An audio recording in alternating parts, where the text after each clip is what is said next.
Okay. Can you guys see me?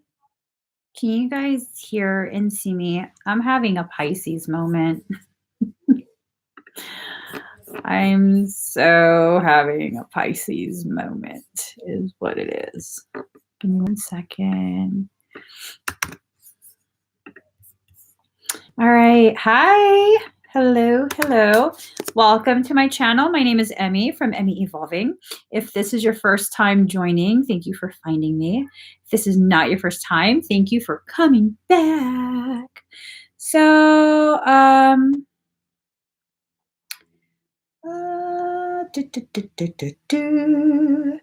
let me see. Hold on 1 second.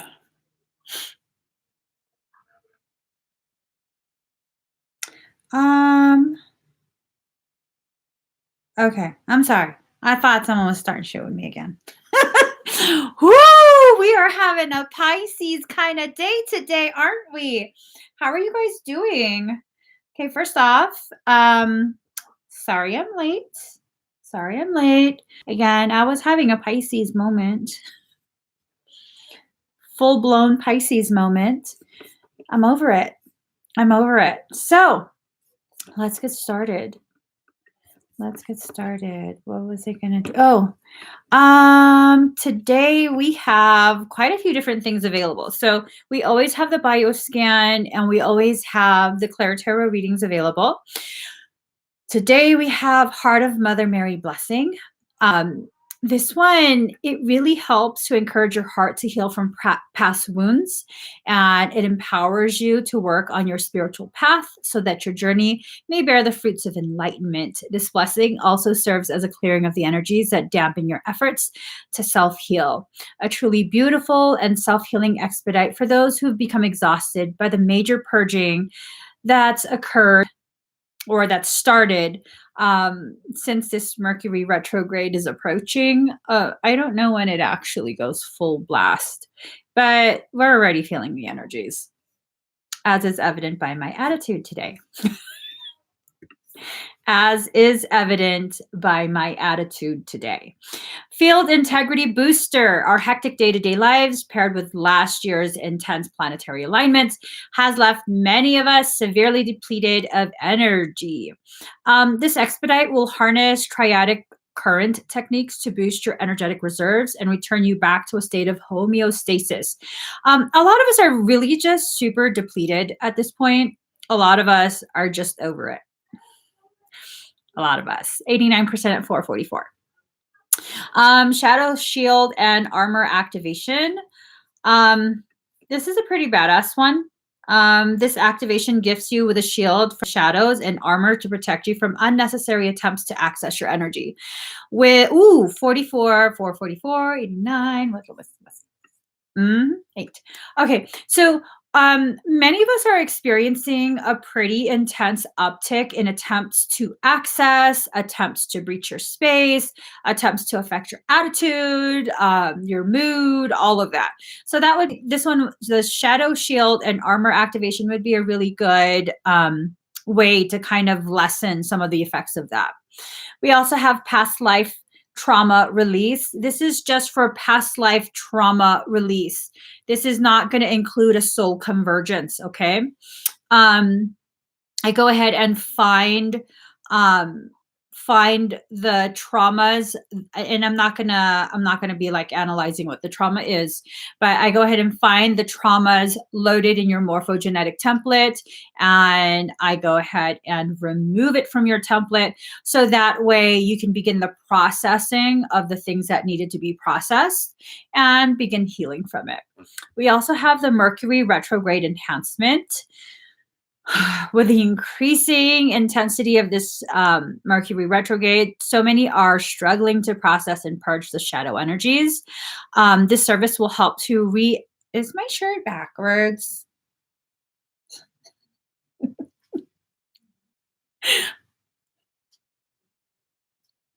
I don't know. I don't know. It's just, if it is backwards, it's the style. His service will help to re-energize, realign, and accelerate the purging process to help facilitate the growth this period is gifting us with. We also have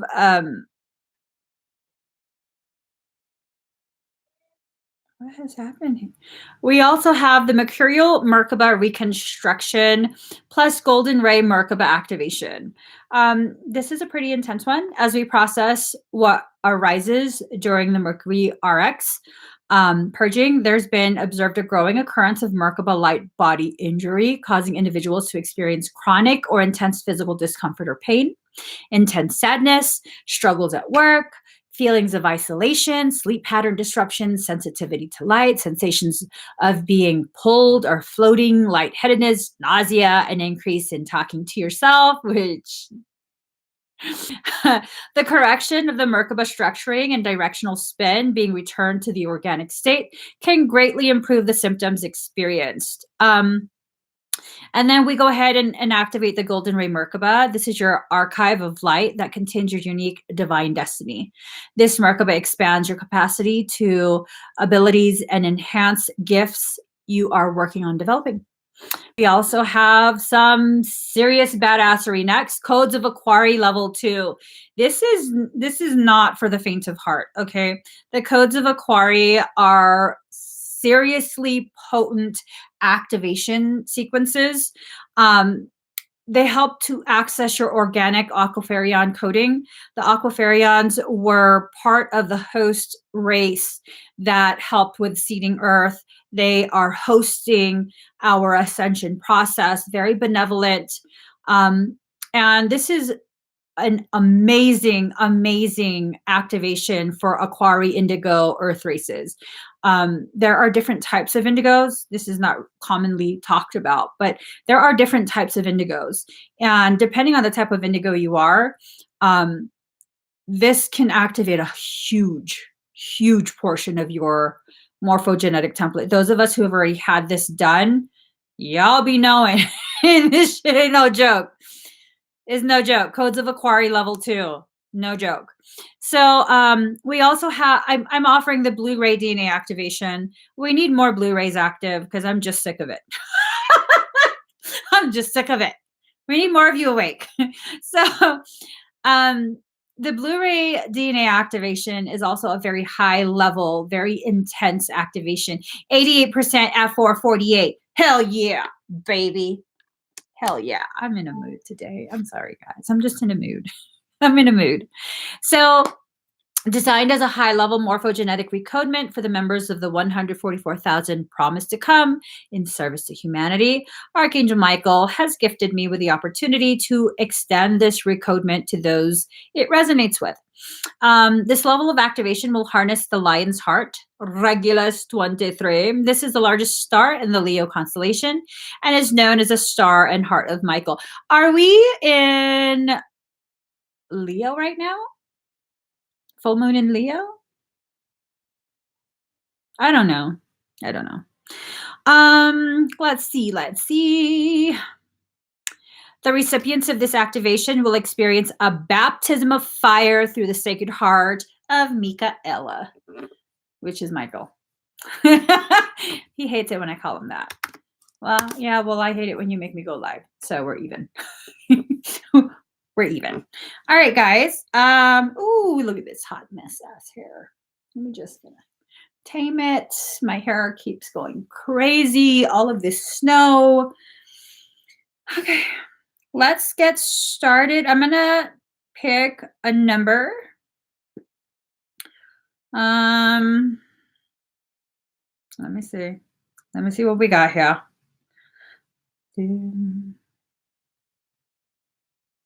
Hold on, guys. Where's my pencil? My pencil. Here we go. Here we go.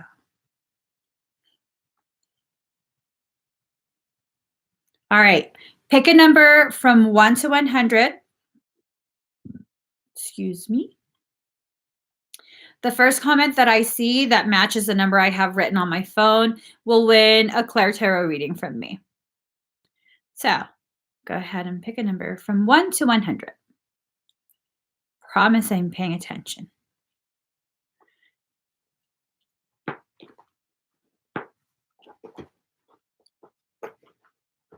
Oh,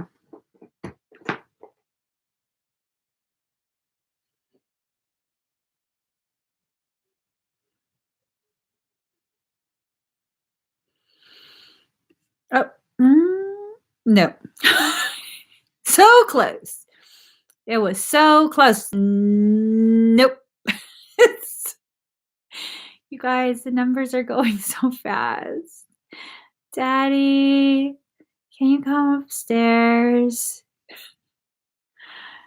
Can you come upstairs and help me look for a number? I don't even know if he's on the live. Maybe. Ooh, no, that was so close. That was so close. It was so close. All right. We're just going to keep staring. No, that's not it. Eventually, I'll see it. Eventually, I'll see it. I'm in no rush. Rush, rush. Hurry, hurry, love, come to me. Okay, Eliza. There's a hole in the bucket. Dear Eliza. Eliza K. Sapara Grant, you won at 62. There's a hole in the bucket. Dear Eliza, dear Eliza. There's a hole in the bucket. Dear Eliza. Where are my glasses? I could have sworn I had them in here. Okay. I'm just sick of this. I'm sick of this. There's a hole in the bucket. I just put on some chapstick. Maybe I'm just dry. All right. Eliza. There's a hole in the bucket. Dear Eliza. Here we go. Let's see. Let's see, Eliza.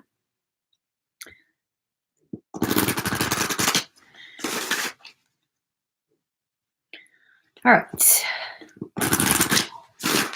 Here we go. Ooh.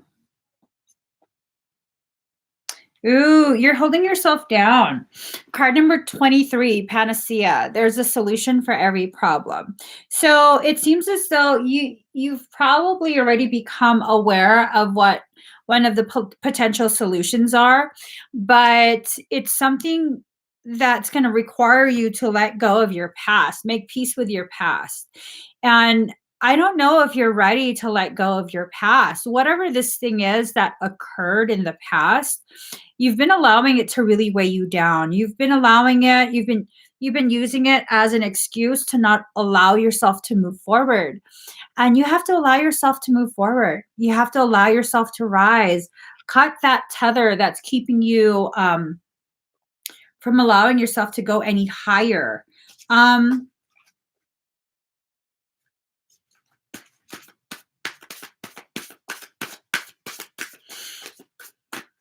Let's see.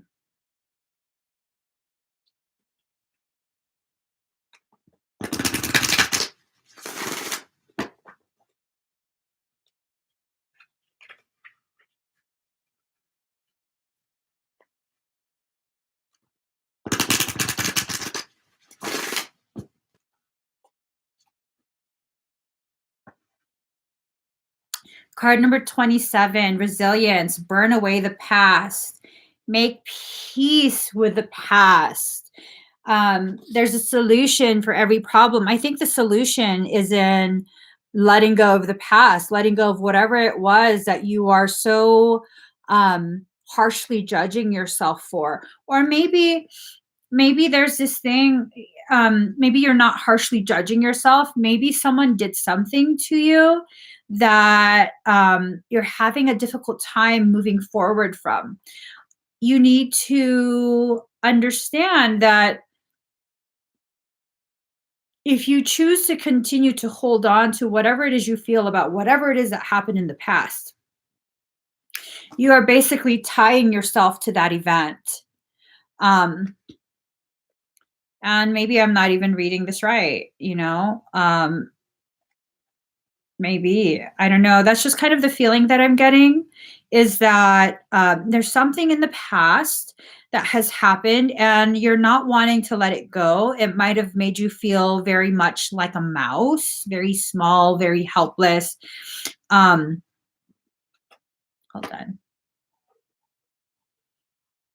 I'm wondering if you're holding on to a relationship, like memories or hurts from a relationship that has already been something that's expired. I don't know if you're still together. Part of me kind of thinks that you are. Um, oh, deep in nostalgia. Yeah, it's just I see her holding. It's like she doesn't want to let go. She doesn't want to be let go of. But if you look, I mean, it's expired. It's already done. So allow yourself to move forward from this because it's really affecting your spiritual trajectory. It's affecting your ability to continue rising and growing and expanding your consciousness. Okay. So let us go ahead. If you would like to have a reading or have one of the energetic options that I have available done today, please go to the link. The link is right there.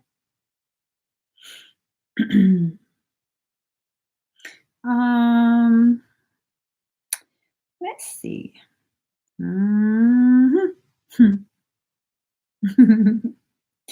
All right, let me just get back to the notes. Pick a number from 1 to 100. Okay, I got it. I got it. Pick a number from 1 to 100. The first comment that I see that matches the number I have written on my phone will win a Claire Tarot reading from me. So, all right. I heard that you're settled down, that you found a girl and you're married now. I heard that your dreams came true. Guess she gave you things I couldn't give to you. Old friend, why are you so shy? Saw it. I think I saw it. No, it was so close. Digging and dying. Ain't like you to hold back or hide from the light. I hate to turn up out of the blue uninvited, but I couldn't stay away. I couldn't fight it. I had hoped you'd see my face and that you'd be reminded that for me it isn't over.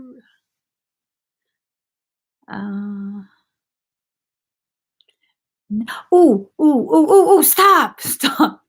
Tina Rott. Tina Rott, you won at 10.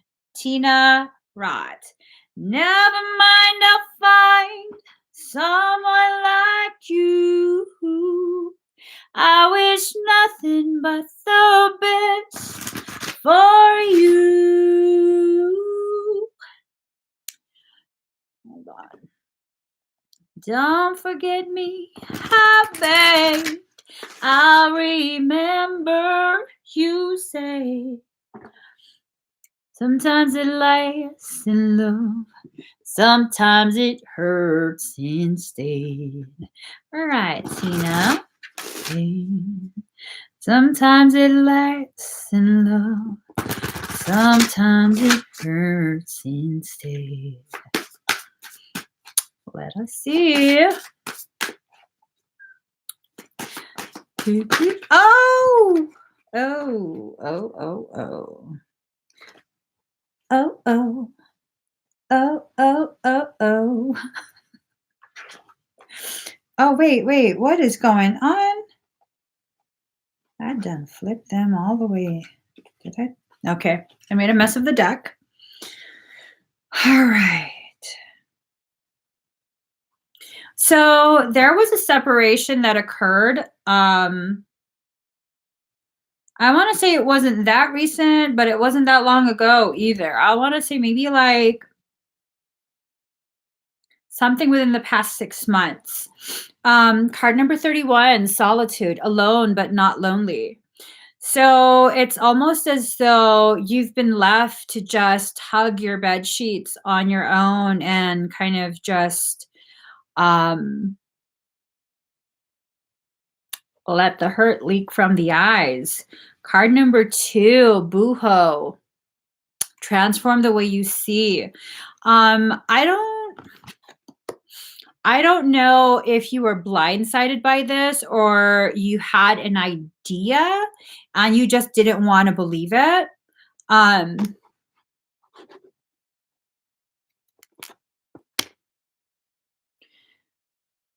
it's almost like you're holding up the blinders yourself, like you really just didn't want to see the truth of what was going on. It was painful. Card number 7, pause in your journey. Gosh, look at that. You have a hole in your chest. You have a hole in your chest. Oh my God. Did you experience a breakup or something? Oh my gosh, this is so...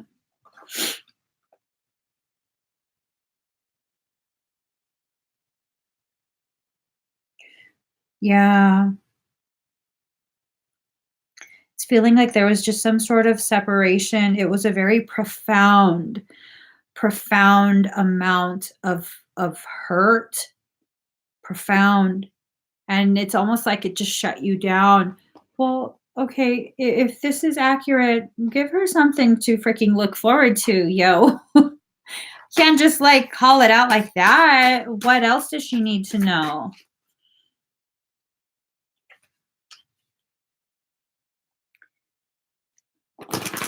Somebody please tell this boy I love him when you see him in the streets. And if not me, somebody. He's got tears in his eyes and the other half of me. Oh.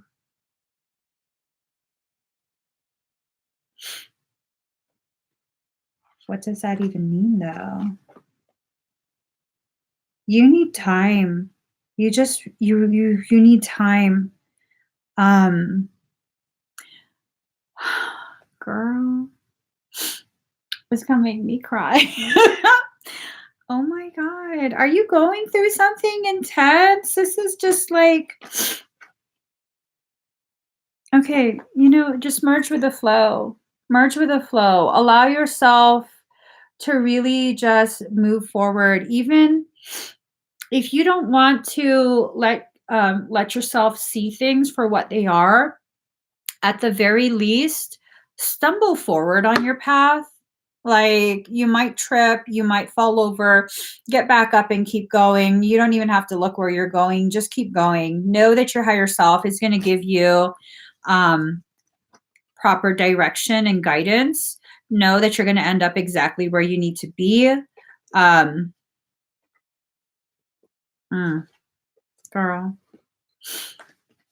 I'm about to be like, who is it? Tell me his name. We'll go take care of him. I'll pick you up in 5 minutes. I got duct tape and a whip in the trunk. We take care of this. Oh my God. No. Don't listen to me. Let's go ahead and do one more. I don't know how much a reading is. Hold on. I think it's like $33 for an expedited request. For an expedite. I believe it's like $33. Wait, what? What is all this? Okay, sorry. These are all something else. Okay. All right. Yeah, it's 33. 33. This was in the past a bit. Have you let it go? Or is it something that still weighs super duper heavy for you? Now I'm all up in your mix, girl. I'm all up in your mix. I'm gonna be asking you all kind of questions. Let's see. Not me, somebody please. Tell this boy I love him when you see. All right. Oh shit, your divorce was finalized yesterday. So I'm assuming it was about 6 months ago that it was initiated, that it was filed. Oh my God. You want me to pop him in the mouth?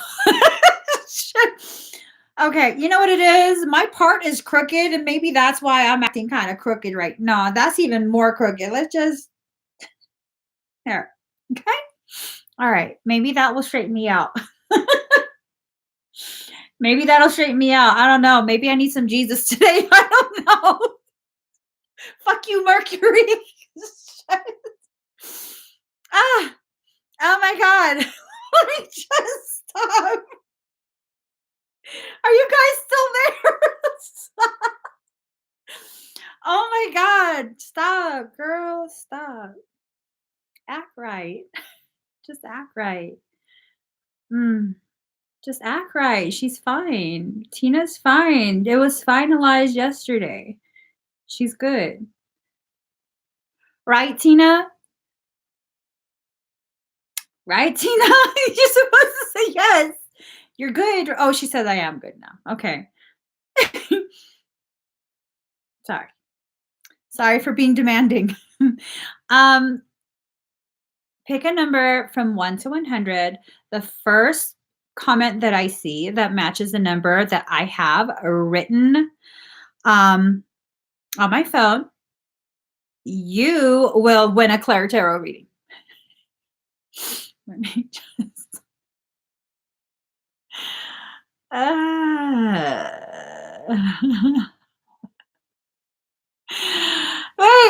Wait. Oh, I don't even know what number I wrote. Okay, let me look back. I thought I had seen it. Hold on. It wasn't even the right number. Girl, why are you looking for the wrong number? All right. Let me just. Okay. Uh-huh. Uh-huh. Mhm. Mhm. I'm just extra salty today. Don't mind me. Don't mind me. First, I was afraid. I was petrified. Kept thinking I could never live without you by my side. But then I spent so many nights just thinking how you did me wrong. And I grew strong. And I learned how to get along. And now you're back from outer space. Don't turn around now. You're not welcome in this place. Weren't you the one who tried to hurt me with goodbye? Did you think I'd crumble? Did you think I'd lay down and die? Oh, no, not I. Laura H., you won at 84. Laura H. Mm-hmm.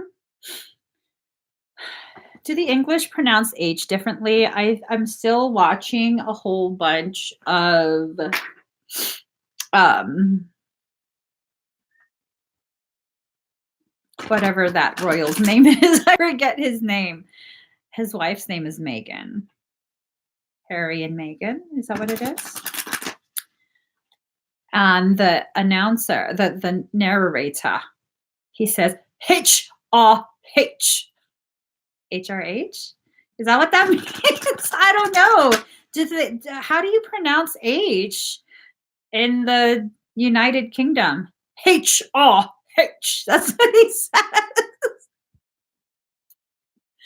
The royal Sussex family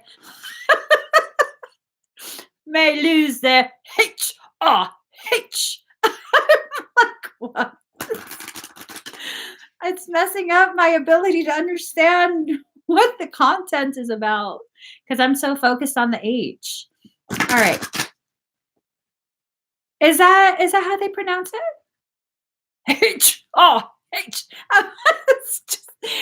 I was saying it H-R-H.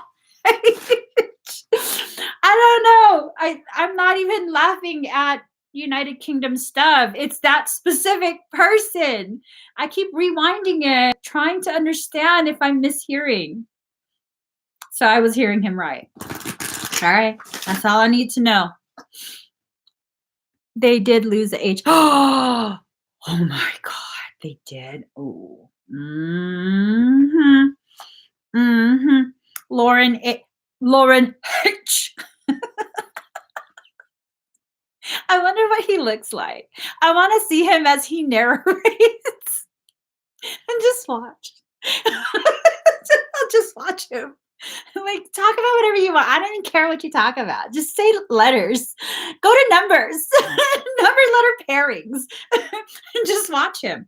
Okay, card number 29. Perfect acceptance. Ooh, what is this about, girl? Card number 29 and 28. Perfect acceptance. What will you let go of? It seems like something was maybe taken from you. I don't know if it was an opportunity, a relationship, something. It's a sense of loss, and a sense of almost like a part of you died. Um,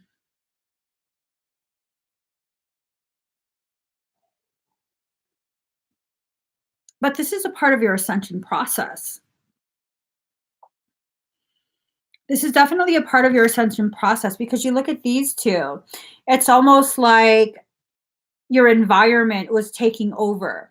Like it was, I wouldn't be surprised if you were or still are feeling as though you were being pulled under, that you were being buried, you couldn't see straight. There's so much confusion and obscuring of the information you needed. Oh, you lost somebody important. Well, it triggered an ascension cycle, trauma-induced accretion. Card number 22, honor your mystical creative force.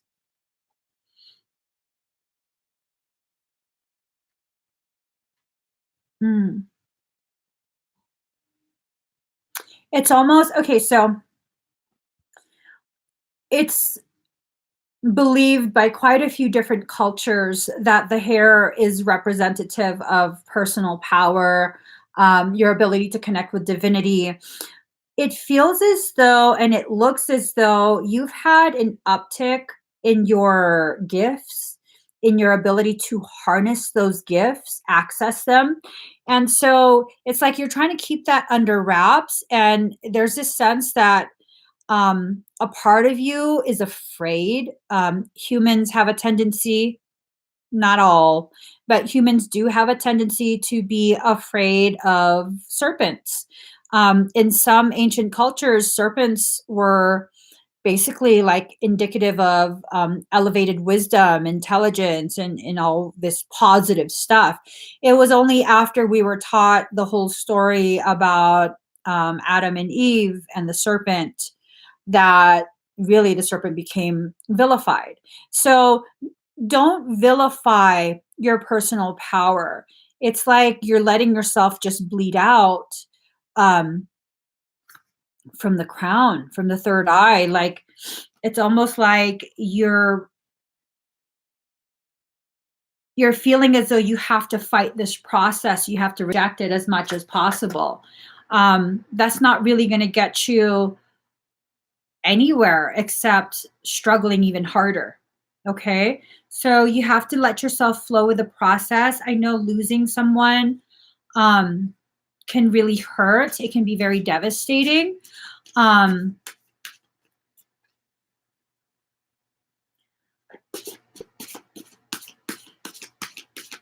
was Do you mean you lost someone in that they are no longer here on this earth plane? Or do you mean a breakup?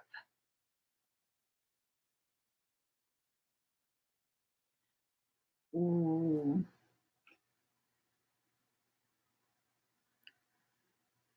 This card fell out.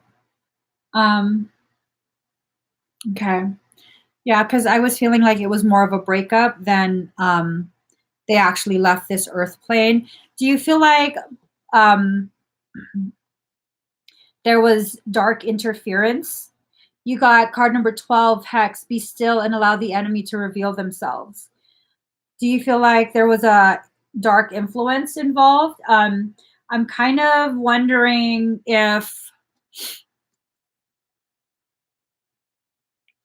I'm going to be honest, it feels like the person that was in the relationship with you is the dark one. Um,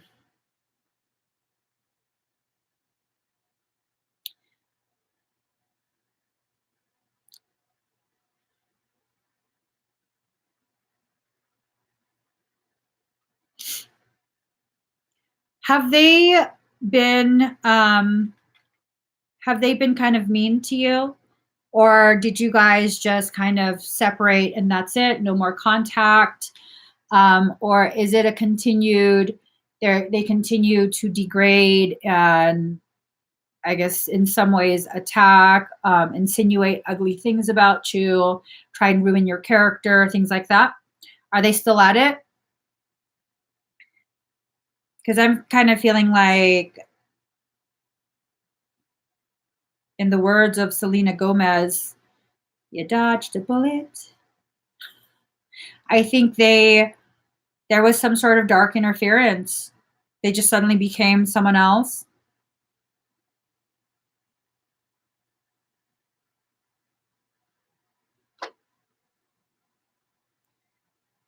If they just suddenly became um, someone else, then I wouldn't be surprised if there was a parasitic component involved. I wouldn't be surprised.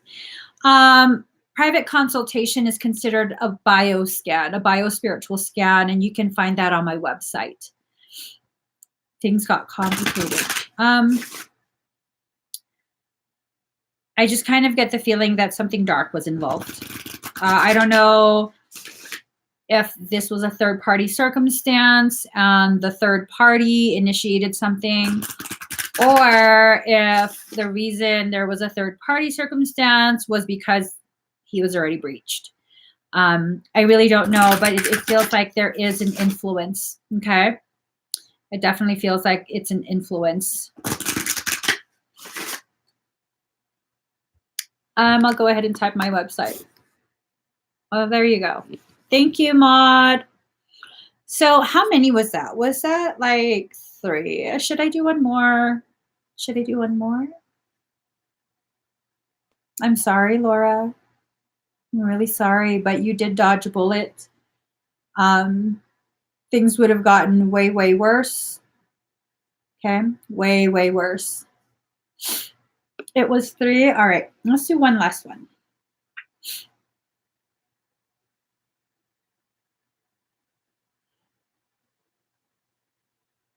All right, I got a number.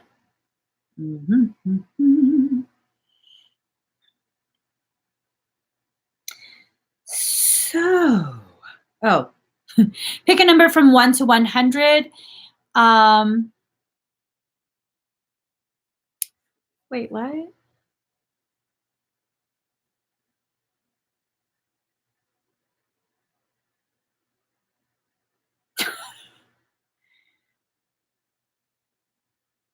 Okay.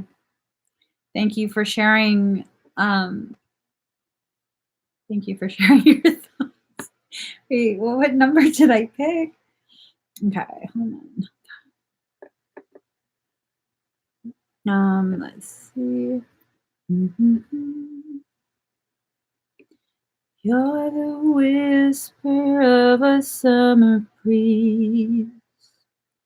You're the kiss that puts my soul at ease. What I'm saying is I'm into you.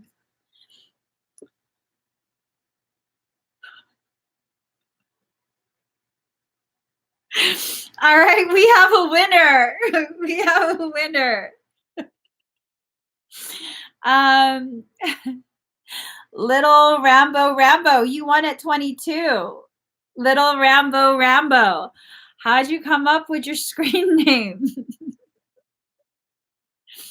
What I'm saying is I'm into you. Here's my story, and the story goes. You give love, and more than heaven knows.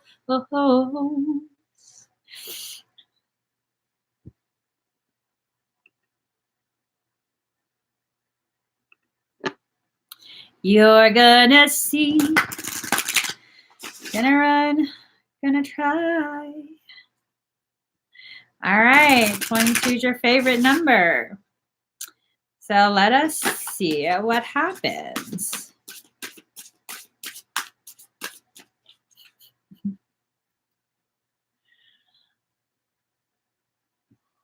All right.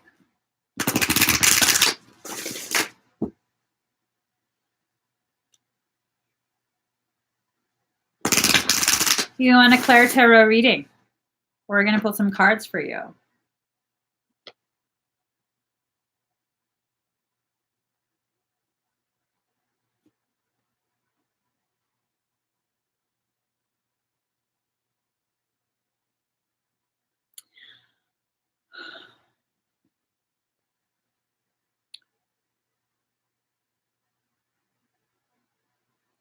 Okay. This is a bit awkward. So this is not personal opinion or condemnation of you, but card number 17, Minimus, commune with the source. And then this card came up, card number 33, Translucence, love the darkness. It seems like you're communing with something very dark. It seems like you're communing with something very, very dark. I'm not sure if you're aware. Card number 2, Buho, transform the way you see. I'm not sure if you're dabbling into things, definitely not accusing, but if you are, if you're testing out different ways, forms of expression of your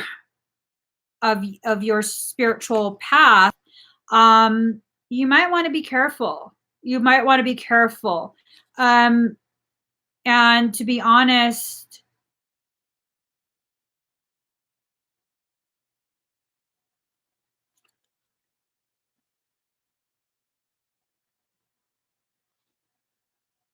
damn.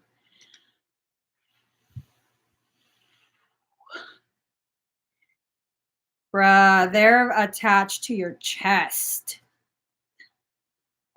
If you came here trying to troll, and you think you will be funny writing demons have contacted me. Oh, they absolutely have. They've reached deep into your chest. Okay? It's reached into you. So,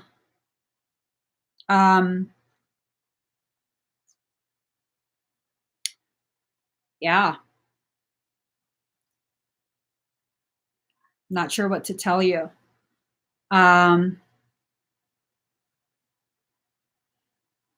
Okay, well, you seem to be in alignment with that. By all means, do your thing. Do your thing. Definitely.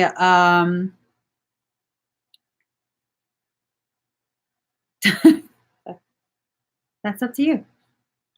All right. So let's go ahead and remove anything here that is not copacetic. Okay. Let's see. Can that affect those of us here sensitive to energies? No. No. It won't, because I mean, unless you're gonna give yourself entry. No.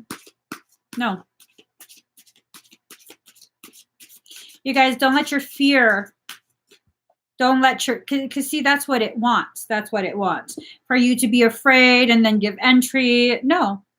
You're the king and queen of your auric kingdom. Unless the king or the queen allows entry, entry is not allowed. That's how the laws of sovereignty work. As a sovereign, you are the highest authority within your auric kingdom. So y'all are fine. Y'all are fine. Yeah.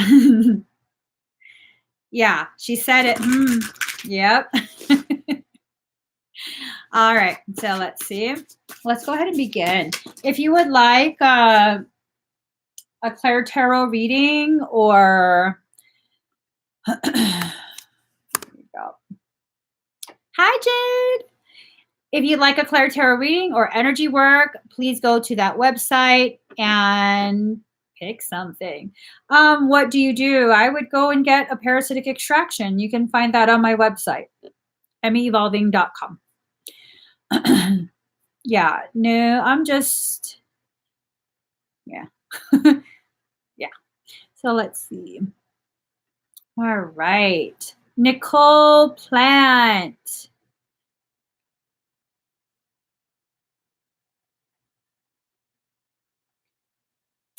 All right, Nicole, are you here?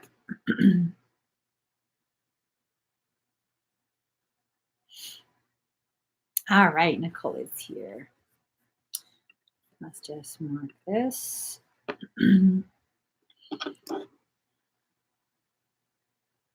You, where is mine?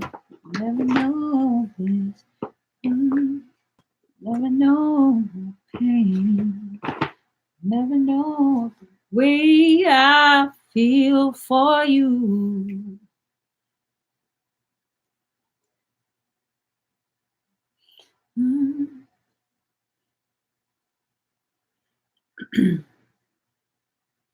Here it goes.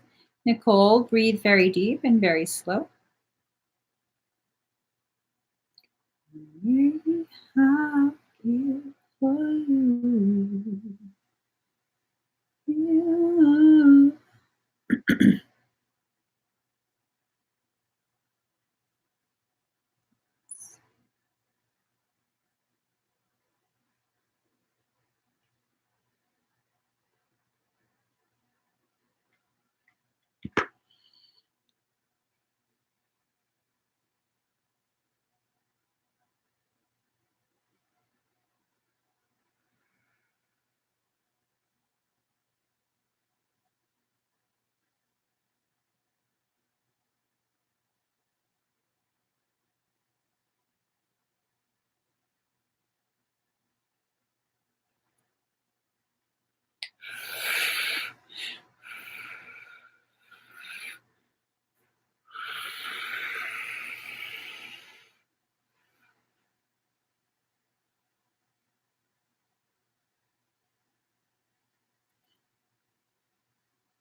All right. How do you feel, Nicole?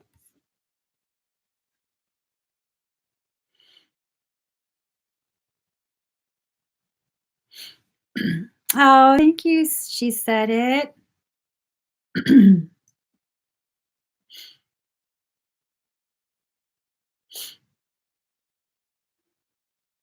Yay! She's feeling good. All right. Um,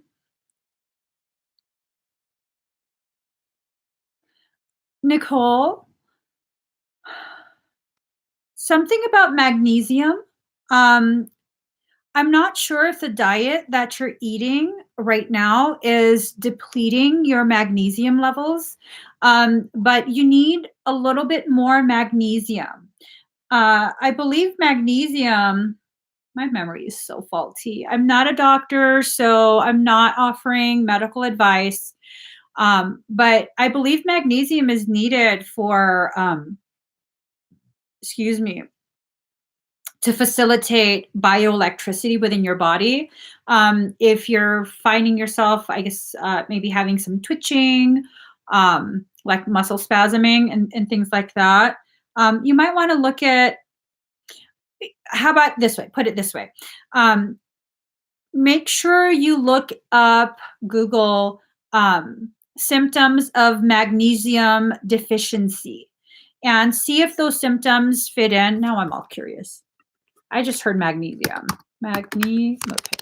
Magnesium deficiency symptoms.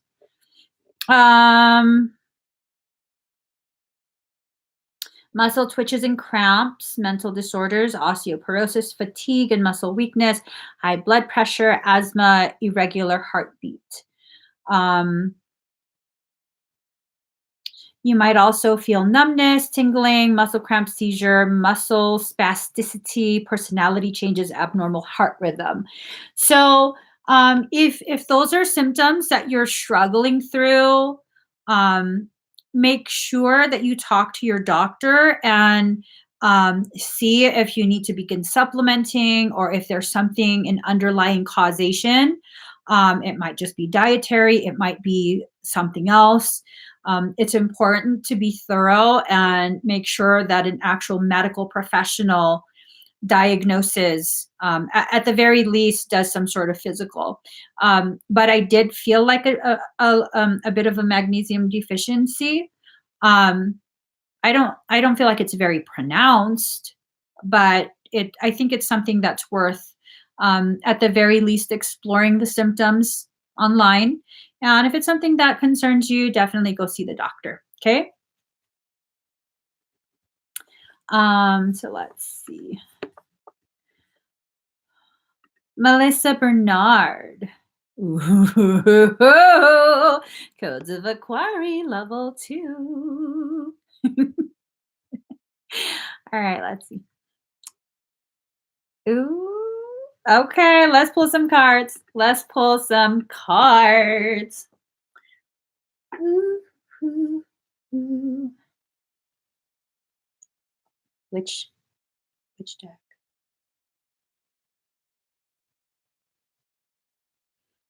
Mhm. All right, let's go ahead and pull from this deck. All right.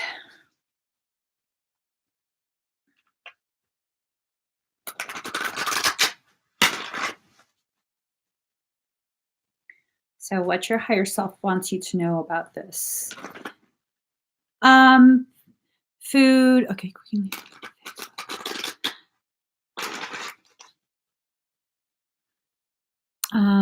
Food rich in magnesium. I honestly, I'm at one point I knew what the answer was, but I don't anymore. And I don't wanna like misdirect you in any way. So it would probably be best if you explore, for yourself, so that way my faulty memory doesn't do weird stuff for you. Let's see. All right. Oh shit, girl. Shit. Fucking A. Oh, Melissa. Amen. Okay. Okay. All I gotta say is to the left, everything I own in the box on the left. If I bought it, that's my stuff. Please don't touch. Keep talking that mess, that's fine. Can you walk and talk at the same time? To the left, to the left. Okay, yeah, no, I don't like this. I don't like this at all. I really don't. You got card number 20, Scorpio, I transform. And the feel that I get from this is that there's the individual arrives at the moment of spiritual death.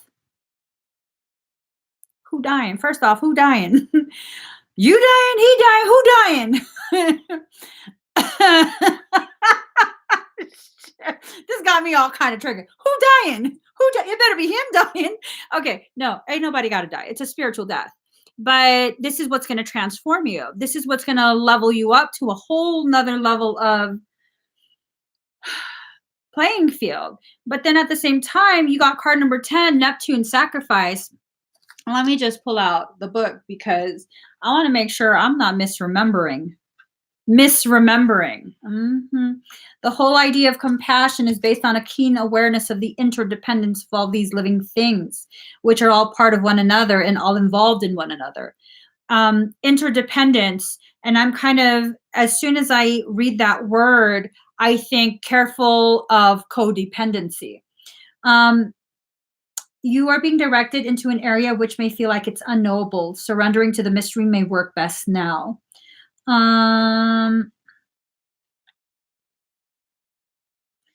Okay. That's, man, let's just burn away this feeling. Oh, shit. Burn away the feeling. Okay. Anyways, here we go. No. Neptune. Neptune represents glamour, the word glamour coming from the French word grimoire and connected to the word grammar, meaning to create magic or cast a spell. So this is telling me all kind of bullshit's about to happen before this mofo comes around. You don't need this. Girlfriend. Right, not this lifetime. Well, maybe that's why they got that sarcophagus, bury a mofo. We see you in the next life. I see you in the next life. Don't find me, I'll find you. Shoot. Yeah, no, girl. I'm sure you're not asking for the TF. TF meaning that fucker. Okay. Okay. Card number 42, South Node, Life's Debts. So this is a karmic thing going on. This is definitely a karmic thing going on. This is that fucker type thing going on, I think. I don't even want to think at this point. I'm just like, restrictions, challenge, inborn gifts, dramatic, sweeping change, breaking free, psychic breaks that bring on full potential. Oh, shit. Psychic breaks that bring on full potential, to me, bespeak of trauma-induced accretion, which is what's going to happen with this shit. I'm just saying. Here. Okay, let me just make sure. Endings, usually without long-term trauma. I'm liking this now. Letting go, wake-up calls, repetition, skills performed without much thought or effort. Oh, well then, but I hear that, and skills performed without much thought or effort. So there's this saying that if something comes to you naturally in this life, it's because you spent so many lifetimes perfecting that skill, right? So, and then there's some sayings that every relationship that you're in, every major relationship that you're in represents a lifetime within this one lifetime. I call bullshit. I want to reshuffle. I call bullshit. Shut up, Michael. I ain't in the mood for you today. I'm pulling from another deck. You're full of it. Okay, girlfriend. I got you. I got you. We're pulling from a different deck. We're pulling from a different deck. I'm a little bit aggressive today. Just a little bit. Just a little bit. Okay. We're going to shuffle. We're going to very calmly shuffle. Okay. Here we go. Very gently asking all the angels and saints and beautiful things in life to please block this deck of any twin flame bullshit. I'm gently asking of this. Okay? Oh. Mm-hmm. Girl, this is bullshit. This is just bullshit. There's a bull in a field and it's taking a shit. I call for a reshuffle again.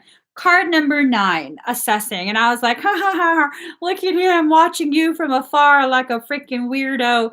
Girl, the next card, joke's on me. Surrender. He's watching you surrender. Surrender to what? I don't know, but I'm not liking this. I'm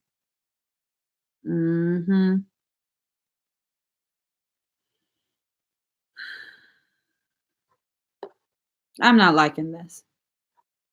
But it's not about what I like, right? It's not about what I like. I think whatever this is going to gift you with the opportunity to revisit lessons of self-love. Yeah, I don't know, girl. You call me, you let me know. You need me to drive somewhere. We taking the Burby. We can fit lots of bodies in the trunk. I'm just kidding. I lost the keys, so we can't take that car. Well, we take a minivan. I have a minivan. We can fit a lot of people in that too. So, okay, yeah, no, that just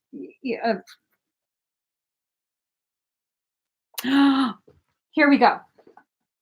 Girl. I'm gonna find a workaround.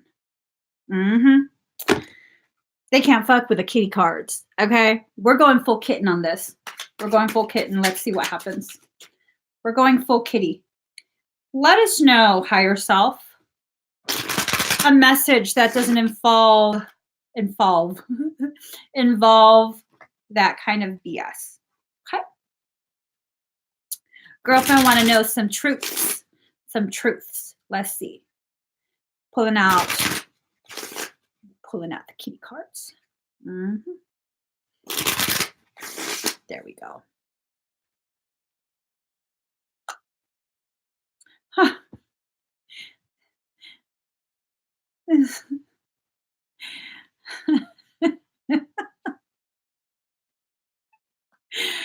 Oh, girl.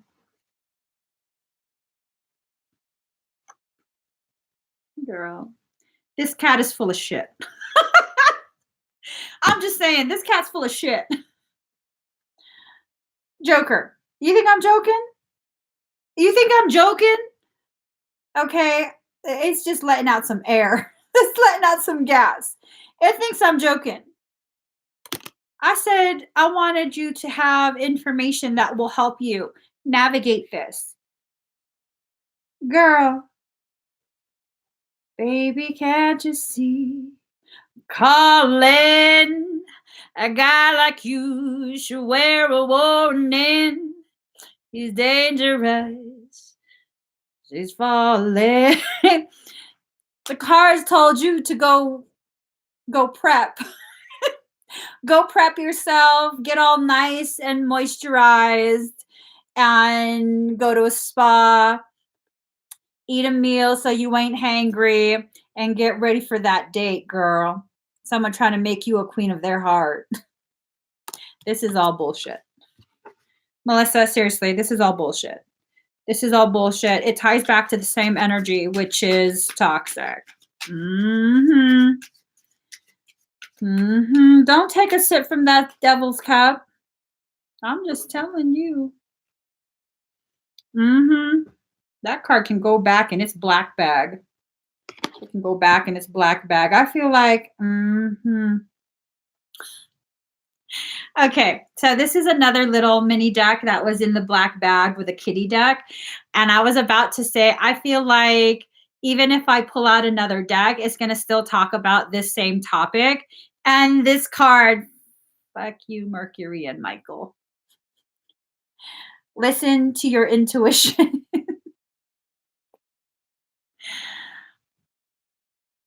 I'm not amused. I'm not amused. Okay. Let me go ahead and do your yes. Go local, girl. Go local. Local. Definitely local. Let's go ahead and do your energy work, okay? Baby, can't you see I'm calling? A guy like you should wear a warning. It's dangerous. I'm falling.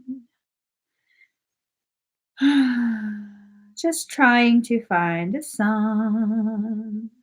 Mhm.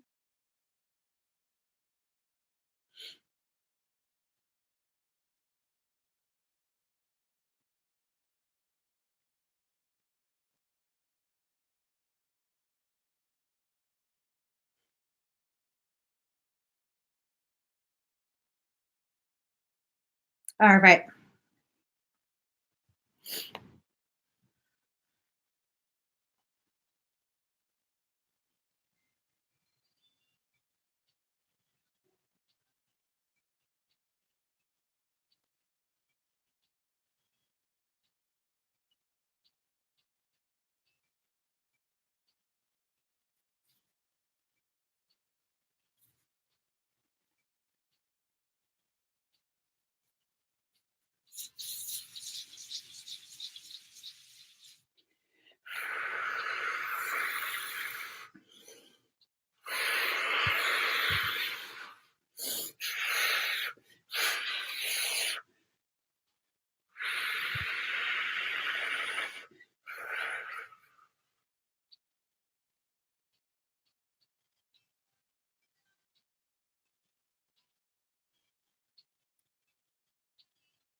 Breathe. Load a charge into your A-OK. Make it a big charge, okay?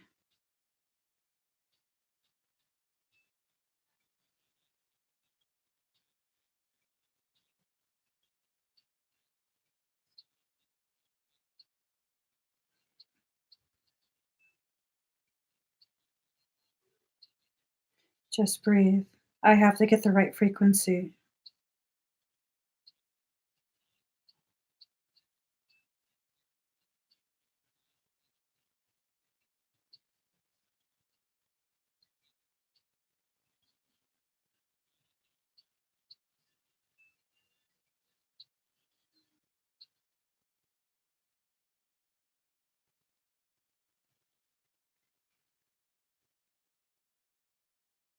Here.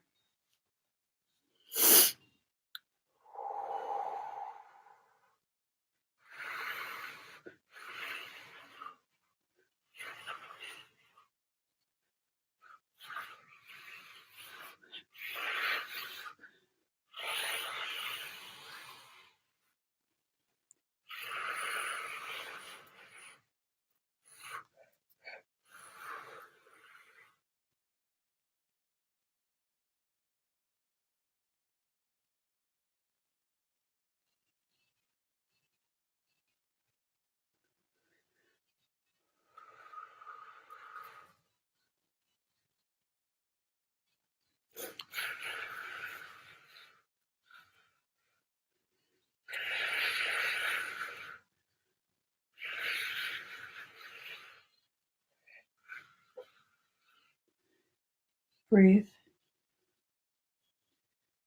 Initiating climb.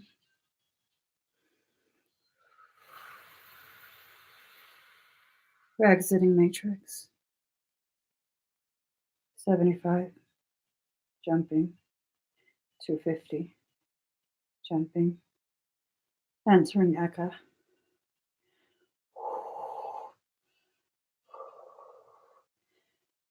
Reaching Akasha.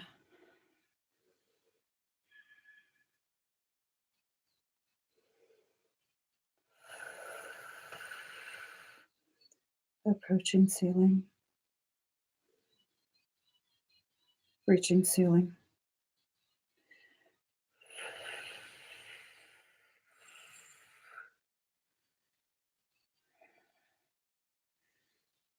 Initiating free fall.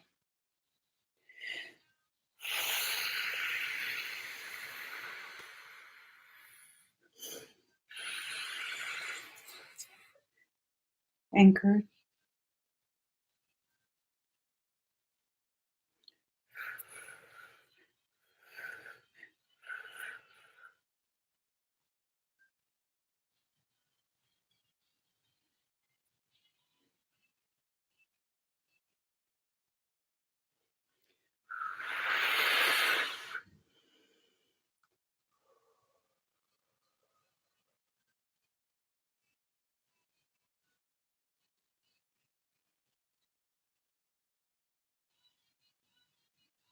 Igniting Phoenix fire.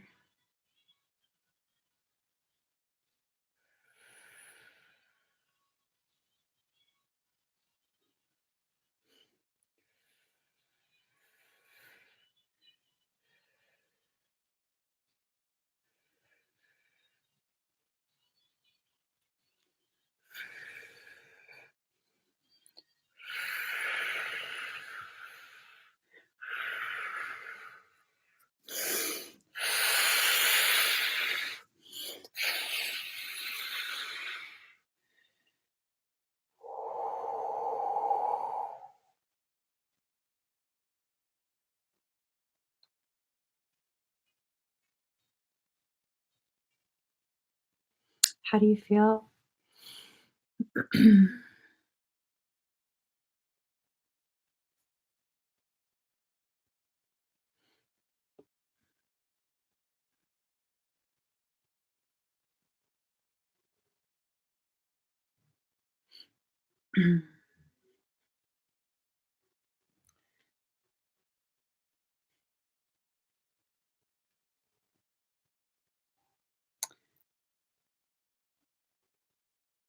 Me too. I feel like a third in, two-thirds out. My hands are frozen. My back's on fire.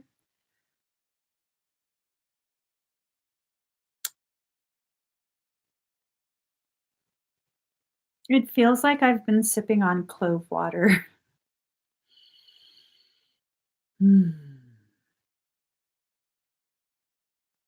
Just checking your field to make sure everything's integrating properly. Excuse me.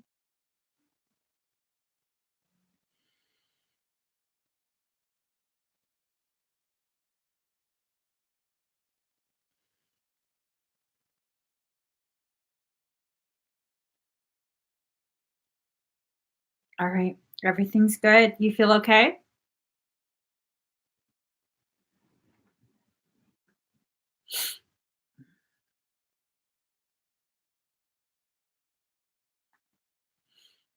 Awesome. Awesome. Thank you. And you're welcome. Thank you, Maud, for commenting that link. For any of you that want to have a personal reading or energy work done, simply go to that link that is commented.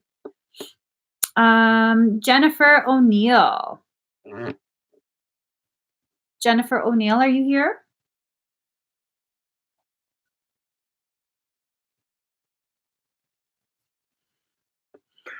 Hmm. Oh my, I'm sleepy. Victorious! All right, let's get started. Let's get started. So breathe very deep and very slow.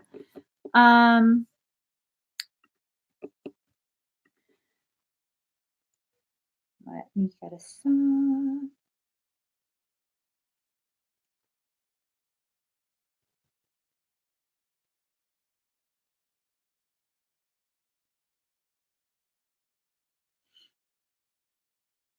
Breathe deep and slow.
Come over here. Wandering here. All right. How do you feel?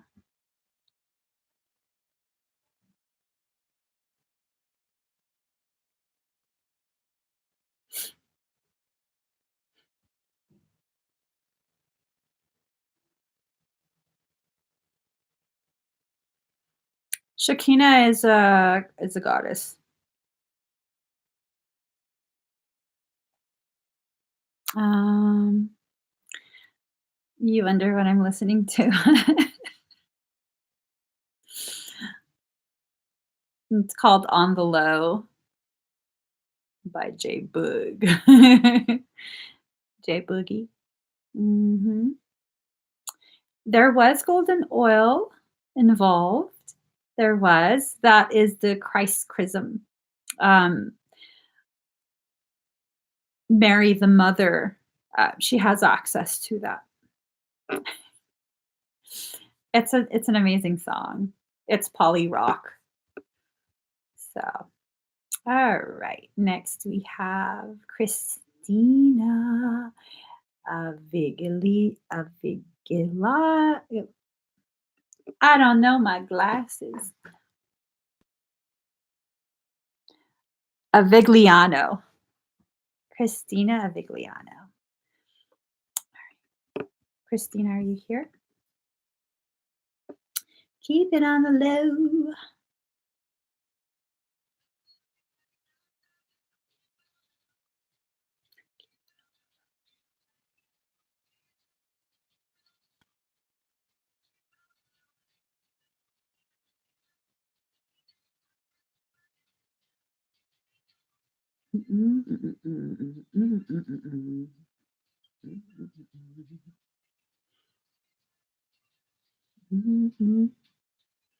To know, go. We don't have to know.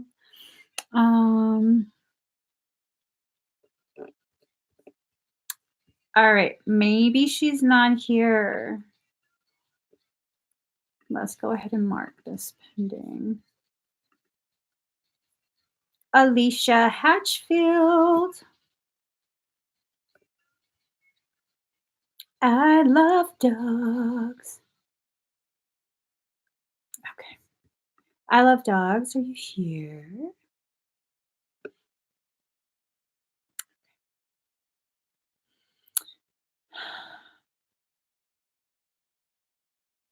All right.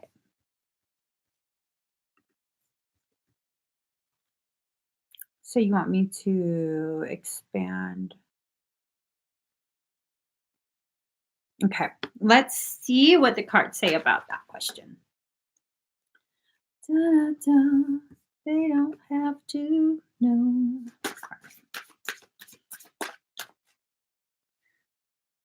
Let us see. I'd tell you I'd expand on what I meant, but I don't know what I meant. And you know my memory sucks. So I'm not even going to try and pretend and like just speak out my booty. I'm going to pull cards and get you actual messages from yourself. Okay, hold on.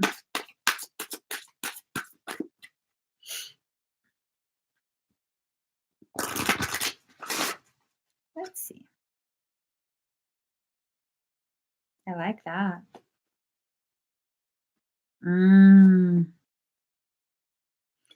Ooh, girl.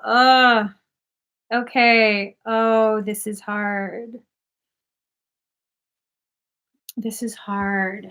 So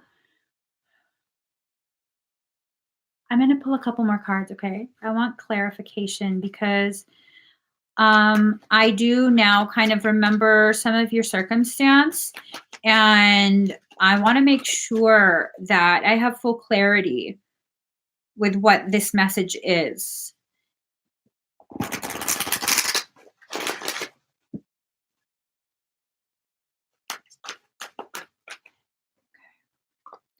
Are you wondering if he's coming back?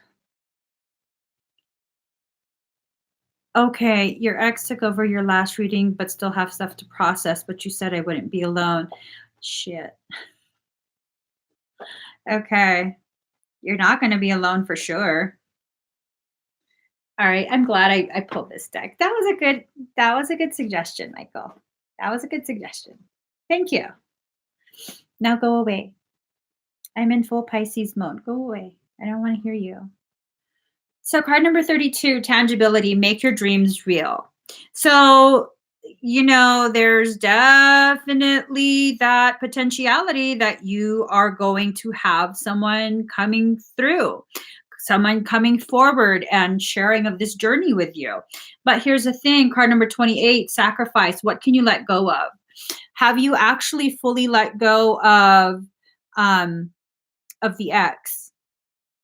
I mean,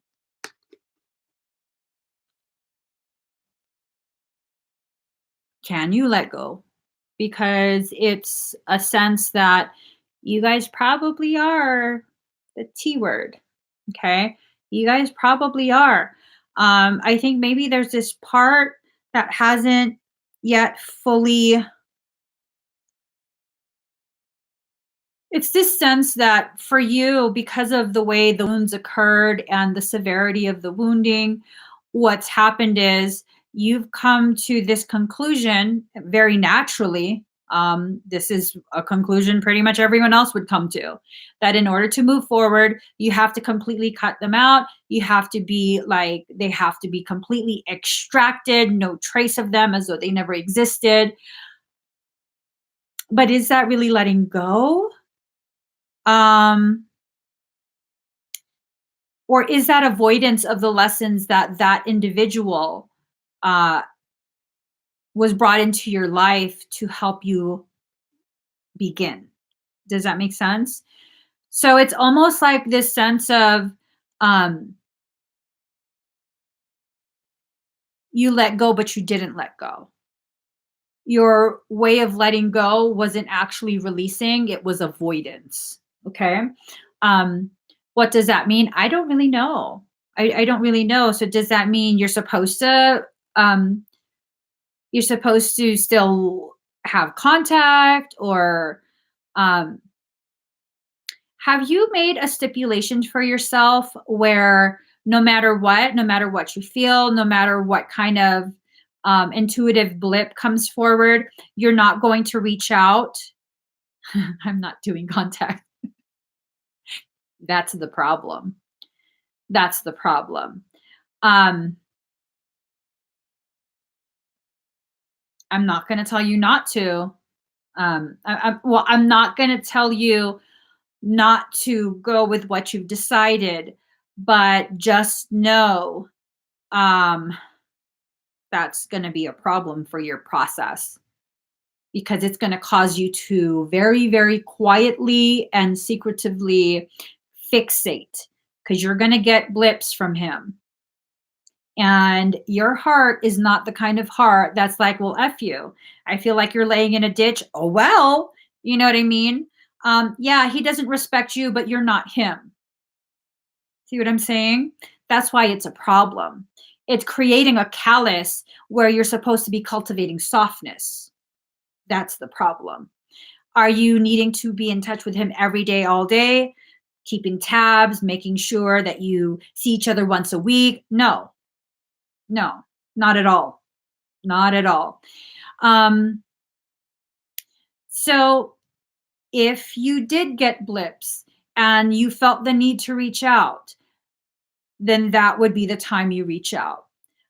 Not just to kind of, make it seem like you're not bitter, so you're reaching out just to keep things friendly.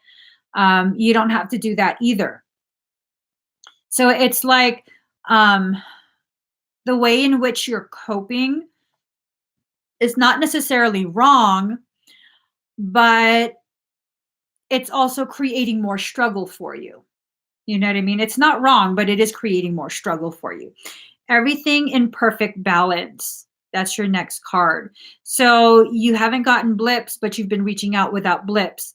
But what the other two cards are basically getting at is only reach out when there's blips, and you need to confirm that there's not a need for the two of you to have some sort of communication.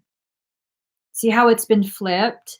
Like you reach out without really a need to, and now you've decided that even if there was a need to, nope, nope, nope.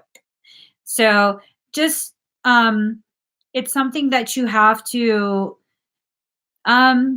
you don't understand. How would I?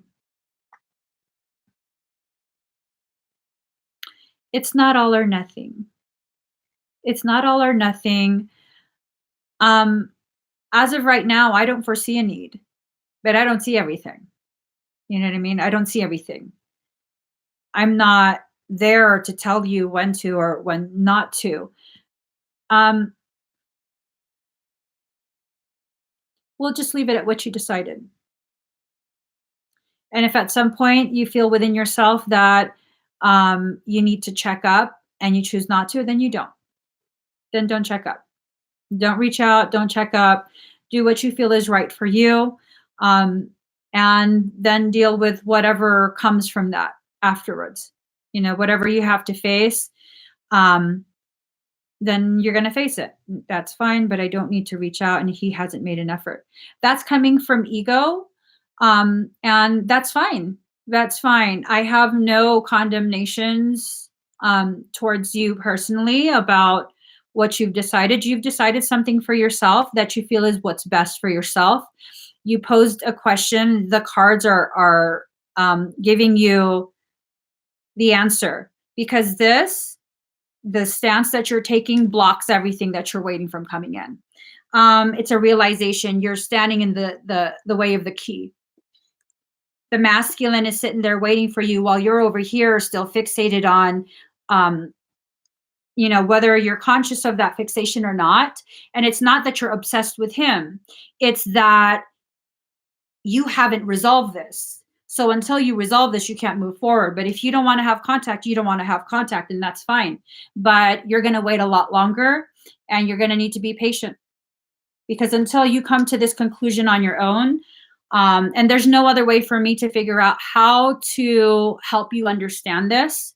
Maybe you can just keep watching this portion of the video until it clicks. But there's no way for me to explain any further than what I was directed to say for these cards. This is the block. You're going to have to be patient. You're not ready to address the block, so you have to just be patient with that. Um,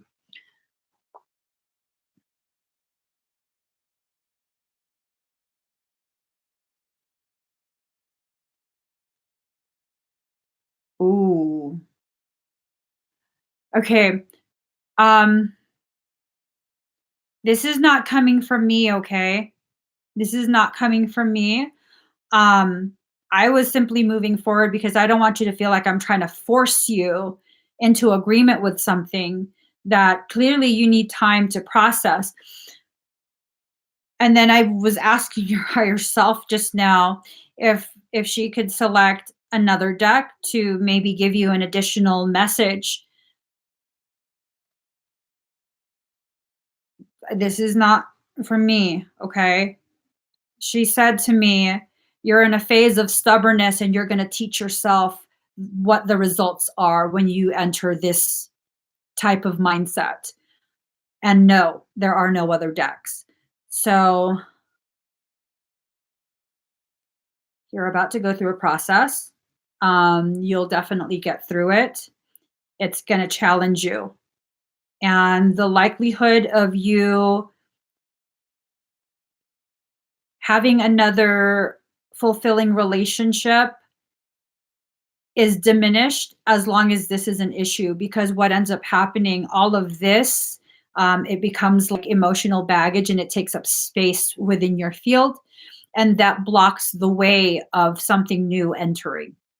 So it's not punishment, it's that as long as you're going to um, as long as you need to sit and think about what it is that um, this ending is supposed to gift you with, that's how long you're going to have to wait to move forward from it. And that's not something I'm deciding. This is something that your higher self is just telling me. I don't know the details. And girl, she's standing there like this. She's not going to say another word. No, you should not reach out if there is no reason to. But you should also not withhold yourself when there is a feeling that there's a need to reach out. Take your time to listen to this over and over again until it makes sense to you. You can't rush this. You really can't. You can't rush this, because this is what the rest of your journey is contingent on. It's your soul is not going to force you through this. It's going to give you as long as you need to process all of this. This is a difficult process. When you're experiencing these types of lessons, they're intense. When you're experiencing these types of lessons with a twin flame involved, holy fucking shit. Okay? So it's not that you're weak. It's not that you're doing something wrong. You just need time to allow yourself to process and digest. It's not punishment. I know. I know it sucked up so much of your time and you're over it. But it's the same thing as saying, God, this marathon has been so many miles, and the last quarter mile, I'm just over it. Do you see what I'm saying? You might be over it, but did you really go that far to stop right before the end? You know? So this is part of your process. Getting upset, getting frustrated, that's a part of your process.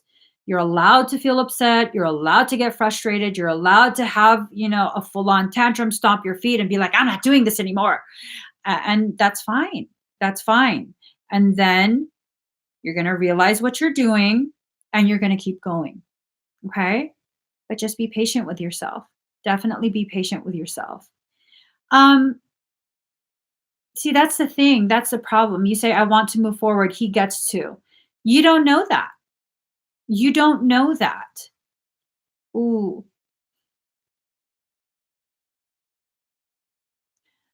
your higher self's getting pissed at your stance. Yes, M. Richardson. not over if it still occupies a lot of your energy.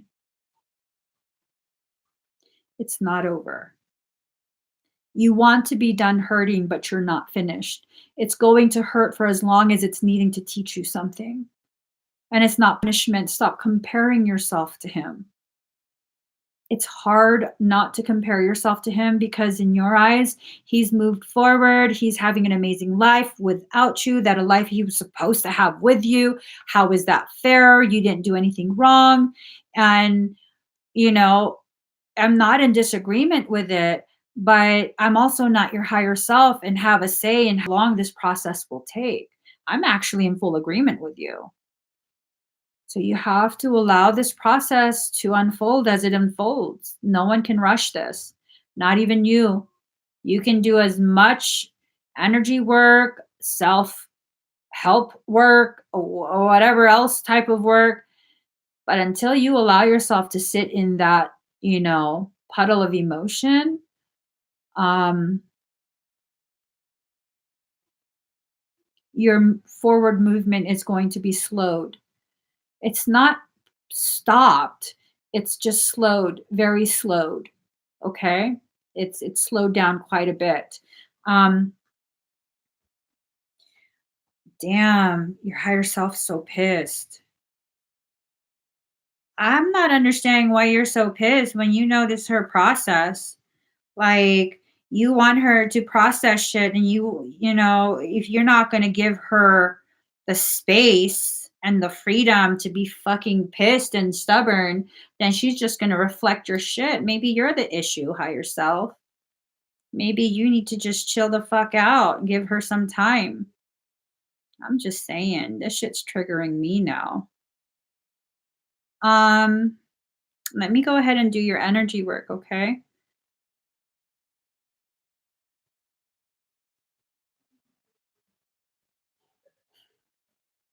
I know you're pissed. I'm pissed too. Your higher self is pissed. I'm pissed. You're pissed. Let's just try and laugh about it. I don't really have a reason to laugh. I don't even know if I can laugh right now, but let's just try and laugh about it. I don't know. Maybe someone knows a joke or something. Your higher self is pissing me off because it's like, okay, if you're the evolved version of her and you're pissed off, how the fuck do you think she feels not being as evolved as you? You have all the answers, right? You see everything with clarity and you're pissed off. You need to calm the fuck down, is what it is. All right, let's see. I'm on your side, girl. That's why I don't listen to higher selves. No, I do. Just not mine. Okay, I'm going to kindly ask you to stop talking to me. You're not my higher self. Okay? Okay. Thank you. I'm just trying to find this. Here we go. Breathe very deep and very slow. Okay.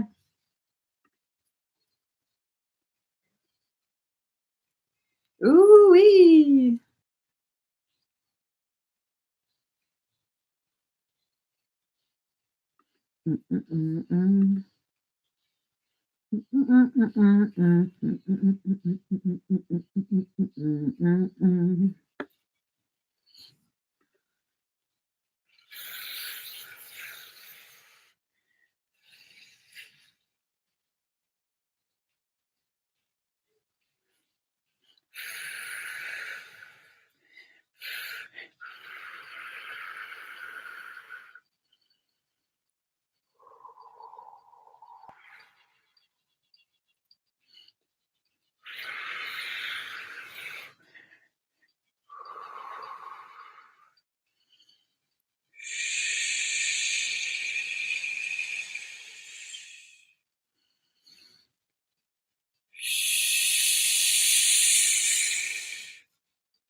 How do you feel?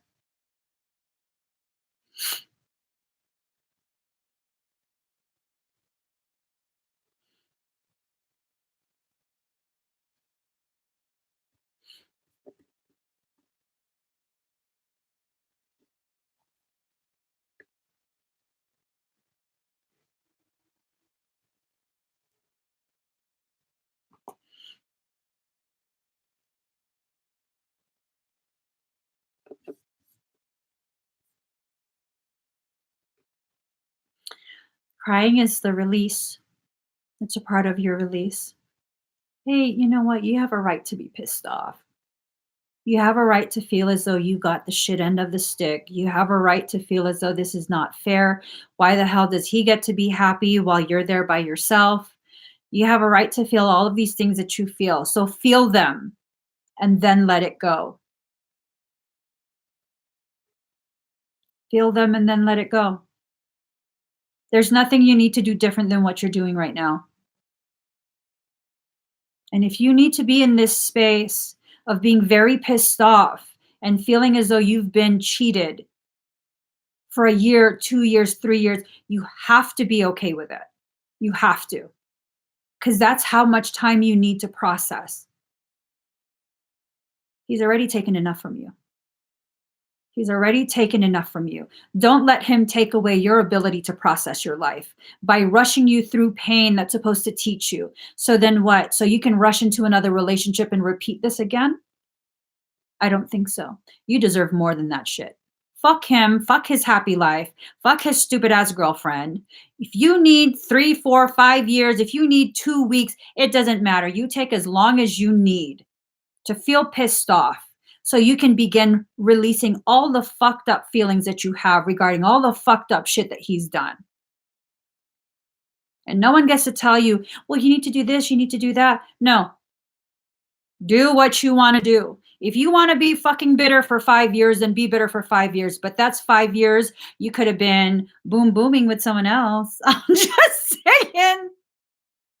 But hey, if you need that 5 years, I mean, let's turn on the drought and have that 5 years. Fuck him. He don't get to rush you through this shit. I'm just saying. I'm just saying. I'm just saying. Okay? Just saying. I'm on your side, girl. I told you how yourself. Fuck you. Stop talking to me. I did. In my head, fuck you. Stop talking to me. Shit, you brought her a fucked up twin. I'm sorry, girl. You should have picked a better twin for her then. Okay, no, I don't think it's gonna take that long, but I think you just need to know, like, if you need that long, then fuck yeah, take that long. Ain't nobody gonna tell you that it's been long enough. No, it hasn't been long enough. Get out my pants. I have a soulmate. Soulmates are amazing. They're amazing. Everyone's like, I want a twin. I want a twin. I have a twin. He hates me. He hates me. Good. Keep hating me. I don't give a shit. I have a soulmate. He's nice to me. Okay, now I'm just being an ass. I'm fucking around. I'm being an ass, okay? You already have a beautiful life, hon. You already have a beautiful life. It's your perception of what you expect a beautiful life to be, okay? If you cannot find your happiness on your own, why would you bring another person plus children into it? Just think on that. Once you've allowed yourself to heal these aspects, then you're prepared to share the happiness that you've found for yourself with another relationship and have that overflow into children. Okay? See it in that way. See it in that way if you're ready to. And you'll begin to understand your life is beautiful already. You have freedom. You don't answer to anyone. You're in a beautiful place. Granted, you're probably going to be moving soon, but you're right now, you're in a beautiful place, a place that gives you the ability to sit in silence and really, really analyze your life from every single angle and layer and level. Excuse me, not many people get that. Not many people get that. That's actually a luxury in this day and age. It's a luxury. And I'm not saying that you're being bitter for no reason. I'm saying see all sides of that box that you're sitting in. Okay? See all sides. Um it's not as roses or as stank as because you have this all or nothing. It's all this or it's all that or it's nothing. No, you're actually in the middle. You're in the middle. You're just needing to process your emotions. You're needing to give yourself the freedom to feel whatever you feel. And if you're feeling it for a reason. Stop dismissing it. Don't stop dismissing yourself. Maybe that's what this is about. Maybe that's why, oh shit, that's what this is about. Your higher self's no longer pouting. That's what this is about. She needed you to get pissed off to understand. That's what this is about. And that's my higher self puts me through the same process that you're going through right now, where you have to get beyond pissed off to begin actually processing the things that are needing to be processed. And now you're there. Now you can really begin processing things. And, still, there's no need to rush the process. Okay. So let's see. I hope this helps you. I truly, truly hope this helps you because um, I know you've been through a lot. I know you've been through a lot. You've been very, very strong. You've tried really, really hard. Maybe now it's time for you to experience the other side so that you can get more balance. And the other side would be allowing yourself to feel weak, allowing yourself to maybe let other people hold you for a little bit instead of just being strong, being strong, being strong. Maybe it's time for you to not try and just be. And if you got to be a mess today, then you're a mess today. That's okay. I'm a mess today. I'm a mess today, and that's okay. I'm live. Y'all see it. My salty ass. I'm pickling everything with my salt. Hold on. Christina Avigliano, are you here? Yeah, sometimes the higher self will reflect um, your mental and emotional state, just so like you get a mirror of. She even pissed me off. Like, who the fuck is you? Who you talking to like that with your arms crossed, your lips all pursed? Okay, calm down, girl. Calm down. It's not your higher self. Hey, Boogie. Let me see. Let me see. So, okay, I'm gonna come back to. Oh, ooh. Let me hold on, guys.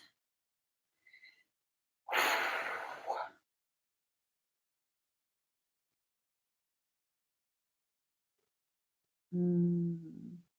All right, I'm closing the link down. Okay. Ooh, ooh, ooh, ooh,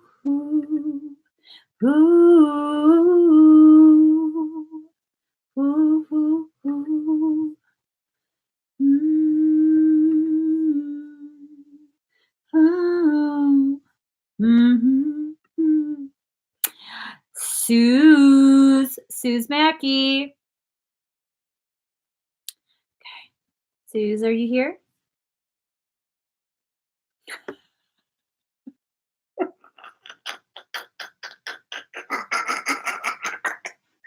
Boogie.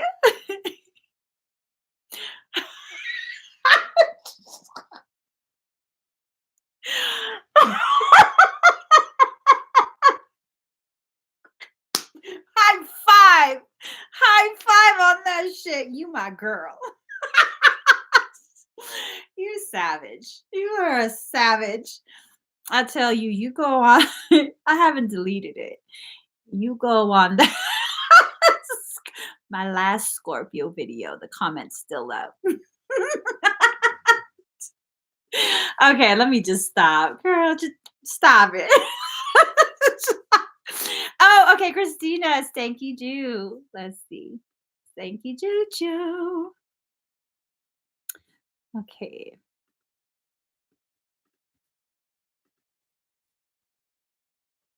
Yeah, we gang gang. I'm gonna play that song. There's a song. It's called Gang Gang. My husband's like, "You listen to this shit?" I do. We gang gang right now. Okay, there we go. Okay, okay.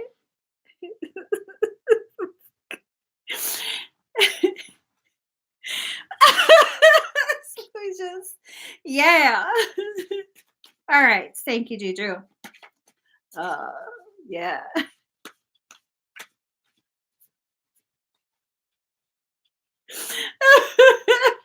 Win, win, win, win, win, win, win. How can I lose? Yeah, bitch. I can't stop. Stop. Mm-mm. Okay. It's lit.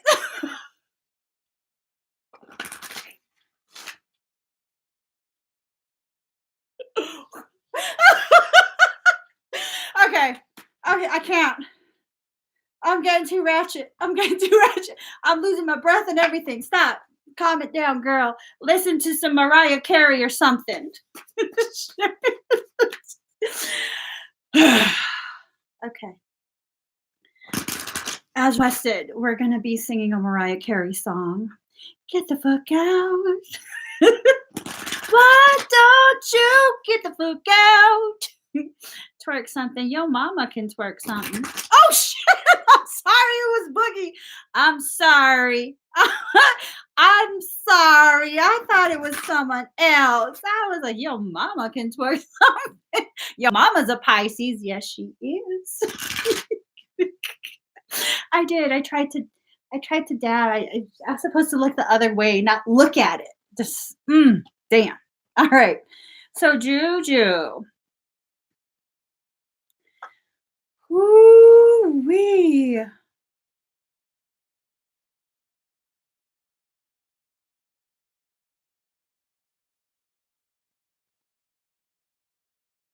Hold on. These cards don't feel right. Give me 1 second. I gotta shuffle them again.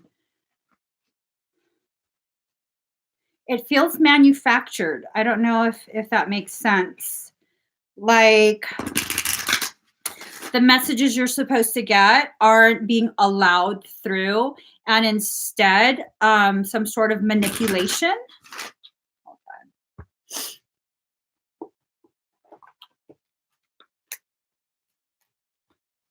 on. Okay. My ancestors don't be lying. My Chinese ancestors don't be lying. There you go. There you go. Let's see. So here we go. The Empress in reverse. Lack of interest, lack of concentration.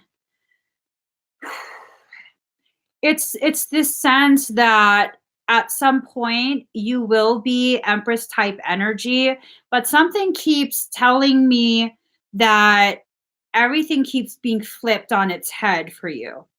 Again, it's like the messages that are supposed to be coming through are not coming through.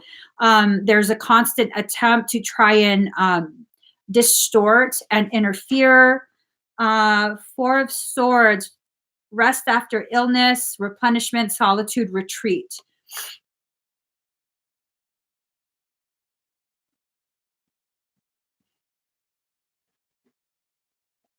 How have you been feeling since your session?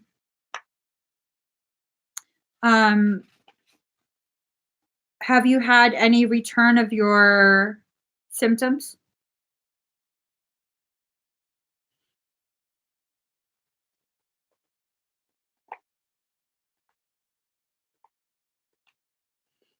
Mm.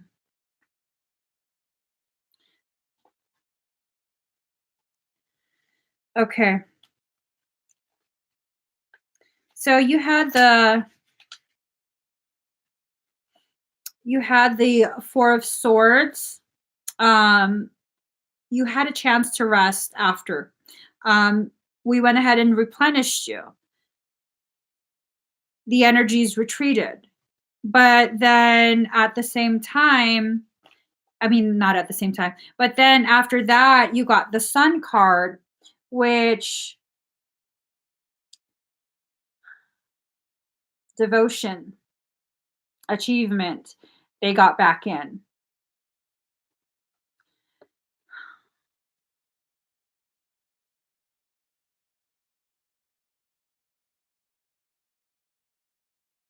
There were other cards that came through. Hold on. These other cards fell out of the deck as well. Okay. Are you fighting with a female right now? Is someone messing with you? You got Queen of Swords. Um,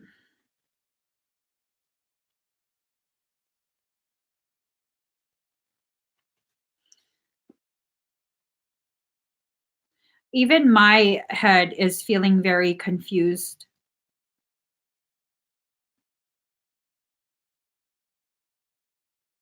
Thank you, Juju. I'm scanning you.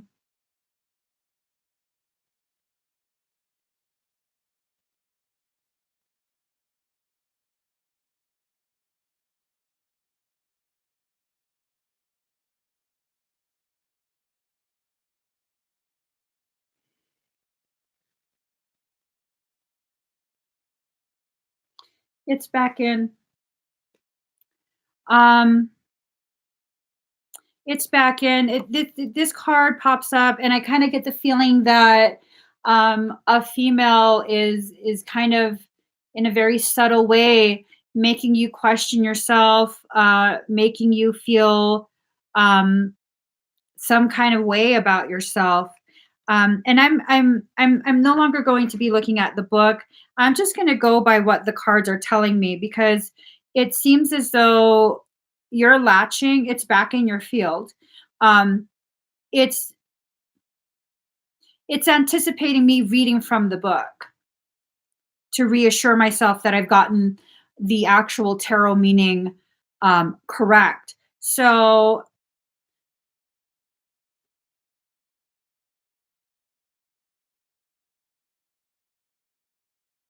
it's not the ex-husband. He's offering you cup, but at the same time, it's like he's kind of telling you, don't drink from this.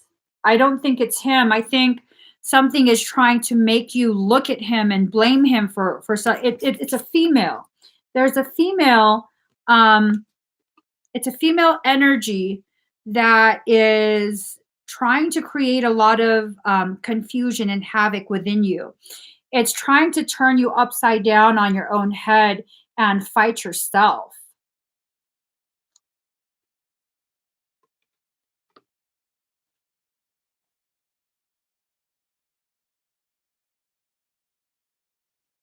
See, it's again, it's trying to create a feeling of instability where you're so exhausted and depleted that you can't even really stand anymore, that you need the assistance, uh, creating a feeling of you need assistance in order to even just stand as you are, overwhelming you, constant, throwing things at you from all sorts of different directions. Um,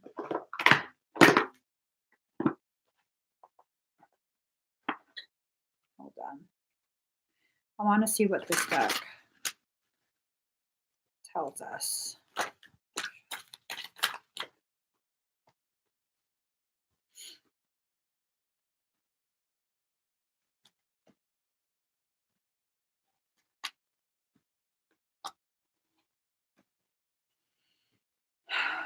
Dang. So, okay.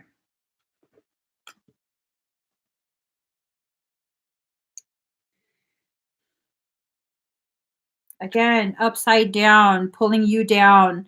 Um, you not even really understanding up from down. Um, it's not him, girl. It's you. Something within you. It's within you. Um,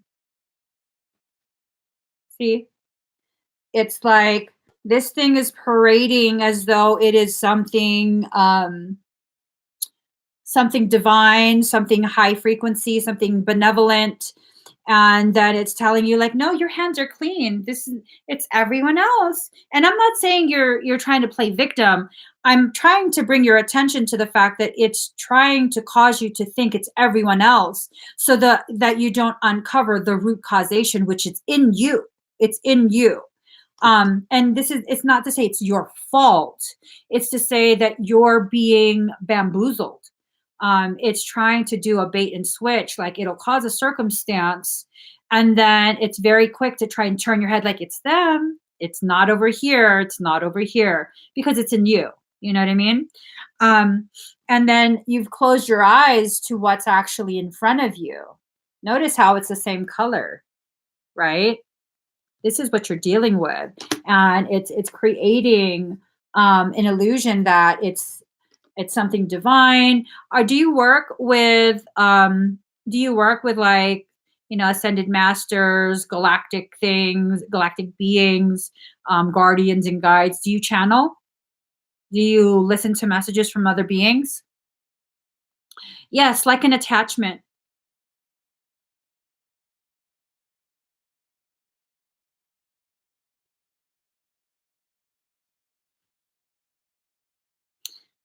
It's definitely triggering you. Not to say that your ex-husband didn't do anything to make you feel the way you feel towards him, but it's definitely using triggers to try and take you back to times of instability with him. I don't know what happened between the two of you, but it does things to try and trigger, like, oh, just like that one time, it's him. Just like that one time, it's not. It's not. Um,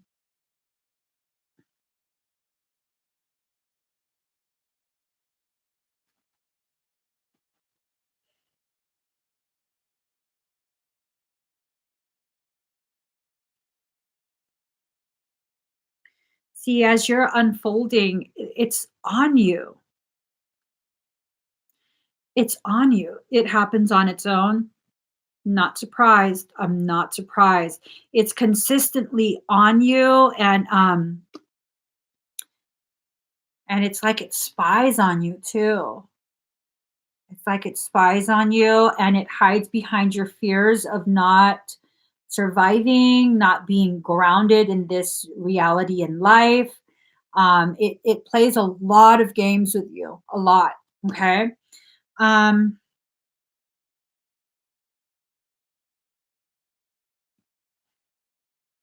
it's communicating with you directly, and it's almost like you've closed your eyes to where this communication, these emotions, and all of that are coming from. Um, how to get rid of it? Well, I don't want you to just keep getting sessions. You know what I mean? That's not a solution. I mean, it's not a wise business practice for me to say that to you, but really, I'm not just a business. Like, I see you as a soul, and it has to be resolved, like resolved, not just session after session, because it's going to keep coming back. Hmm. You feel like something is watching you and taking things like just poof.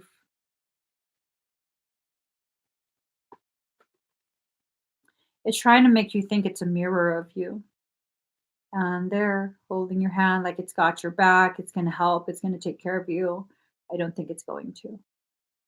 I really don't think it's going to. Um, I'm not too sure how to move forward from this.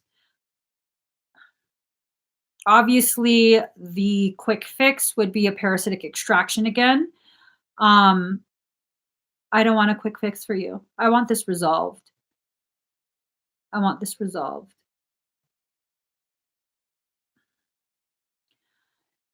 Um, a priest is not going to do this for you. um, this is not demonic. This is outside the realm of religion. I mean, if it makes you feel better, you can try. Maybe I'm wrong. You can try. Um, but having been raised and lived basically my entire life in a religion that utilizes priests, um, not unless you can find a Melchizedek cloister that entered the seminary, then yeah, that could probably help you. But the likelihood of that, those who are Melchizedek cloister, are very much um, disgusted by religion. So saging and cleansing is not going to work. Um,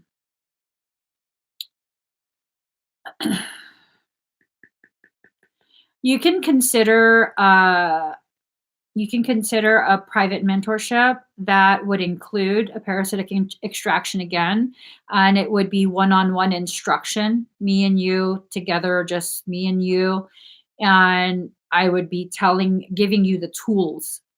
You get a customized manual giving you the tools, the exercises to maintain your auric field. But here's the thing, okay? The mentorship is not cheap. It's not cheap. I don't want you spending that money if you're not going to actually invest in yourself and do the exercises. Because if you're not going to utilize the tools, then it's pointless. It's pointless. I don't want you wasting that. So if you're really set on like maintaining your field, learning how to do this for yourself, mentorship would be the way to go. Okay? But again, this is an investment in yourself. I don't want you investing if you're not going to truly fully invest your energy, not just your money, but your energy. You have to invest in yourself and maintain your field, or else it comes right back. You were cleared, you felt the difference in the clearing, and then it came back. So I don't want to just keep taking bookings. That's my thing. Like I'm really not one that wants to empower a sense of helplessness and you can't take care of it yourself. Um, Sit and think on it first. Okay. And it's not that, oh, you can't afford it until no, I don't feel pity for you. I know you can handle whatever comes across your path financially, emotionally, mentally, socially. I know you can handle, but I want to make sure that you're not just knee jerk, like purchase, like I'll just do this. I'll do this. It's a quick fix because it's not going to be quick fix. Okay. So sit and think about it, see how you feel about it. Go to my website, read the description, see if it resonates. And then if it really does resonate, I mean, if you can figure that out in 5 minutes, if you need a couple days, really, there's no rush. You've had this with you for how long at this point?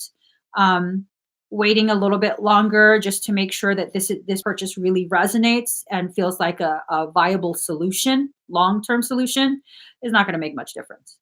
Okay. It's not going to make much difference, but definitely something is going on. It's back in your field. It's interfering and distorting messages, conversations you're having with other people. I wouldn't be surprised if it's trying to initiate a cycle of borderline paranoia. Are you starting to feel like you're becoming paranoid? I feel it disempowered, like it's not fully anchored yet. It's not. It's not fully anchored yet. And when it detected me trying to read for you, it released a little bit more because it remembers me. So, um,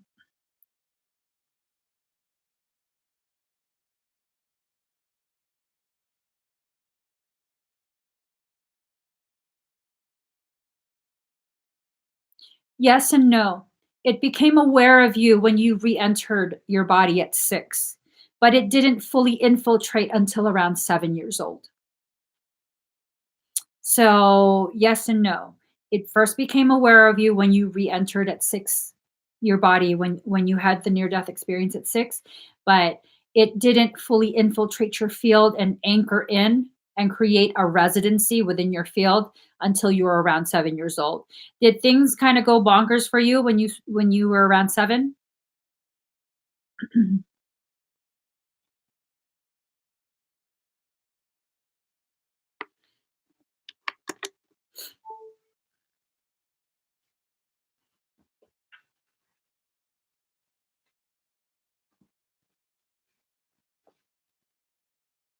Okay, so I hope this information helps you. Um, you remember now.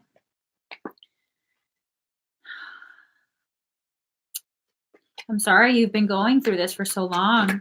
Um, ballsy little fucker. Okay, this card just popped out of the deck. I don't know why I was shuffling it. I was told to shuffle. The devil card. Devil card has a lot to do with obsession, fixation, addiction, addiction to suffering, addiction to drama, all kind of stuff, not just drug addiction. This thing is addicted to you. Okay. So this thing is addicted to you, um, which I guess this card popped out um, to kind of reaffirm the feeling that I was being given that really I have to be firm with you about having another session. Just an extraction is not going to be worth it for you because it's going to keep trying. It's addicted to you.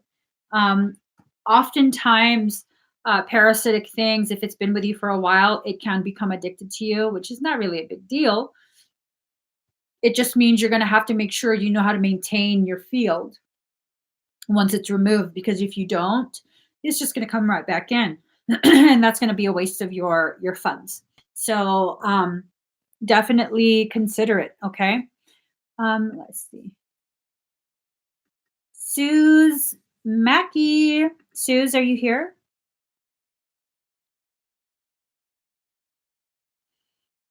Let me.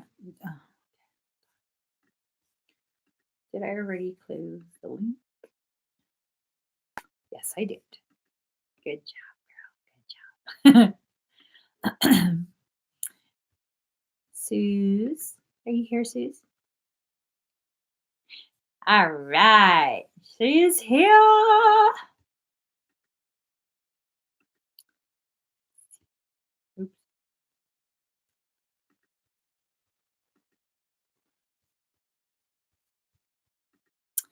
So let's go ahead and get you some cards. Gang, gang, gang, gang, gang, gang. I love that song.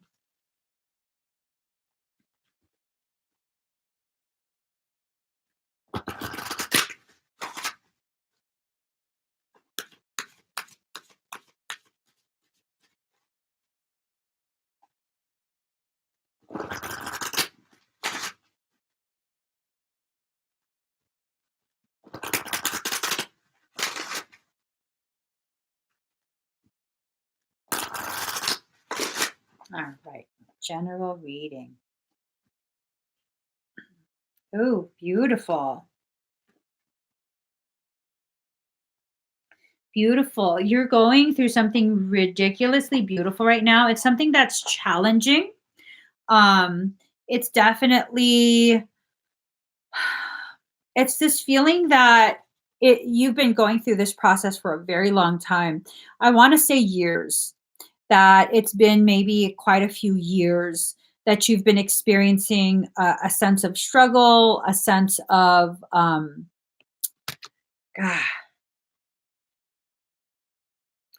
um, almost like being ganged up on, just a lot. And it's adding to your transformation. Card number 33. Look at all that heart energy surrounding you. You know, even though, do you have problems with members of your family? Because it's this sense that I keep hearing ancestral, ancestral. So I'm not, I mean, everyone has some family stuff that goes on, but this seems like it's elevated. Um, and you definitely don't have to share any details that you're not comfortable with. We all definitely respect your privacy, but it seems like it's a really intense thing when it gets triggered. It's a really really intense thing, and it feels like it's ancestral. Like this is a pattern that goes on in the family. Card number 14. Golden Crown. I wouldn't be surprised if they totally it's a male, I wanna say. Like, I don't know if it's a male sibling or a male cousin. Um, aw, they can break your heart. And it's like they go for the heart. Look at that. It's almost like that's what they aim for. That's your power. Notice how it's yellow for solar plexus, personal power. It's like your heart is your superpower. And they try and drain you at times. Like if they trigger you and it causes more of your masculine aspects to come out to try and protect your feminine aspects, like when you try and stick up for yourself, they go even harder. And it's causing quite a bit of an imbalance in your field, but it's ushering in a transformation. It's this sense that not only are their actions, because really it doesn't matter the intention. Um, Sometimes our soul will allow for malicious intent to have an effect on our life, specifically to trigger a trauma induced secretion. And it seems as though that's what they've been being used for, triggering accretion cycles for you. And no matter what happens, you always rise from your own ashes, from your own fire. Let's um let's get just a couple more cards. Mhm,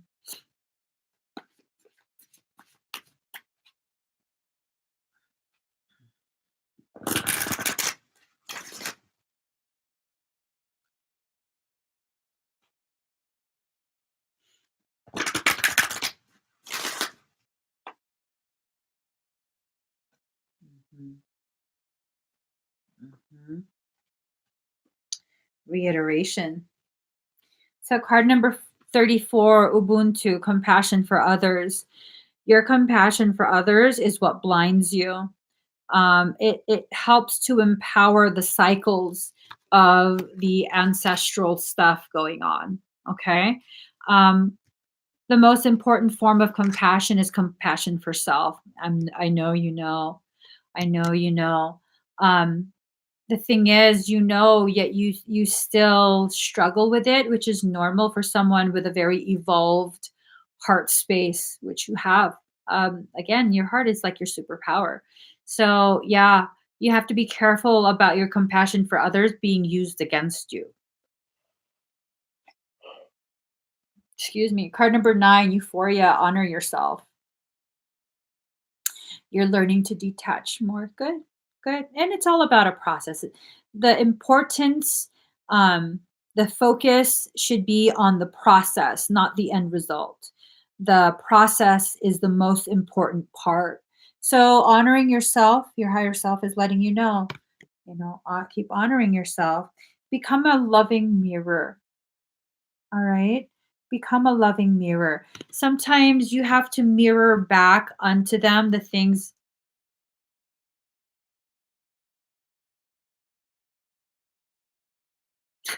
Sorry. Sometimes you have to mirror back to them the things that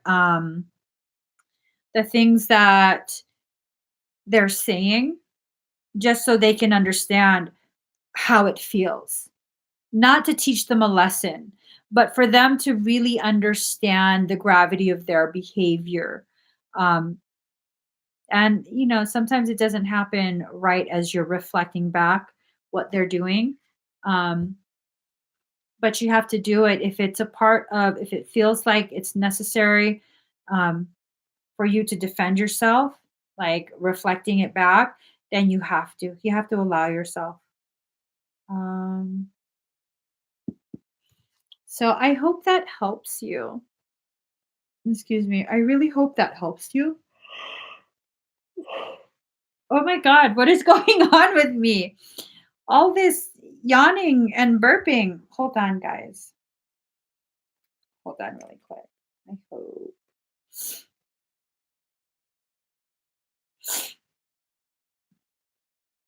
Give me 1 second. Okay.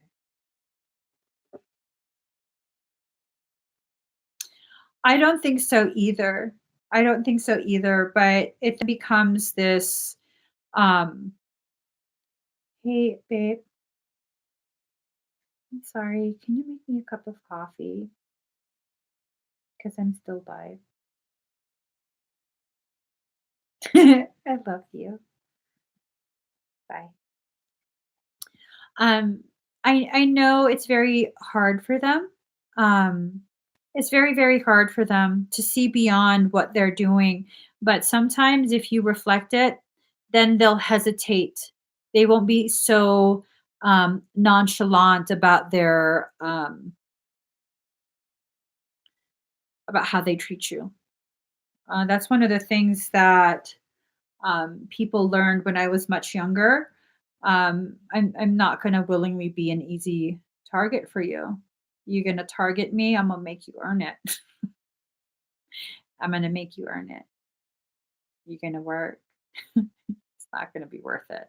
Find an easier target. And I think that's what it comes down to. No matter what, they're going to be targeting someone. And if you're an easy target because of your compassion, then no, they're not going to feel compassion for you. It's so that they can feel for themselves how ugly it is. And it's not to teach them how it makes you feel. It's to detract from their idea that you're easy to mess with. I don't know if I'm communicating properly. To be honest, I don't know if I'm communicating, forming my sentences in a way that can be easily understood. Is what I'm saying making sense for you?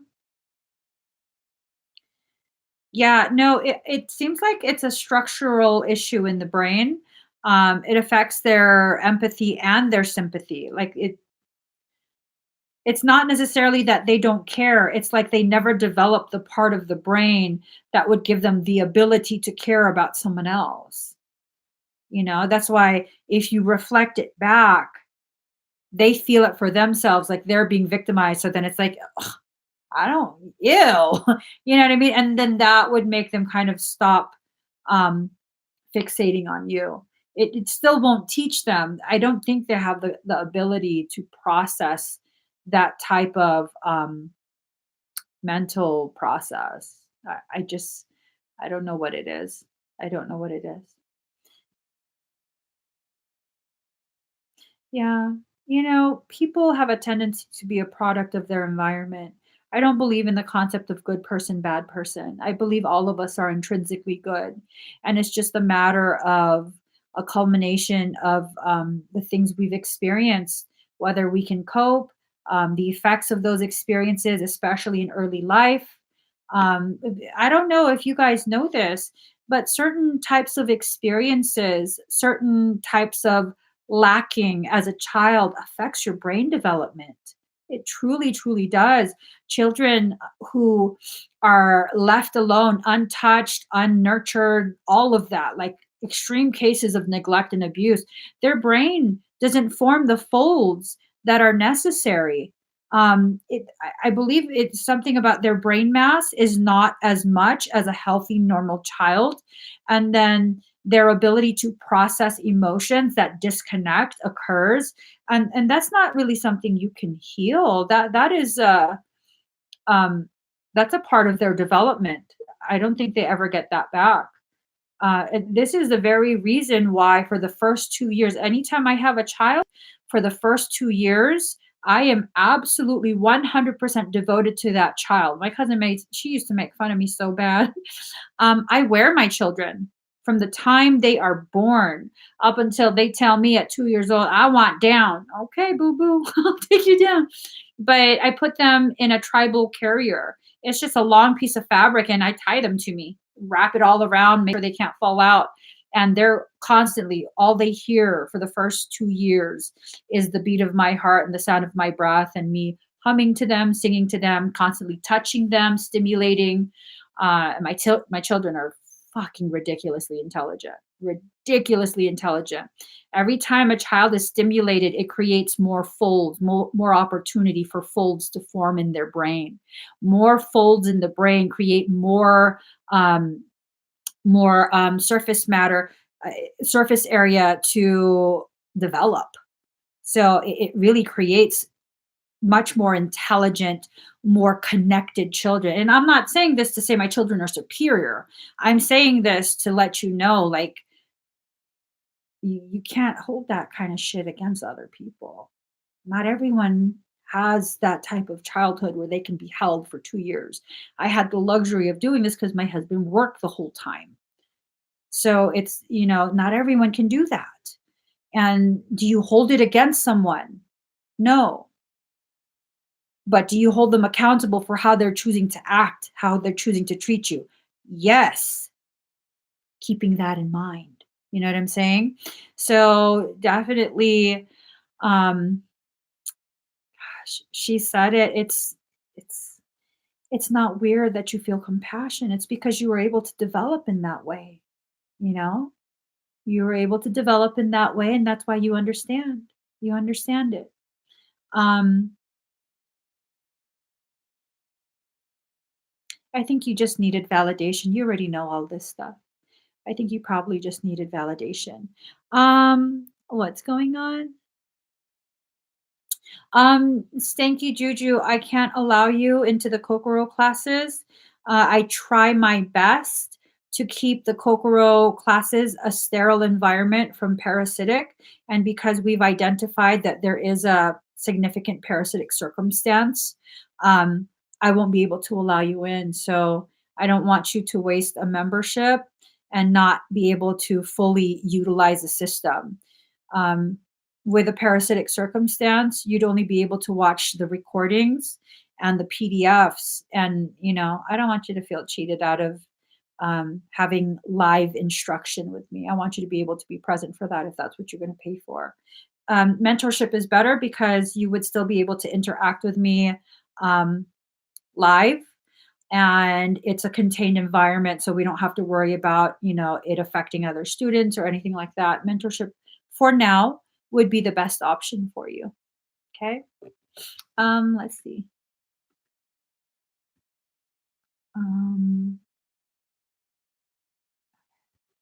Next is Vanessa James. Vanessa James, are you here? Right. It's hard to be angry when you can stand in their shoes. It really is. It's a beautiful thing. It's not a weird thing. It's actually very empowering to be able to experience such hardship, um, and still be so evolved in your assessment of it afterwards.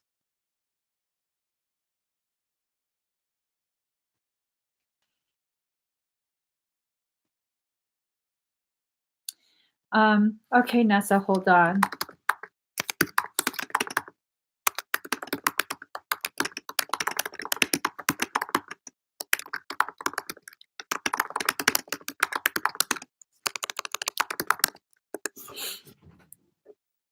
Thank you. It's cold in here. Because I'm a cold-hearted witch. You want me to heat you up? What? You want me to heat you up? I thought you said something else. Yeah, that's better. No, I'm hot. I know you are. I love you. I love you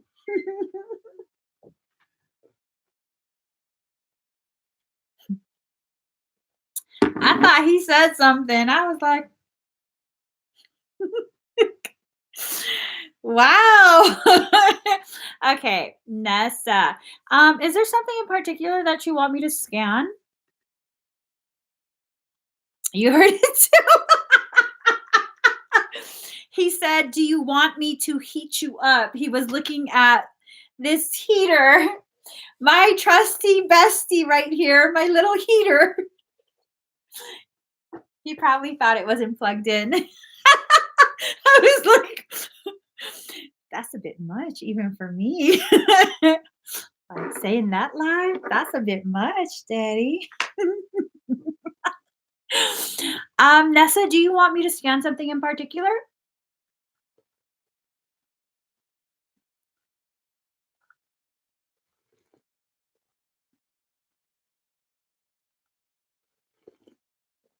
Don't be sorry, Stinky. Don't be sorry. I'm not going to hold it against you that you're going through something. Okay. Oh, no, I don't need that.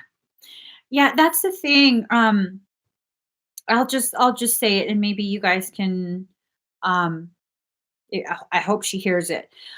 That's the thing. The reason I was encouraging you to get off of the live stream is because the parasitic thing is just trying to cause more anxiety, more and more and more anxiety because now you can't hear me. Oh my gosh, what's going on? Now I'm feeling this, and oh my gosh, you know what I mean? So if you um, if you exit the live and just allow yourself to calm, breathe, all of that should alleviate. It's trying to trigger you so that you associate it with me, and then you're less willing to accept help from me. It's a type of psychological programming that it's doing. It's like trying to associate my live streams and my work with a trauma type experience. Why do I keep putting this in? Okay, Nessa, you've recently gone into vibes a lot and trying to understand energy more. Okay, let's go ahead and check. Let's see what's going on in your field.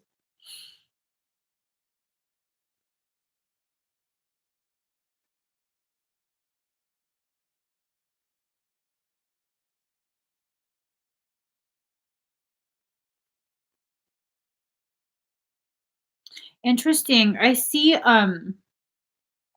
first off, I saw a hummingbird fly right through. And typically, hummingbirds, for me, signify happiness. So, this might be a period in your life where you're feeling a lot of really good things. You're becoming more aware. Your understanding of events in your life are ripening. And so, it's helping you to understand things better. And you're releasing more of the like resentment, the feelings of why did that have to happen to me. You're releasing those things, so more happiness is taking up space in your field. That's a beautiful thing. I also saw sparks, like like sparklers going off on your, ooh, like fireflies, not sparklers, fireflies, sparks just here and there, here and there, here and there. And um, to me, that looks like you're surging energy. Um, every time, well, maybe if I explain it better. So sparks on the outside of your shield, kind of like a dome around you, sparks on the outside, and on the inside, it's like a glowing tube, and then things swirling around it, like clouds. Excuse me, kind of like a tornado, in the center of the tornado glowing. What this is telling me is that you're surging energy, you're cloaking in some way with a swirling of like tornado looking energy around the tube. And then the sparks that are on the outside of your auric shield, those are attempts to breach your space and it's failing. He's like, it kind of tickles me. It kind of makes me giggle because I just saw a face get pancaked on your shield. You got some badass freaking defensive system. It's awesome. It's awesome. It's I don't feel like it's something that you're doing intentionally. I feel like you've probably done enough. I know you said you just started getting into it, but you've probably done enough internal work to allow access to higher levels of energy to turn on your activate, not actively, activate your defensive system. I think you're Blu-ray. This is what makes me giggle. When Blu-rays, even if they're not consciously aware that they're Blu-ray, when their defense system gets turned on, all over the place. All over the place. So that's what I'm seeing. I'm asking your higher self if there's anything else it wants to show me. And then I suddenly see hands with holding what appears to be like a garden rose. A garden rose is not like a rosebud that's tightly thinged. A garden rose is those really big, lush, full of petal roses that are semi open. Let me see if I can find a picture. Y'all need to see that. It's just so gorgeous. So gorgeous. Um, I ordered garden roses from my mom, and I also ordered garden roses for my aunts. I'm like, y'all are some bougie bitches. I didn't say that. I didn't say that. I'm just kidding. I did order them that, but I didn't call them bougie bitches. I said, you so bougie, auntie. They know I mess around a lot. It's like this, like that. Okay. So they're the really full ones. Your higher self is holding it like this, and there's some blood pooling around in the hands. And that tells me that the thorns have poked your hands. This rose is you. So your higher self is basically telling me you mishandle yourself quite a bit, which is very common for Blu-rays. Blu-rays do that a lot. So it's kind of like serving as a message as well as confirmation that you are indeed Blu-ray.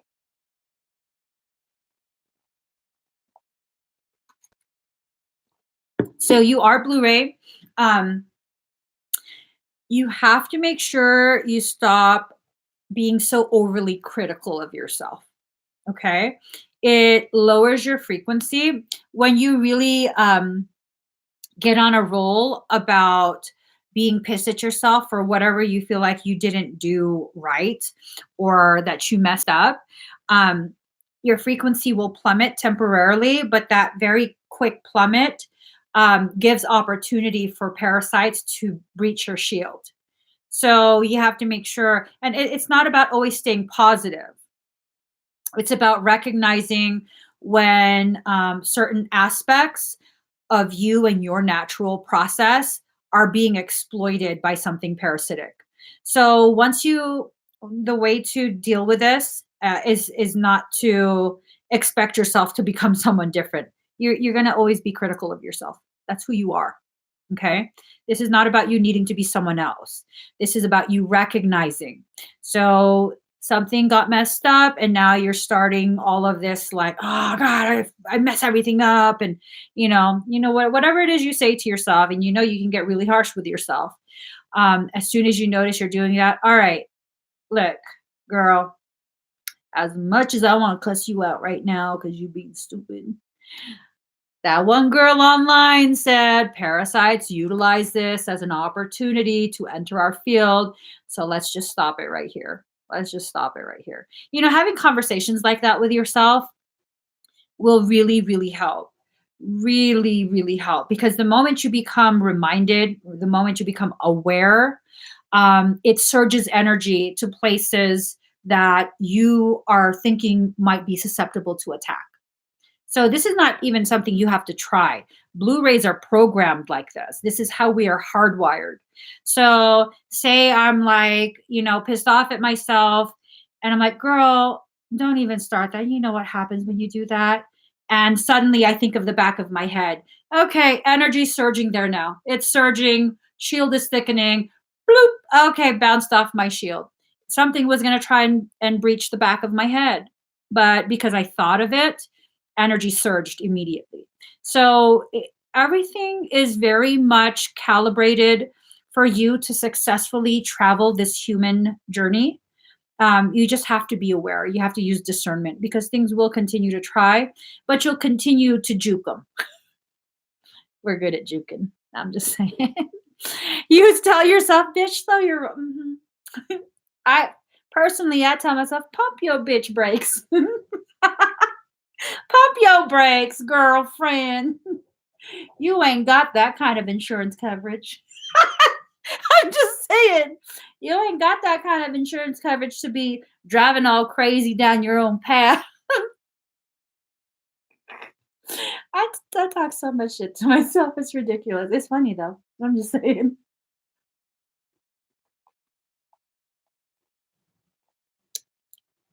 And if you can turn everything into a joke, that keeps your baseline frequency at a much higher level. That's why most of the time I'm not serious. I just can't. I just can't. I can't do it. I can't. I hope that helps you. Um, you might want to consider joining Kokoro 33, because you are interested in learning how to harness energy. Um, and because of the fact that you're Blu-ray, it might be something that resonates and helps you. All right, Mary Spaziani. Excuse me. Mary, are you here?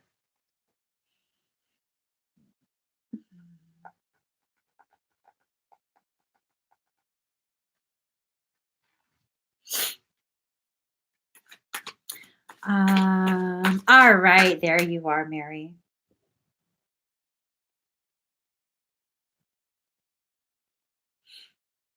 Okay. Is your son over 25 years old? You're welcome, Nessa. Mary, is your son 25 or older? Okay. So these cards just kind of fell out. They just fell out. King of Pentacles, man over 25 years, dark eyes and dark hair, arrogance. He has a sense of arrogance about him. That doesn't mean he's a bad person, but the feeling here, to answer your question, his his sense of arrogance, and I don't know if he's arrogant. That's what the card's saying, but if he does have an air of arrogance about him, it might interfere with that 2-week plan.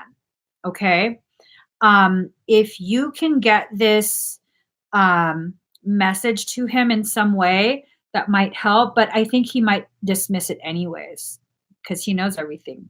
You know what I mean? That's how he feels. He knows everything. Oh, see. Temperance card, testing the waters, money restrictions. Girl, you're going to need to set a very, very clear line. This card is telling me something very, very specific. Money restrictions, testing the waters. You need to let him know if he's going to test the waters and screw this up. If he's going to be out in 2 weeks and he screws this up, you are not giving him any more money for any even basic anything.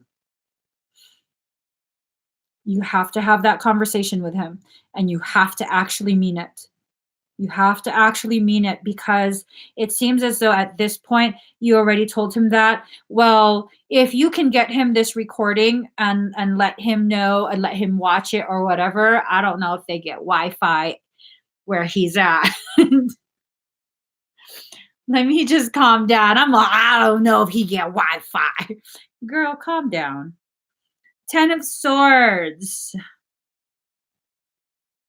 So this could either mean that the message will get through and he'll take heed, and so that time of his life will be done. In 2 weeks it will be done.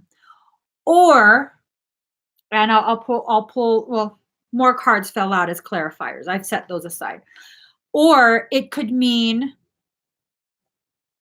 that he completely disregards you again, and that you have to do what you said you'd do and cut him off. That's hard.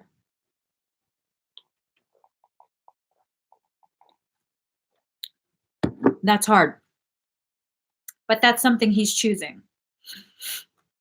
So if his actions lead to an extension, you need to be the mother that he needs and hold fast to that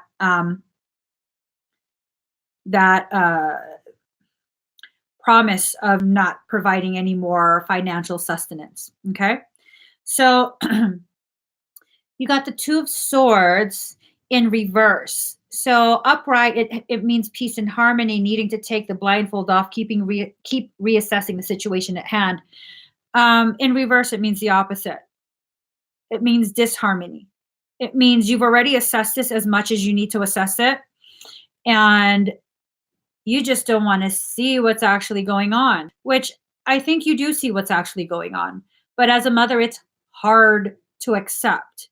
So are you the problem? No. Are you enabling the perpetuation of the problem? Yes. So at some point, if he's not going to do his part and release that arrogance, you need to stop being the security net, the security blanket, and the binky. Okay? You've served as his binky and security blanket for his whole life, and it hasn't taught him how to properly function as a productive adult. And is that your fault? No.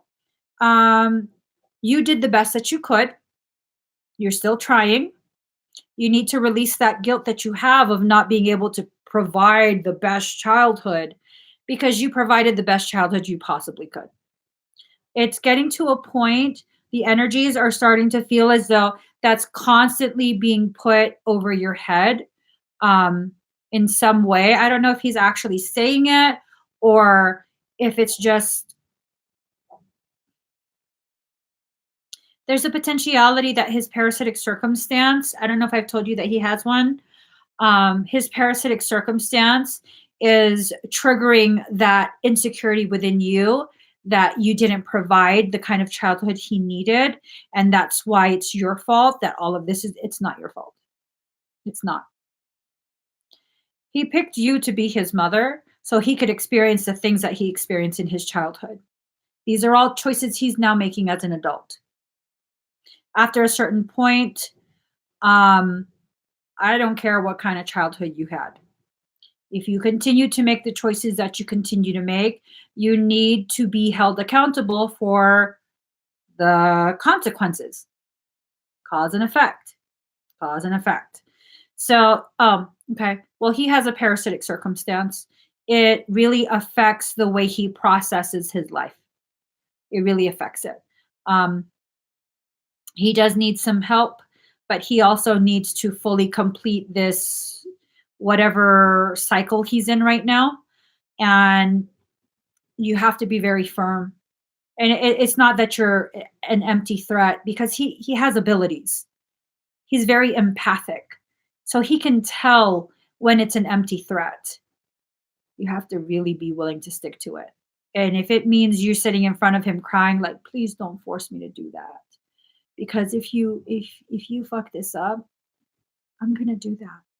And I'm gonna cry every day and I'm gonna feel like a horrible mother. But you know what? That's what you need at this point. That's what you need. You need me to back away, and it's going to break my heart. But because I love you so much, I'm going to back away. And you're going to be on your own. And I'm going to worry. But I'm also going to trust that this is going to be a period where you learn how to be the man that I know you to be. And you're going to stand on your own feet. You're going to get your ass out of this shit you put yourself into. And then you're going to come back home to me and tell me that I have a reason to be proud of you. And if you have to have that conversation with him, girl, have it. Have it. It might be a letter that you have to write. Knight of Wands, young man to 25 years, important letter. I think you have to write this to him so he can read it every single day for the next 2 weeks.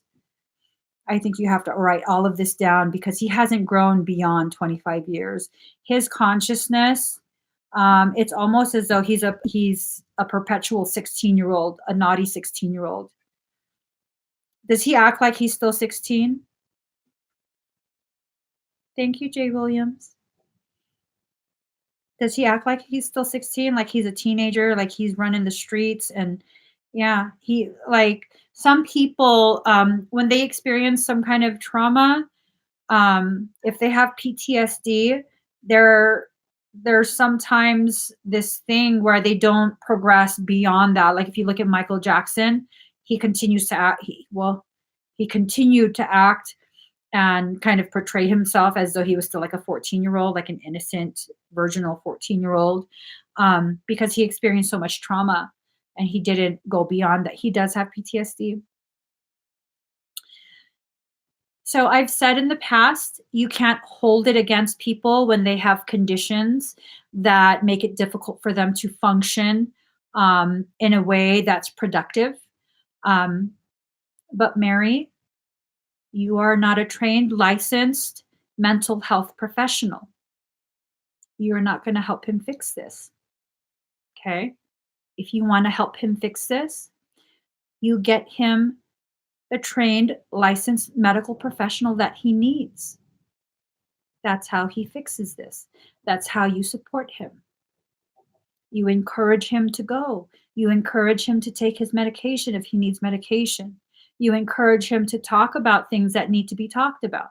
But the thing here is, as his mother, you carry a lot of the weight. You feel you're very responsible for a lot of the things.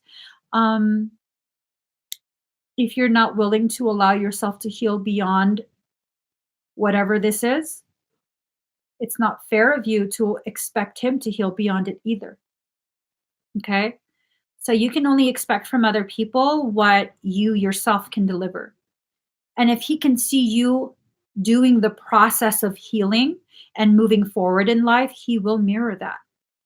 If he can see and feel that you expect him to mirror your growth, your healing, he will live up to that expectation. Children will only aspire to be as much as their parents expect them to be. And if you expect him to be a fuck up for the rest of his life, he will absolutely honor that request and continue to fuck up the rest of his life. That's how it is. That's just how children are. No matter how grown they are, that's how they're going to be.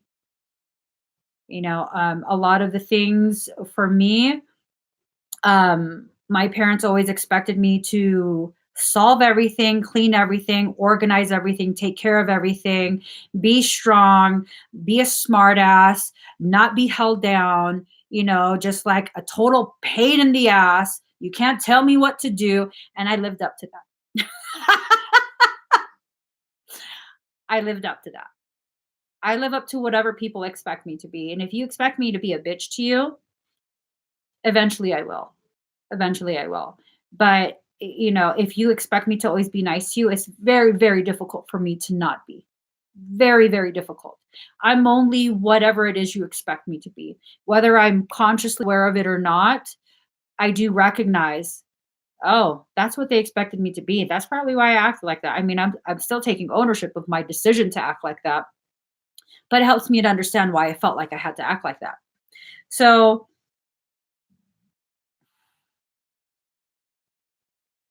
if you can do this for yourself, 7 of Cups, all that glitters is not gold, look beyond the clouds, money improvements.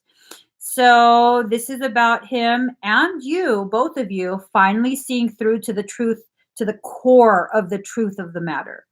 Okay? Recognizing all the things that need to be recognized, really observing how you've contributed to his current mental state, meaning how you enabled his sense of, oh, all I am is a fuck up. This is how I am. This is, street cred. What? I hate when people say that. This is the dumbest shit I've ever heard. Anyways, and it's not about you blaming yourself. It's about you taking ownership of your contribution to his distorted mental perception. So that way you can stop those behaviors and stop feeding into his distortion. It's not about blaming. When you take accountability for your actions, you then empower yourself to know how to not repeat those cycles. That's why it's important to take accountability.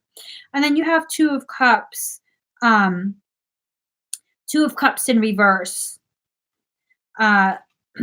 It's about peace of mind, joining of 2 people. So, there may be a period where he's really pissed off at you because once you no longer enable a circumstance, typically the person that's in the circumstance that's being empowered by the enablement will not be happy about it. There will be a period of adjustment where he has to relearn how to have a relationship with you. And so it's okay if he gets angry and doesn't talk to you for a bit. Let him have his space.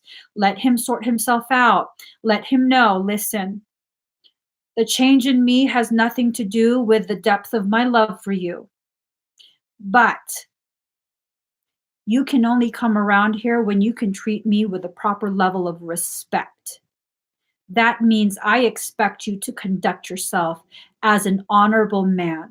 And if you cannot, if you will not, then I will continue to love you. But you get your bratty ass to your own house and take care of your own shit. Because until you can come to me proper, you're not going to come here. And this is me finally loving you in a way that you need, instead of enabling the diseased thoughts within your mind. I'm enabling the honorable man that I know you to be. And this is about recognition of who you know he is, his potentiality, instead of constantly focusing on the distorted imagery that he projects. It's about really acknowledging you're not the animal that you're trying to present. Because some people, if you treat a man like an animal, he's going to behave like one. He is. He's going to behave like one. You can't put him in a cage, treat him like an animal, and then expect him to rediscover his humanity, being treated like an animal. So you have to begin shifting within yourself so that he can begin reflecting that shift within you. Page of Swords. Reflecting back over your shoulder, spying or deception. So it's in reverse. You're not going to be looking back over your shoulder. You are going to do all of this internal work and you're going to keep moving forward. At some point, you might need to look back just to see how far you've come.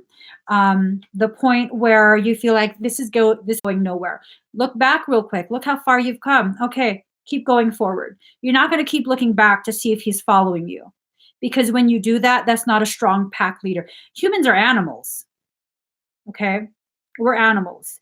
If we're treated like animals, we're going to behave like animals. But we like to believe we're some elevated form of life or something. We're not. We're not. So if you're looking at how animals, pack animals work, they need an alpha. You need to embody that alpha energy. The alpha wolf doesn't keep looking back. It goes forward and your ass better follow because I'm the alpha. You're going to follow. You're going to stay in line. We're going to operate together. We're going to function as a unit, take care of each other. But I'm the lead. Where I go, you follow. That's alpha energy. And you need to begin really pulling that in. As the mother, you are the matriarch. You are the alpha. Because of your matriarch position. Look at elephants. The leader is the matriarch. It's not the male. Regardless, it would have been nice if there was a male figure. If there's not, whatever, you're a matriarch. Okay? It's not always the male figure that leads. Look at the lions. Okay? It's the females that take care of it. So really allow yourself to embody all of this. Okay? You're powerful enough. And I know you've been doing the internal work. I totally know you've been doing the internal work. Every time we have another live and you join, I feel more empowerment. I feel more peace within yourself. There's still things that you stress about, things that you worry about, but that's just how you are. That's how you are. I consistently notice a change, constant moving forward, a constant amplifying of your energy. You're doing amazing. You're doing amazing. You really, really are, Mary. You really, really are. And y'all know I'm not going to say that. If it's not what's really going on, I'm not going to say that. You guys have listened to me call people out all night. Like, no, girl. You're doing a huge, huge, huge amount of work. I can feel it on your field. I can even with the way you interact. Before you were so unsure, and it was just like, oh my God, everything's bad. And now it's like, okay, well, what are some possible ways to move forward? That's the energy I get from your comments now. He doesn't have a place of his own. Okay. Does he have friends? Maybe his character will be better developed in a shelter. I mean, that's some harshness coming from me, but we have to explore all options. We have to explore all options. And maybe that's a conversation you have to have with him where it's like, look, I want this to work out. I know you have nowhere to go. This is not a power play. This is about me expecting you to respect me at this point. There are certain boundaries that will not be crossed. I don't want to kick you out. But if you're not going to operate in the way that I need you to, at a level of respect that I now expect from you, then you're going to have to consider the option of a shelter, or maybe one of your friends can take you in. But things are changing. And I'd like to think that you have the courage to step forward with me on this journey and be able to cohabitate with me in a respectful way so that you can continue to. And as long as you can continue to be respectful, even in your disagreements, there's no reason you have to leave. But the moment you cross that line, it's going to hurt me to kick you out, but I will and have that conversation, you know? He's been homeless for years. That's not your guilt to carry. Okay, Mary? That's not your guilt to carry. He's been homeless for years, so now he knows the gravity of what you're saying. You kicked him out a long time ago, hoping he'll get better and make better choices. But again, children are a reflection of our internal circumstance, 99% at 744. If you kicked him out hoping he would get better, but you didn't do your work to make yourself better, how could you expect him to do his work? Right? So if he sees you're doing work on yourself, and now you're expecting him to do work on himself, not dictating what the work is or how he's going to go about doing it, but just the fact that you're expecting him to begin working on himself. He can't be like, well, you don't do it. I ain't going to listen to you. You don't do it. Mm-hmm. Mm-hmm. See, he's improving too. I don't feel like he's a failure. Mary, I don't feel like he's a failure. I don't feel like he's a lost cause. I feel like he just keeps living up to other people's expectations of him. I feel like he started cycles years ago and he hasn't learned how to get himself out of those cycles.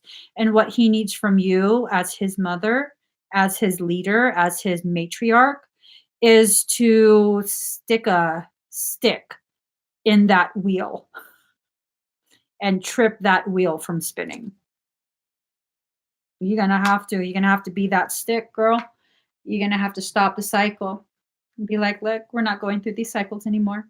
I love you too much to continue this way with you. And just leave it at that. You can't control him. You can't. You can set boundaries and expectations and then give him the freedom to choose what he's going to do, how he's going to move forward, and simply follow through with what you say will be the effect from that causation. That's all you can do. That's the most powerful thing you can be for him right now. A teacher of cause and effect. We're going back to square one. He's needing to learn this from you. Okay? He's needing to learn this from you. So let's see. I hope that helps you, Mary. Next we have Sandra Timson. Sandra, are you here?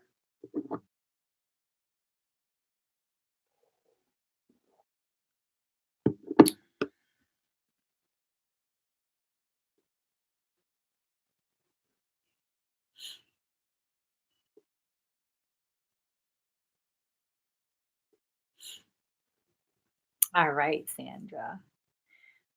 Thank you, Jay. Thank you. I mean, thank you, Christina. All right, Sandra. Let's go ahead and get you some cards. Is this regarding a relationship that you're having struggles with? Or is your question about a new relationship? Or just a general love? 3 hours, 6 minutes, and 44 seconds. 3 hours, 6 minutes, 44 seconds. 3644.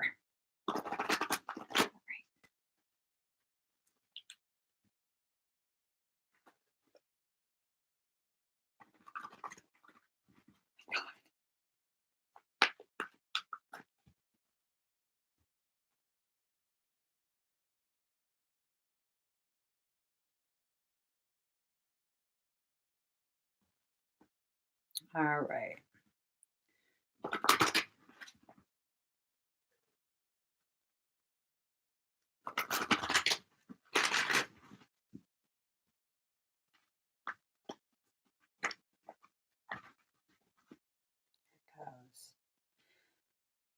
Ooh.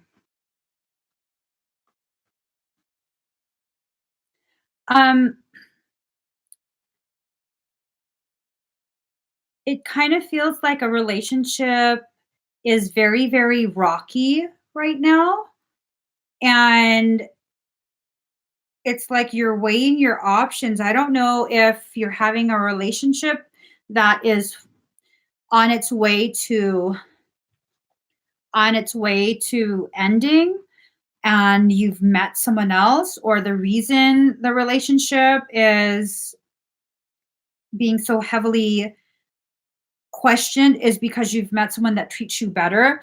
Card number 42, the word wants to be written. It's this sense that maybe the current relation wait, are you in a relationship?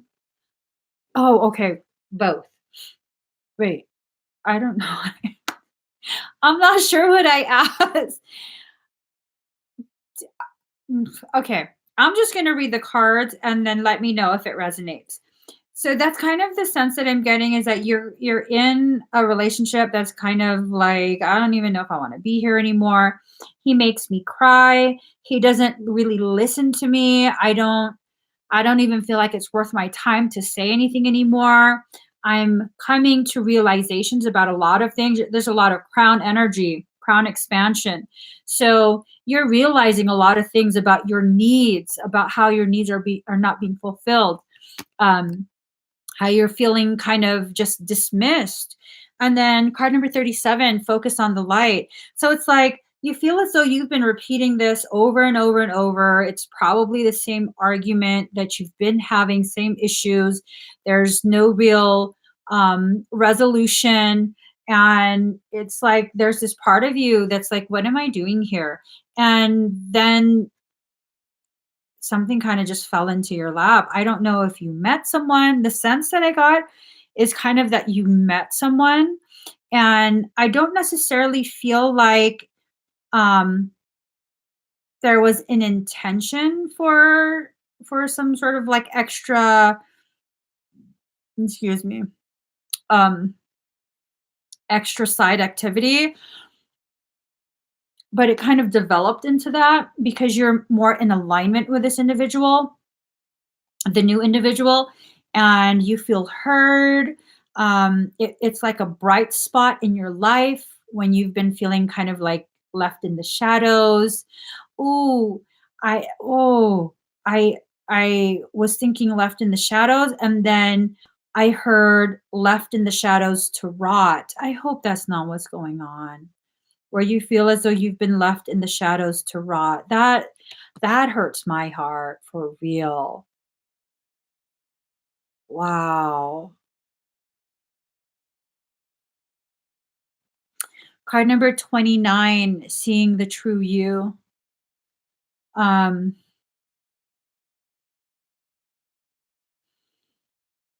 mm, it's this sense that the waters around you are very dark right now, very murky.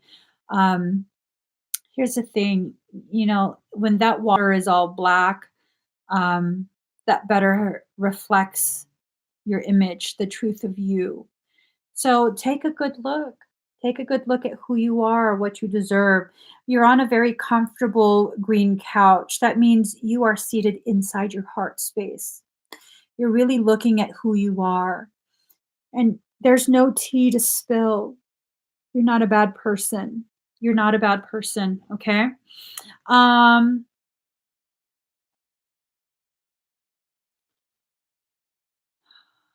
it's almost this calm acceptance. It's like you've gone through this process and you're experiencing finally a calm acceptance of who you are, a calm acceptance of this current relationship. Is just, it hurts unnecessarily. Sometimes things hurt because we're not really wanting to see the truth of it. Um, This just hurts because it hurts. It's just like it's hard for you to see clearly. Um, and it's a sense that you've been so beat up by it. And I'm not trying to say there's physical violence. I'm just saying like emotionally you feel so beat up by this at this point that you just want to close your eyes and like this is all there is. I don't know why I'm not enough. I don't know why I'm not enough. It's really yeah. Um they make me feel that I'm wrong. His family mind games. Mm, that might be the butterflies. Usually, butterflies are indicative of transformation and change. But for some reason, I was thinking the butterfly was being used like as a muzzle to choke out the sound of your voice. And with mind games, that would explain these butterflies up here flying around, kind of like flying monkeys. Um, and oh shit, that's deep. Do they try and act like they are so much smarter and so evolved and you're just like you're kind of, stupid and you're like she don't get it. She's not that smart. Do they act like they're faking being butterflies? I wouldn't be surprised if they were um super, and I'm not saying everyone who's into religion is, bad, but I wouldn't be surprised if they were that stereotypical religious fanatic that, everybody gonna burn in hell if they don't agree with the Lord Jesus. And I believe in Jesus. Shit. And you're making me feel like I shouldn't believe in Jesus because your shit's ugly. I'm just saying. I hate that. I hate when people act like I believe in Jesus. You're making me embarrassed for Jesus. Yeah, they're faking it. They're faking it. They're putting up a front of being evolved. And they're not. They're very close-minded from the feel of it. Um, Let me see if I can give you a little bit of encouraging message from your higher self.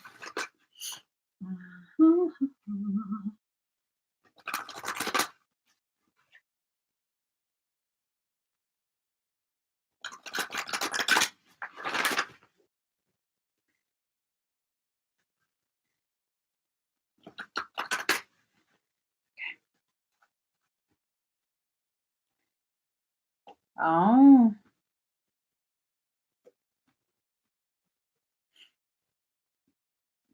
this is beautiful. Perspective. Perspective. Um, you have to gain better perspective. Okay. None of what they're actually doing should be allowed to enter your mental and emotional field. None of it. Look at that. She has a helmet on. She absolutely has a helmet. They're like emotional coronavirus. I don't. I shouldn't even joke around about that.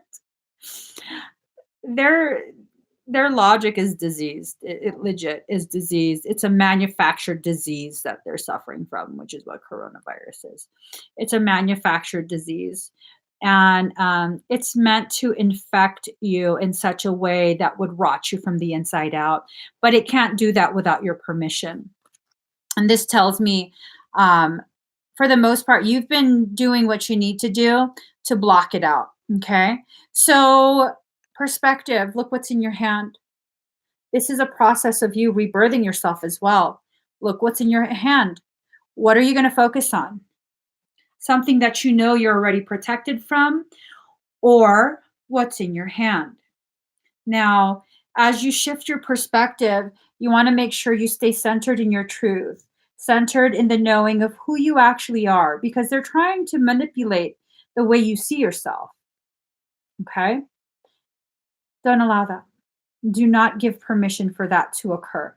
Enough of it has entered your field that it's starting to affect you, but it's not fully anchored in yet. So don't allow any more. No more. Do not allow any more. Now, here's the most important thing: unity. This unity is not about you reconciling with this individual or their family. This is about you reunifying all the parts that were fractured and splintered from you. With every time they attacked you and your sense of worth, parts of you were splintered, parts of you were fractured. You need to reunify yourself. If you're going to choose to stay in this relationship, which you have the freedom to choose to stay, to choose to go, whatever you feel it is you need at this point, whatever is the best option you think you have, that's what you need to do. Don't listen to anyone else. It's just you. Okay. So, whatever it is you decide, um, first, you need to reunify yourself. You need to call back all your parts, call back all your power, and become a whole person again. Um, I'm going to be honest. Yes, it is not my place to tell you to stay or to go, but I will be honest. This will be damn near impossible to do. This process of reunifying and becoming a solidified whole person will be damn near impossible as long as you continue in that relationship. You might be the person that proves me wrong. Who knows? But I will be honest with you. That is a strong sense of what I get. Now, a secondary message for this card is that you have the whole world in your hands. You have the whole world in your hands. You have no limits. There are no limits for you. Only what you choose to believe. And when you believe in something intensely, you bring that into fruition. You're the one that creates that for yourself. You make it a part of your reality. So if you believe this is all you deserve, which I don't know if it's a lot, if it's a little, if it's good, if it's bad, I really don't know. But I do know in order for you to reunify all your parts, you're going to have to be in a more peaceful space. And I don't think they're able to provide that for you. I just, um, I just don't feel like they even realize the gravity of their behaviors. Um, it's this feeling, and it's honestly a lot of people do this.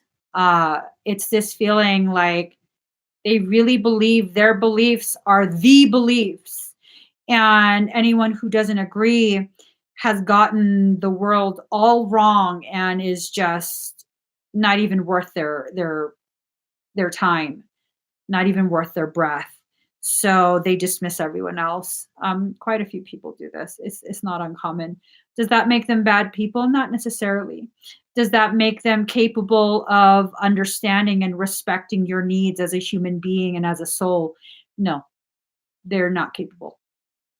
Um, that's a very harsh assessment, but it's a truthful one. I don't believe them to be capable. You know, I believe them to. They gang up. Yeah, if I'm going to be really blunt, it feels like cult behavior. Like you're either in the fold or you're not. Like y'all are crazy. Fold yourselves. I'm out. It feels like cultish behavior where any deviation from what's approved is going to the iron fist. And yeah, no, you need you need to free yourself to be yourself. And if who knows, there might be a change of heart where the relationship can work out and you can begin this process of allowing yourself to evolve, or it might not. We don't really know. You're going to have to assess and see how you feel. Um, see what your soul guides you to. That's the only thing you can do. See what your soul guides you to. And if you choose to stay, it's not because you're dumb and you're weak and you can't make it on your own. It's because you're not done learning whatever lessons you need to learn with them. That's it. That's it. It doesn't make you a bad person. It doesn't make you less of a woman. Okay? It just means you're not done with whatever you're learning together. And no one knows how long you're supposed to be learning these lessons with these individuals. No one. No one. Learn what you need to learn, and then allow your soul to guide you to wherever you need to go. It might be with them, it might be without. Be open to whatever potentiality your soul has planned for you. That's the best way to travel your path. Just being open to whatever your soul has planned for you. I hope that helps you, Sandra. Jade. Hey. Oh my gosh, that's where you're from? Okay. Okay. Jade, are you here?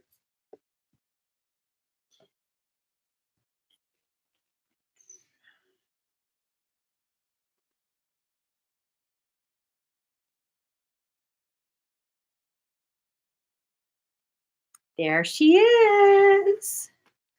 All right.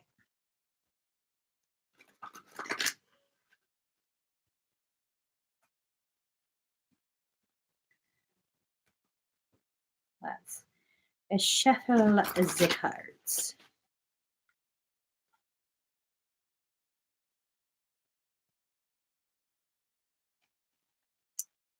Way to redirect. I was about to pull cards and I'm to shuffle a different deck. Dang. All right.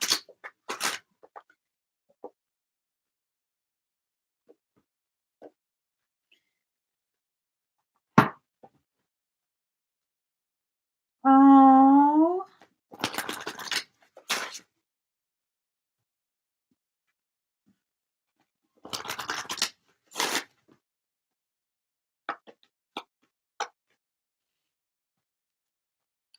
All right. So, card number 8, the path. You're climbing a ladder to a higher level of being. Okay. Notice how you're by yourself. You are on a path that is a solo path. Um, does that mean the relationship has to end, or it's something that's not viable? Not necessarily. Not necessarily. This is your higher self letting you know that the path you're traveling within yourself is strictly for you. Okay. Whatever growth you experience. 3 hours, 25 minutes right now. So 3 hours, 24 minutes, and like 45 seconds. 3:20, 24, 45. 3:24, 45. So this path that you're on, this journey, it's a spiritual journey, to help you rediscover yourself, to help you evolve your understanding of who you are. Okay. And you can expect another person to follow you down this path. Um, I know your question is about love, but I think it ties into that because sometimes when you're in a relationship, the most common belief is if I am choosing to evolve, if I'm choosing to do that spiritual work, internal work, then my partner should as well. And I've had so many people come to me ready to end their relationship because they feel like I'm now woke and my significant other isn't, and there's just no way this is going to work. Well, the truth of love is that both of you don't have to be at the same place in your personal path at the same time. You don't have to be on the same page, much less the same book. Okay. So, what's more enjoyable? Because life's supposed to be enjoyable in certain ways. What's more enjoyable? This scenario where you and your partner are in a classroom sitting in a circle, seats are placed in a circle, everyone has to be on the same page, reading the same words at the same time. I mean, we used to do that in elementary school, and like you read a paragraph, the person besides you reads the next paragraph, and really I didn't take in anything that was read because I was so focused on shit. When it's my turn, I better not have lost my place. Shit, it's about to be my turn. I don't know where anyone's at. So I'm not even paying attention to what's being read. I'm not absorbing the information. I'm not absorbing the lesson. Is that better than the two of you sitting under a tree, enjoying a day, reading books separately, and being fully immersed in this beautiful literature and really visualizing all these words and feeling the character and the moment, and then being so engulfed in it that you have to pause. And as you pause and you put the book down on your chest, you look over at the person that you love and you see they're enjoying something as well. And you're right there enjoying something separately yet together, being free to be who you are while they're free to be who they are, and really being able to enjoy the book, which is better. So that's how spirituality is. Is it like one, two, cha cha cha, one, two, cha cha? You know what I mean? So this path is just for you. Okay, right now you're on a spiritual path, and that path is just for you. They have their own path, and their path might be parallel to yours. It might deviate. Who knows? Who knows? But focus on your path right now. Okay. The most important kind of love is self love. So, ooh, girl, hold on. Sometimes I have conversations with myself, and then I document it. Don't judge me. Sometimes I do this often.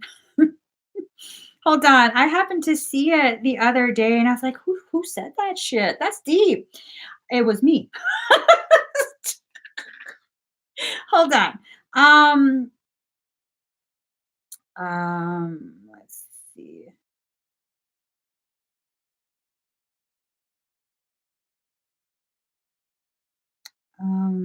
Where is it?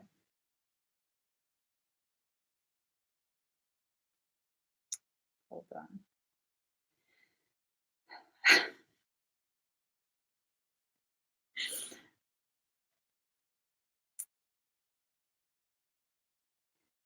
Where is it?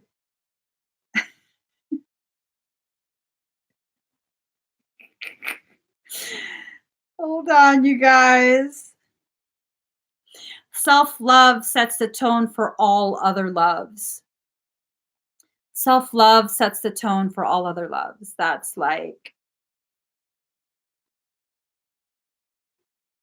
deep. That's deep. So, how you set the tone for the way you love and appreciate yourself really teaches others. It really, really teaches others. And then there was another one. Um, where is that?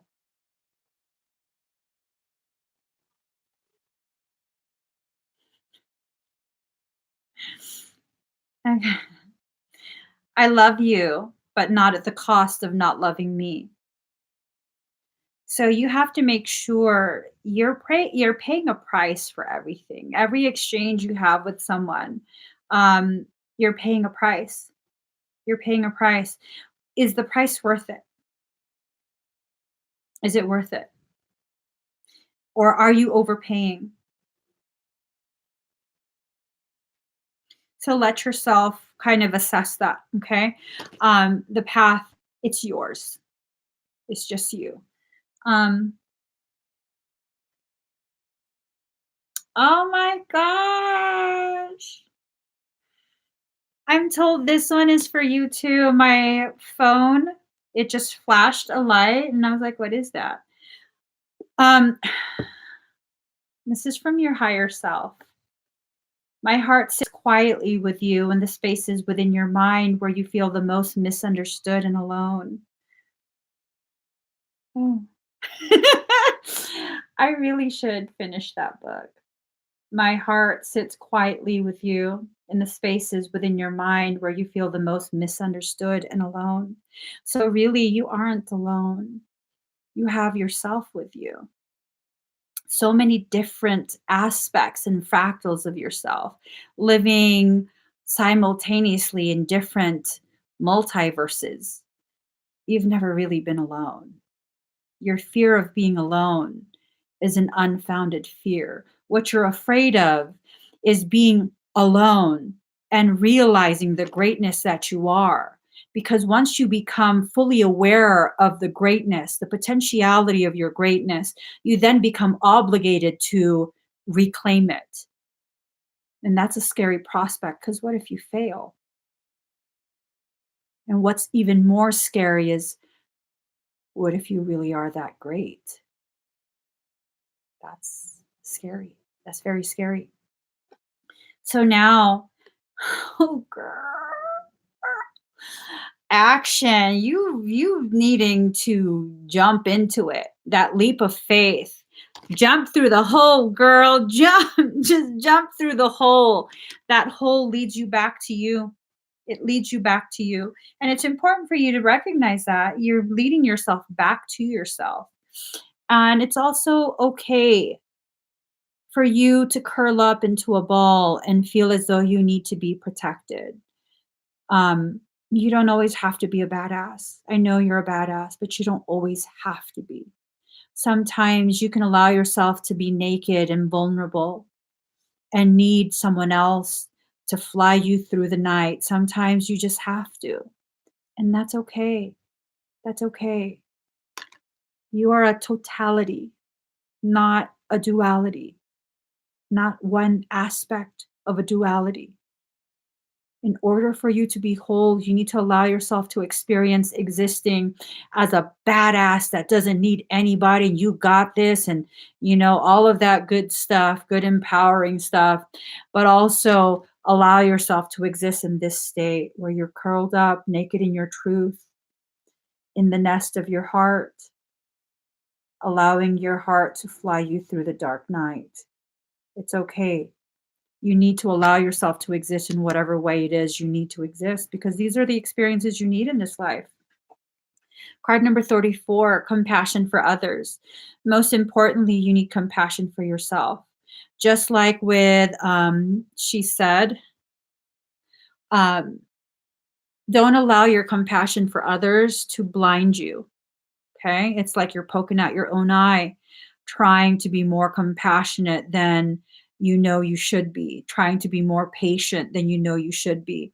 I think the relationship you're asking about is really challenging you, really testing boundaries, triggering you in ways that you need to be triggered, but you're afraid if you allow yourself to react organically, that the house of cards will just all fall down. And don't you think you deserve something that's on a solid foundation? Something that can withstand the tornado of your rage? Don't you think you deserve something that's very solid and secure where you know if you exist in this state, you're still okay, you're still protected, you're still going to be safe, the walls aren't going to come crumbling down around you. And I think maybe that's the guidance you are looking for. Um,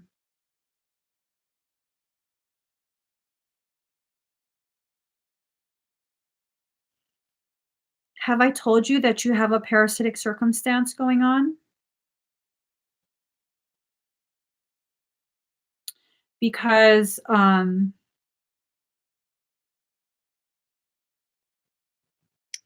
the next card, um, and it's not because it says witch. Not all witches are bad or do like crazy shit to people. I say this right now. I know quite a few witches, and all the witches that I know, that I personally know, are fucking peaceful and amazing and love everybody and don't give a shit that everyone talks shit about witches. They're just like, people just are who they are. Like, make a doll and poke them with a stick. I'm not that peaceful. So it's not about the witch. Um, Jade, I see this and it's like a presence. I feel like you're the bird, and there's this presence that totally is like, I'm not going to let you rise. I'm not going to let you fly. You have to stay contained. And it it could potentially be, because I'm not scanning you, it could potentially not be in your auric field. It could just be outside of the field and triggering your insecurities, your lack of confidence. You know, it's triggering that and causing you to feel like you're too afraid to rise above. You're too afraid to reach higher levels of consciousness. Um, allow yourself to receive higher. Oh, sorry, allow yourself to receive higher levels of abundance, things like that. So that could be you, your own fears, but there is something that's totally trying to keep you from going higher. The card says, card number 36, which the magic you seek is inside of you, let it flow. So even with that, it's like your higher self is telling you, reminding you, be the rebellious mofo that you are. Rebel against this limitation. Don't quietly accept it. Rebel, rebel, rebel. You are experiencing an internal rebellion. You badass girl. Whip them. Get a paddle and paddle them. I'm just saying. Card number 32, tangibility, make your dreams real. Okay. You have the ability to make your dreams real. Um, bad dreams are called nightmares. Scary dreams are called nightmares. So it's still a dream. If you have elevated manifestation ability, you can manifest the nice dreams as well as the not so nice dreams. Be careful what you focus on. Okay. Be very, very careful what you focus on. Don't be afraid. Just use discernment. Be aware. Cultivate an environment that grows you rather than detracts and depletes.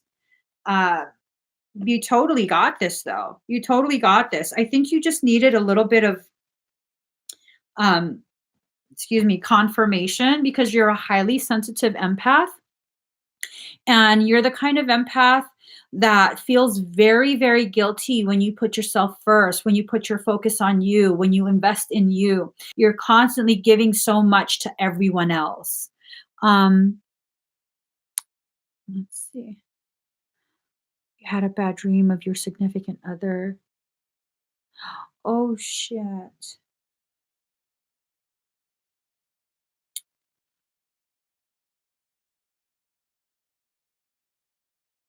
Let me just ask your higher self if there's a message specifically about that. Girl. Okay. The message regarding the letter.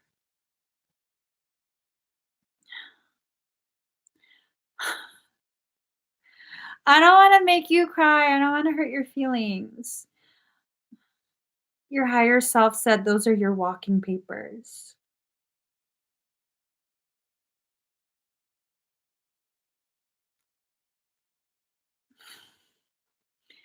Those are your walking papers.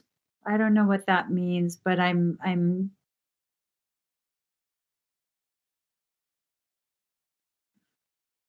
let's see. I don't want to make assumptions.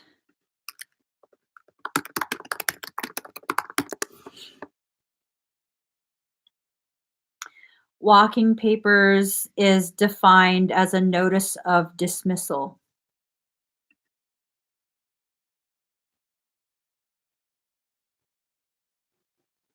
Meaning of walking papers in English: if you give someone their walking papers, you ask that person to leave a place or a job.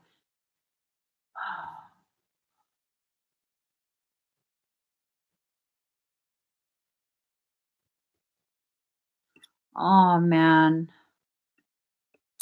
Urban Dictionary, which is usually ridiculously funny to me. Walking papers is defined as the paperwork given to an inmate in prison that enables their release. Your higher self is telling you, um, that you've imprisoned yourself to whatever circumstance that you've really, um, been committed, like imprisonment, committed, mental, committed. Um, you've committed yourself to a circumstance that is not growing you. Oh, is he in prison? Mm.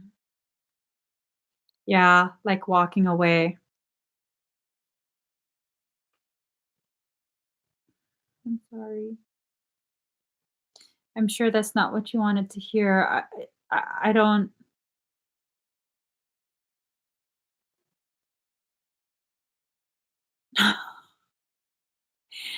I was asking your higher self, is there anything else that you can tell me to, like, finish her reading? Because I don't wanna leave it like that. And your higher self says that she doesn't wanna make me cry. It's not you now. She's like, "I don't think you can handle this. I don't wanna make you cry." Um,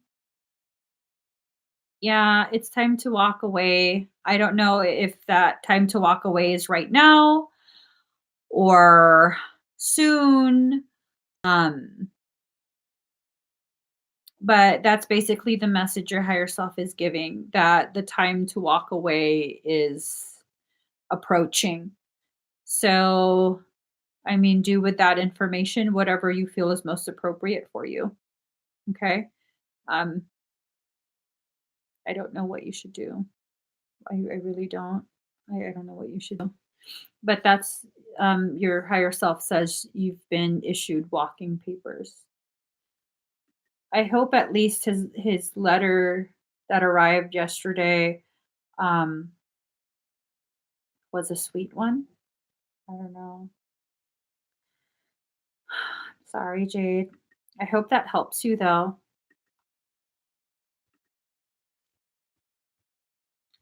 All right. Teresa Zufel. Teresa, are you here?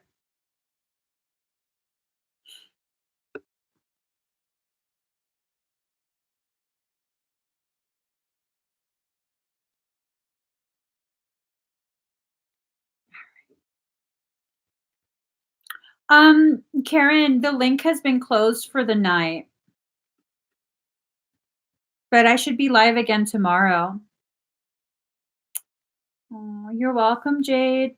All right, Teresa. Breathe very deep and very slow.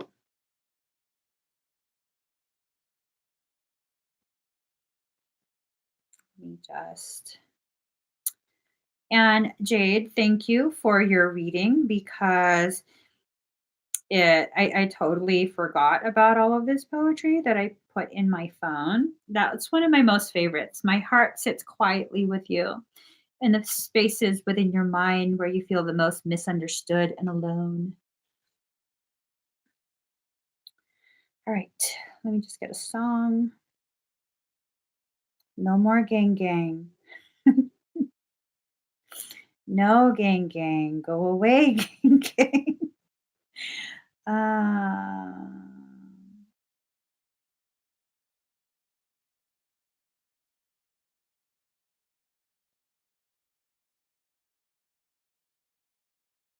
Yummy, yummy, yummy, yum, yummy, yummy. Breathe deep and slow.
How do you feel?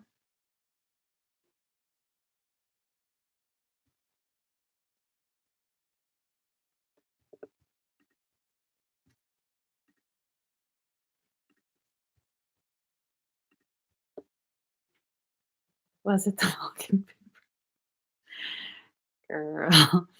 Yay! She feels lighter. Teresa, in a few minutes, you might feel like almost like staticky electrical pulses, very, very mild, nothing painful, going down the forearm into your fingertips and like um excuse me, and like tingling at the fingertips, your nose, your lips. Okay. It's a lot of energy that was sent through your field, and there's a little bit of a delay. So it might take a few minutes for you to feel that sensation, if at all. I'm just, I don't want you to like get freaked out if in a few minutes you start feeling that and you're like, oh my God, what's happening? Because she's already done. Okay. You might not feel it, but if you do, just know that's what it is. You're starting to feel your nose. Yeah.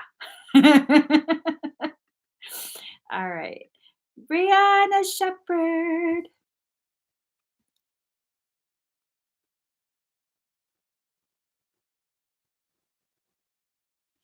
Oh, Brianna, are you here? Okay, she's here. So we'll do let's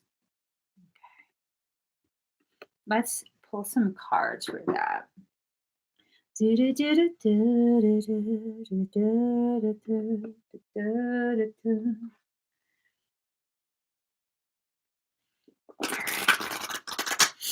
Um, Karen, if you're not able to make the live tomorrow, you can put your question. Um, you can purchase it and put your question in the comment section, and we can provide you a timestamp. I'd hate for you to miss out just because you can't make the actual live. I mean, if that's something you want to consider, of course. But yeah, tonight's closed. Sorry. Thank you, Christy. All right, Brianna. Ooh, girlfriend. Mm-hmm.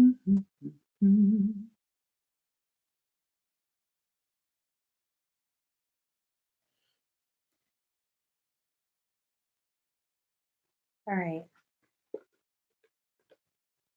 These cards are not for you. Wait.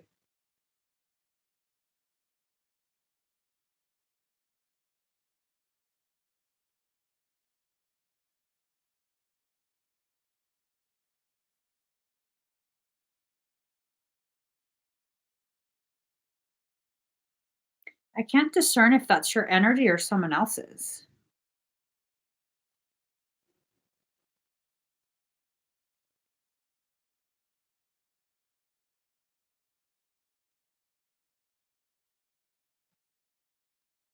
Something's watching.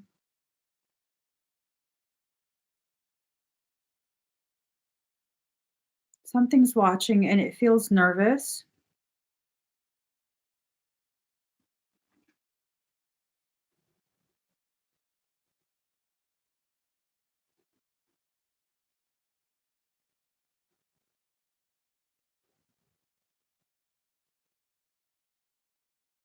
Nothing's in your field.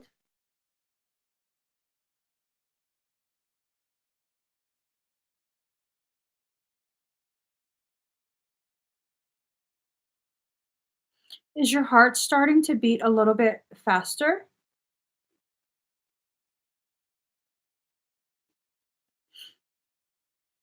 So these are your cards. I haven't pushed them in until I know for sure that this message is for you. I have to discern if those cards are for you. I'm going to pull out another deck. Um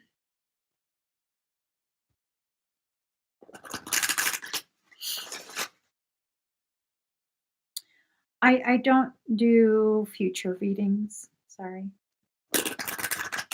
It was, but it's calmed down, Brianna.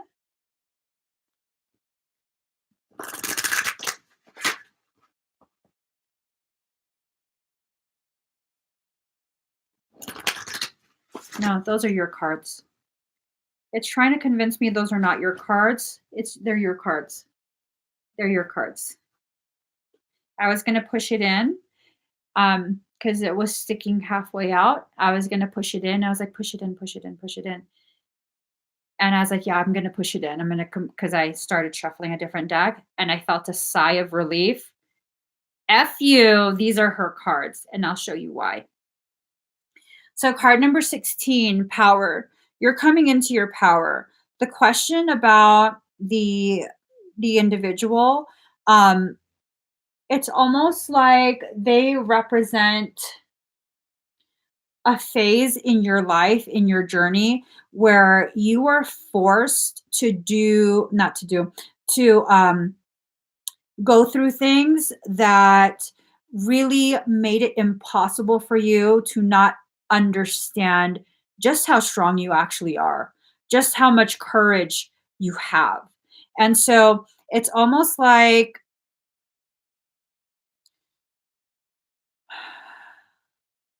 that person being brought back into your consciousness is causing triggering, like you're being triggered in different ways. Um, it doesn't seem like it's just like reminiscing. It seems like this is going to be done in a series of um, triggerings. Not all the triggers are negative.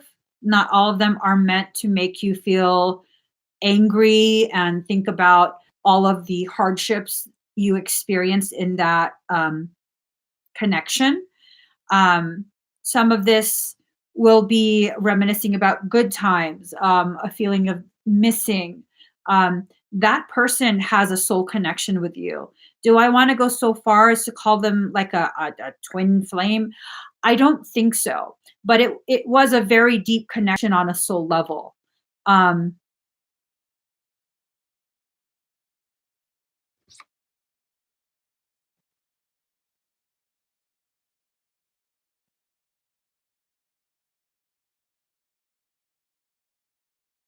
I was being told that I'm missing a detail.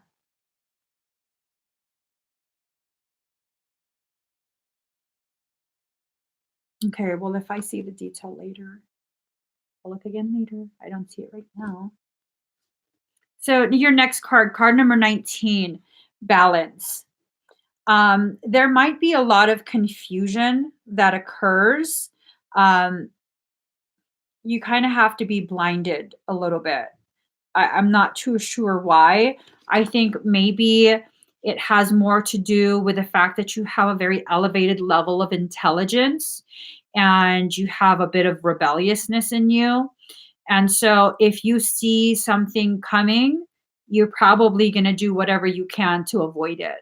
Um, and I think that's probably why you're being a little bit blinded. But the gist of what this is already in your hands. It's just you haven't shifted from using your sight to assess to using your hands.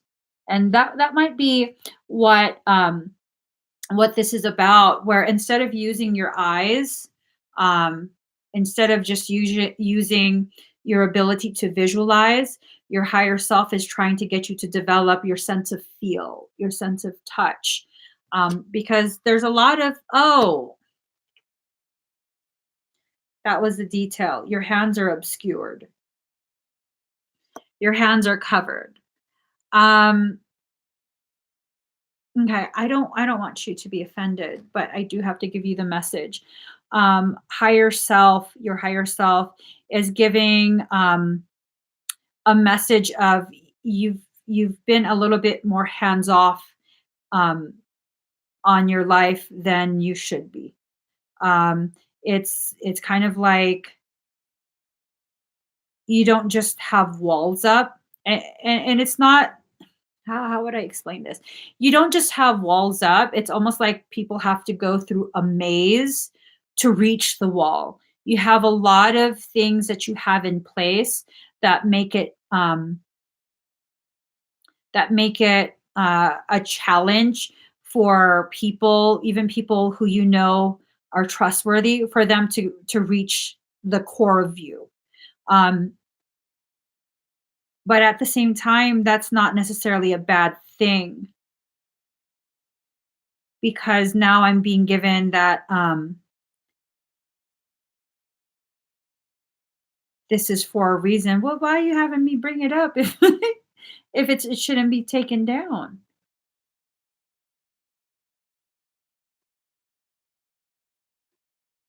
Hold on.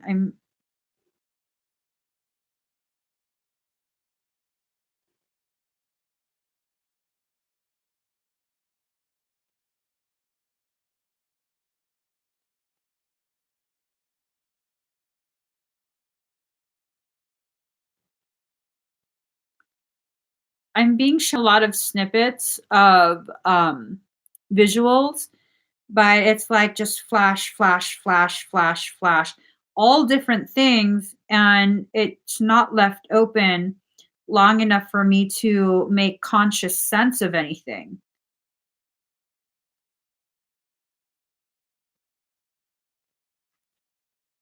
I'll try and figure it out. Card number 21, resilience. You're very resilient, but this, as soon as I saw tentacles, it was like, those aren't her cards. See what I'm saying? These are your cards.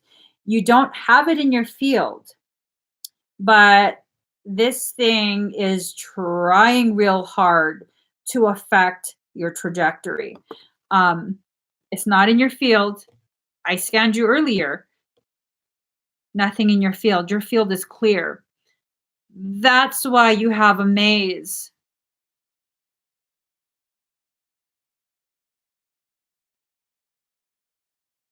Okay, this is weird. I don't remember enough about this stuff to really speak with confidence. Um, but I will say it because it popped in my head. Something about a minotaur, a maze. This thing has been trying to breach your walls for a very, very long time, not just this life, many lives previous to this. And that's why walls and a maze was erected. And it just continues to follow you, but it is contained. It's remained contained. It hasn't breached your actual space. Um, do any of you know about minotaurs? I know it's a half bull, half man. It's a humanoid bull. Now I'm super curious. Hold on.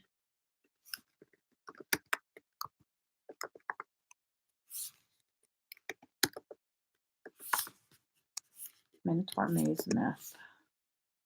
In Greek mythology, the labyrinth, it looks like a labyrinth, was an elaborate, confusing structure designed and built by the legendary um,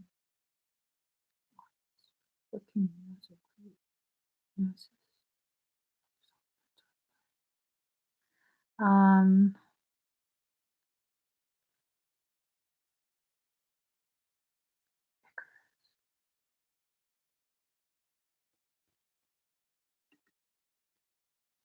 um,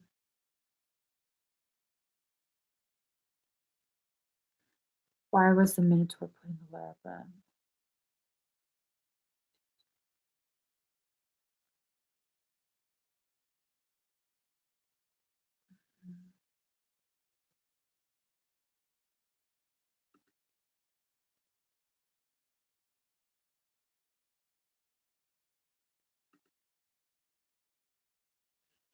Okay, I don't know. I think this is probably something you might have to look into. Um,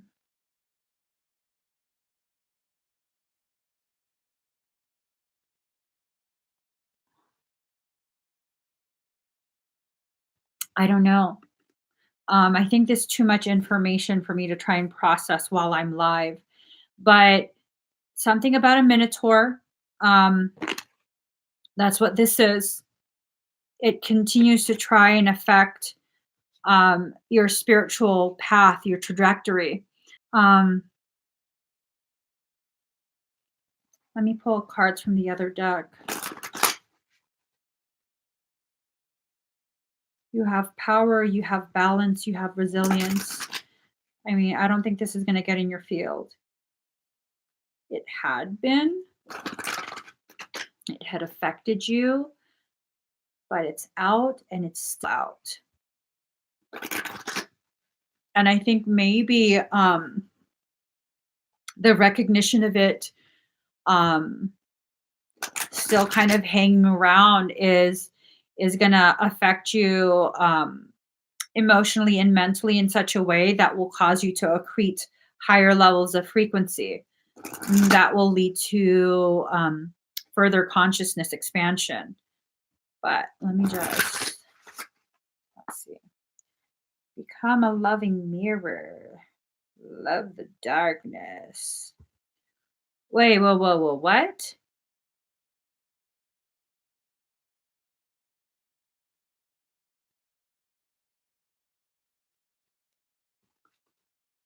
Card number 10, become the loving mirror.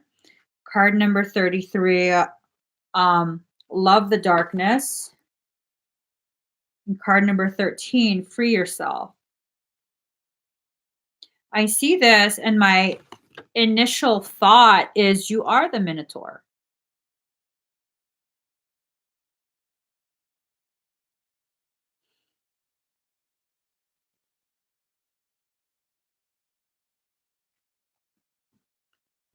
I don't understand.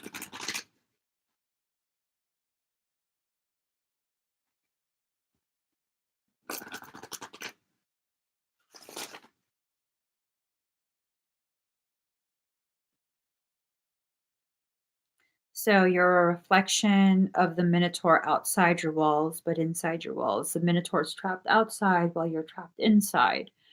And it's time for you to free yourself by loving the darkness through the entry point within, the dark hole,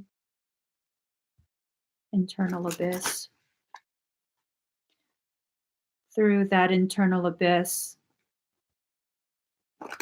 you free yourself. Through the love of darkness, you enter the internal abyss to free yourself. Mirroring through touch. Mirroring through touch, the Minotaur is blind. The Minotaur is blind. Mirroring through touch, the Minotaur is blind. Look at the walls and see how the walls, the etching from its hands, the etchings lead to the paths most taken. Avoiding the path most taken. Power, balance, resilience. Don't take that path. So if you look at the walls and see where he's been,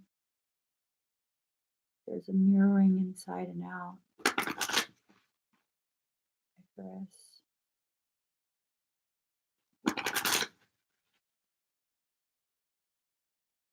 Man-made construction.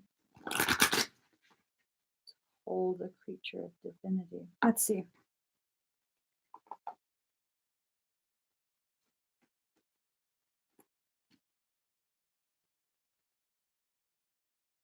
You might suddenly get dizzy, okay? Right, I saw that. She slept with a bull. Minos, Minotaur, the bull of Minos. But there's a deeper message to this. I think it's tied to one of Brianna's previous lives. So card number 1, make peace with your past. Card number 31, alone but not lonely. So it's like this has aspects of your past interlaced with it. Remember, I had been saying in this card, it's like you're being blinded because you're supposed to feel your way through this life. Your hands have been obscured. And then if you look here, it's your hands. You're entering through using your hands. It's your hands. This is a hands-on experience that you're going to have to go through. Um, I think the so what? The X is the Minotaur, always mirroring you.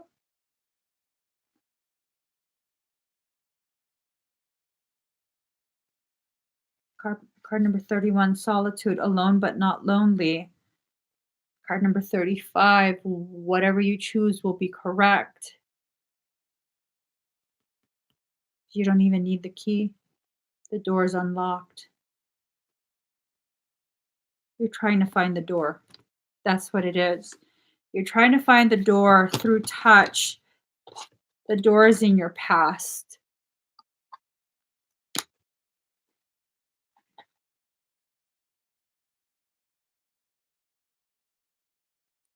I think the X is the door, the doorway. To what? You know damn well I'm not going to tell her to go through any doorway until you tell me what that doorway is to.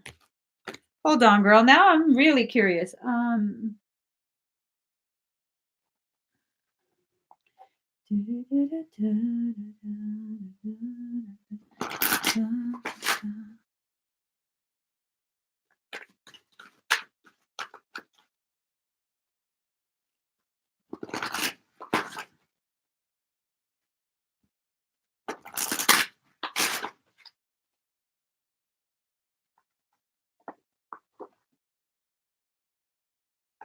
Oh.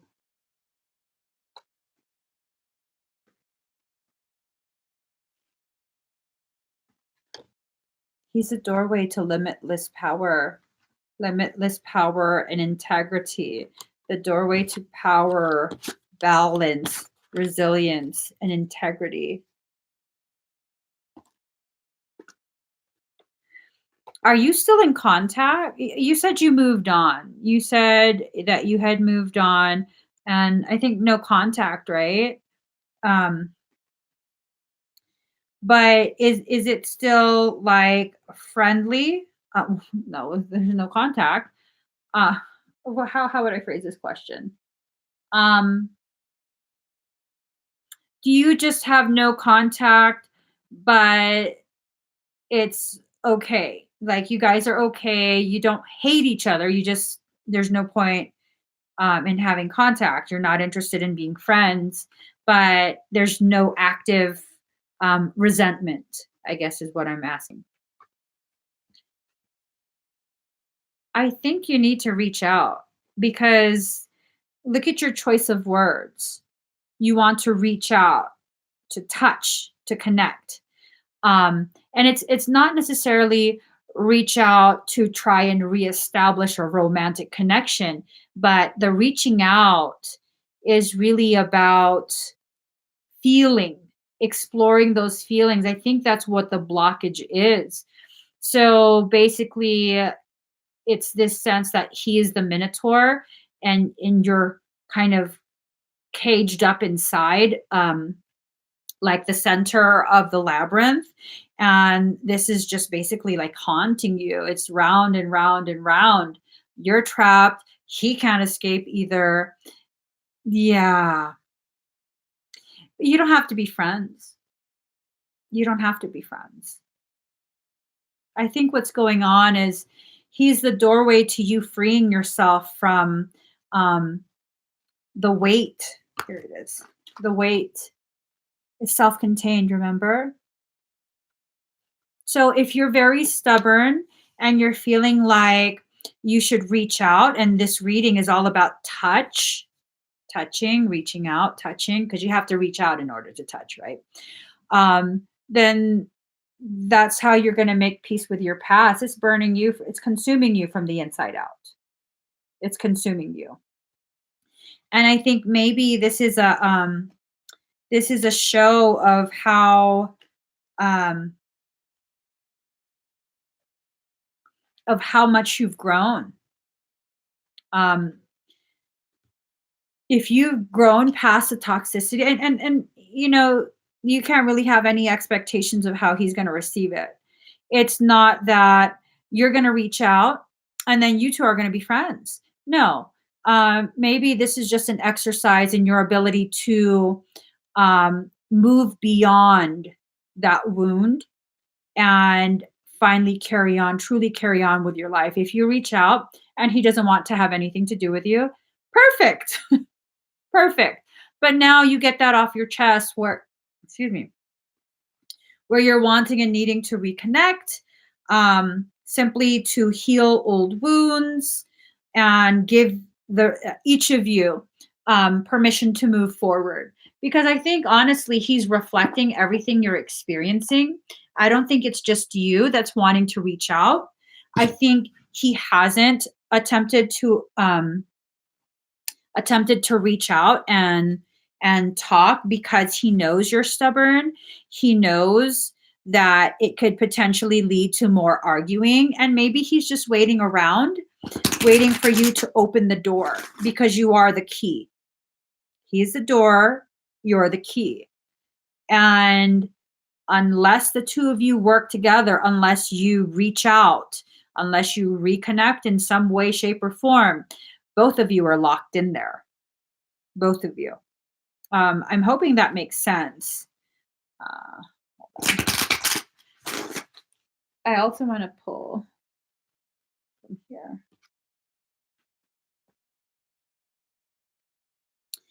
Well, you know what they say about triggers. Things that trigger you show you areas where you still need healing. So just thinking about reaching out triggers you because those are the areas you need healing. And what's reaching out going to do? It's going to help facilitate the healing. And again, it's not that you're reaching out to reestablish some kind of romantic connection or even a friendship or anything like that. I think because he keeps in contact with a girl, he cheated on me. So so you are imprisoned. You're imprisoned to that time in your life. How can you? And that's why. Oh, I shuffled it. And how can you move forward with grace and ease if you have the heavy weight of that?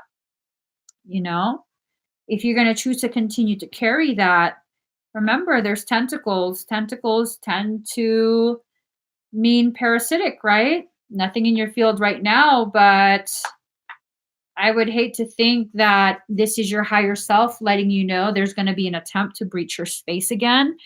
And this is what's going to be used, because if you feel like you've moved on and then you start dreaming about him and that's upsetting you, then you haven't moved on. You haven't. You've just gotten very good at avoidance. And now your higher self is shoving this in your face, probably because something parasitic is going to attempt to use that to drop your frequency. Because if you're getting triggered and upset just by the thought of reaching out, it's not a show of weakness either, because I'm pretty sure anyone else would feel the same way you do. But if that's the case, you probably fixing to have a heavy duty attempt, especially wow. I know I've told you before, your babies are super special, like super, super special. All babies are special, but the level of specialness of your children, like their purpose is very elevated. And I'm wondering if all of this kind of is in time with preparing you for the birth. Do you experience postpartum depression after you give birth? Because I'm wondering if that's going to be used as a entry point, the postpartum depression, and then this, and you moved on by keeping him out of your life, which makes sense. Do you still cry about it? And even if you cry about it, it doesn't mean you're still in love with him. You know what I mean? It just means you're not done healing. If it still makes you cry, it isn't finished healing. Okay. So good. So you've healed to a certain extent. maybe the surface layer has healed and the deeper core layers are festering. And that's what your higher self is trying to scoop up and remove before it becomes infectious. But when you think about it, you get angry. Do you cry easily, or are you less of a crier and more angry? More of an angry person when triggered?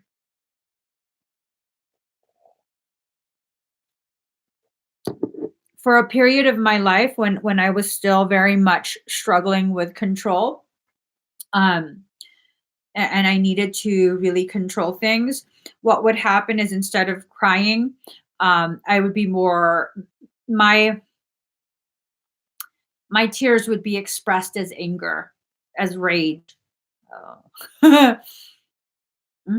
It'd be expressed as rage. So it might be that because of potential issues or struggles with relinquishing control, um, that the tears would be more expressed as anger, or I could just be reaching. You know what I mean? So kind of just see how that resonates with you. See if that helps you to better understand your own internal process, because you know your energy feels very similar to mine, and there's a lot of things that I have a tendency to kind of dismiss in my mind. Like if someone's trying to bring my attention to something, I don't intentionally do this, but when I was still more heavily struggling with control issues, um, I would very easily dismiss, like, no, I don't think it's that. And then when I'm sitting quietly by myself, it's like, oh shit, it is that. Oh shit, it is so that. But it was difficult for me. And it's not that I was lying, but in that moment, I was like, no, it can't be that. I don't think it's that, despite being open to exploring the possibility. So, you know, definitely take what I say with a grain of salt, but also allow yourself time to digest it and see how it flows through. You're a very complex person, very, very complex. You have so many layers and levels, and each layer and level has its own labyrinth built in. Very, very complex person, but you present yourself um, in a very different way. This is something that's very cloaked. It's a part of your defense mechanism. And it's not necessarily that you've had such a traumatic life, it's just that you are a very complex person. And there's this part of you, I don't know if you have cancer in your chart, but there's this part of you that likes to really go out of your way to make sure that your complexities don't become um, burdensome to other people. And so you cloak it. So it's not that you're secretive or you have things to hide. Oh, you are that's a cancer trait. So it's like you try and accommodate other people's preferences. You don't want your complexity to make them uncomfortable, so you cloak it. It's all about accommodating other people's preferences. It's a very deep cancer trait. I have cancer in my chart too, and I do that as well. Card number 8: be the hunter, not the hunted. This is about allowing yourself to receive. Okay, so maybe consider um, just sending out a feeler type of contact, um, just something really quick, pushing the boundaries of your comfort zone. Send something out really quick of like, hey, I know we're not really friends or anything, but you popped in my head and I figured I'd just reach out, see how you've been. No need to reply if it's uncomfortable, but yeah, just figured I'd reach out and just kind of leave it at that. And if he's amicable and open to healing this with you, um, he'll message you and take it from there. You're highly intelligent. You'll know exactly how to approach this. It's just a matter of having someone else to be like a sounding board and bounce your thoughts, your frustrations off of, to kind of make sense of everything. And I think that's what this is. Card number 16, what you want wants you. And this is not about you want him and he wants you and you guys are going to get back together. You want healing, you want growth, you want to raise your level of awareness, raise your level of compassion, allow your soul to evolve. And I think he wants that as well. Um, does he want that consciously? I don't know. But I think there is a huge part of him that's ready to move forward from that. And maybe it's just going to take one conversation. Um, and then the both of you can release it and never talk to each other again.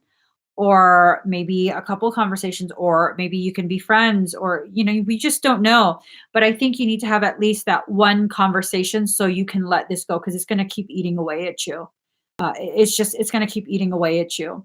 And the more it eats away at you, the more you're going to feel weakened and disempowered by it because you're going to replay over and over and over how you were betrayed, you were betrayed, you were betrayed. And that can't be something that will help you to grow. That's going to continue to deplete you. So this card number 10, releasing allegiances. You have to release your allegiance to the suffering. You have to release your allegiance to the stubbornness. The stubbornness worked for you for a period. But at this point, the stubbornness is not being balanced. So the stubbornness is detracting from your growth.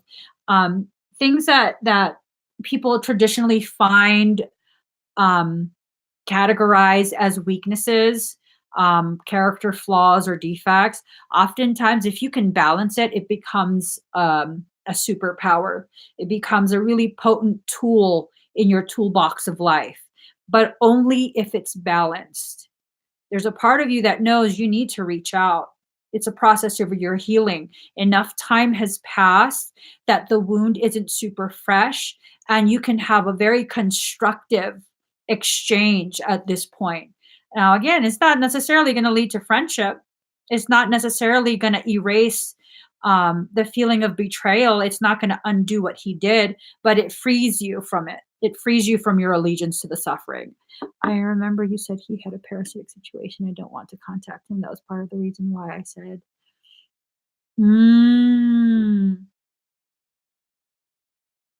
But you understand that parasite is still outside your field? Because that's what that, let me find a picture. Is it this deck? No, it's not this deck. Oh, it's right there. Dang. It's right there. That's him. That's him and and his parasite on your back. You've been carrying it this whole time. And I think maybe you've reached a point where you can have a constructive sort of interaction, even just one, because you're aware of what it is. You're not going to give it entry. You have your walls, you have the tools, Kokoro 33 tools that are really helping to cultivate your self-confidence, your ability to maintain your field. I don't feel like you're in danger of allowing this in by empowering yourself through contact, through closure. Sometimes we can have that sense of closure on our own. I think in this circumstance, I think it's going to be very difficult for you to do that on your own because you're going to continue to fixate. There's so many things that were left unsaid on your end because you were so angry, rightfully so, and it just wasn't getting anywhere. And I think enough of that anger has dissipated that now you can express yourself in a way where you can have that closure for yourself. So maybe you can even just write a letter and not send it. But there's things that you need to get off of your back. And that his parasite is going to continue to follow you until you can resolve this because you're committed to it. It's tied to you. It's tied to you. You're leaning into it. When you lean into something, you're committing to that. You know what I mean? I wish there was another way. I wish there was another way, but I think you're gonna have to have some kind of interaction to get this out of your system because that's his parasite. There's no parasite in your field. I scanned your field quite a few times already while I was looking at the cards just to make sure that I wasn't missing something. Your field's completely clear, completely clear. Your auric shield. I don't know if you're doing any of the Kokoro exercises for the auric shield, for shielding and cloaking, but that looks on point. Um, I see expansion in the crown space. The root chakra is very much grounded. You're centered. Like this is textbook perfect auric field. You're an overachiever. You're a perfectionist. I'm really liking this. I'm really, really liking it. It's like you really everything is just check, check, check. Yes, yes, aligned. Yes. Okay. I love it. Oh my God. I love it. I don't think this thing is going to be able to get in. And I think if you address him, if you finally face this head on, um, I think it's going to go all back to him and leave you alone because it's still been feeding off of you because of your commitment to it, your allegiance to continue carrying it. Yeah, no, you're doing good. You're doing good. I'm always so freaking amazed when I look at the members' fields and stuff. I can tell when they're, even just starting to explore the lesson. It's such a huge difference in their auric field. I'm always like, gold star. I love it. I love it. Keep doing it, girl. Keep doing it. It hasn't breached. And like I said, have you been doing the actual lesson on shielding? Because unless my memory is not serving me correct, it looks like your shield is actually thicker, like you've created a buffer zone. It's not super, super thick. It's subtly thicker, but I can notice it. I notice a difference. So keep going, girl. Keep going. I hope this gives you clarity. Chakras are fully aligned. I don't see blockages anywhere. Even miasmic distortions that have been spread throughout your field. It looks like you've been systematically collecting them, your higher self, and just really organizing things. This is so satisfying to my OCD. Like, so satisfying. I'm really liking this. I'm not joking. It's like so much order is do you have Virgo in your chart? This is like some really amazing Virgo stuff. Oh my God. I like it a lot. I'm not joking. I like it a lot. Keep going. Okay. I hope this gives you clarity. And I hope the scan results also help to really encourage and inspire you to continue with exploring the Kokoro lessons. You're doing so good. I love my members. All right. Deb Lashbrook. Deb, are you here? You're welcome. Deb Lashbrook, are you here? Calling Deb. Calling Deb to the front. Deb, please come to the front. There she is. Do you want me to ask the cards something in particular?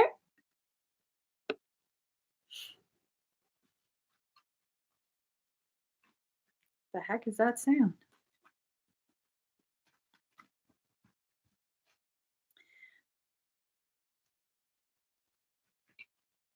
Or do you want a general reading?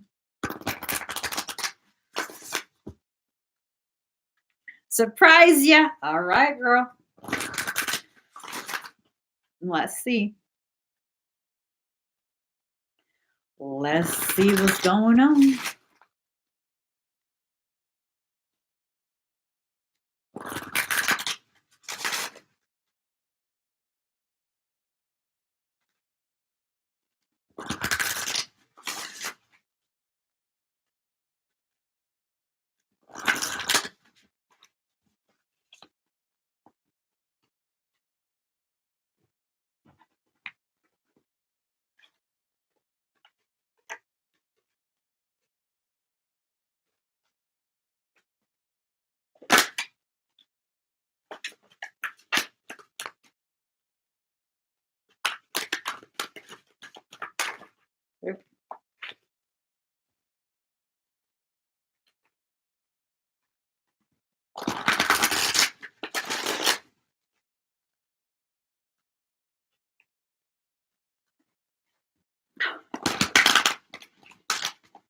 Wow, that was hard to shuffle. Hold on.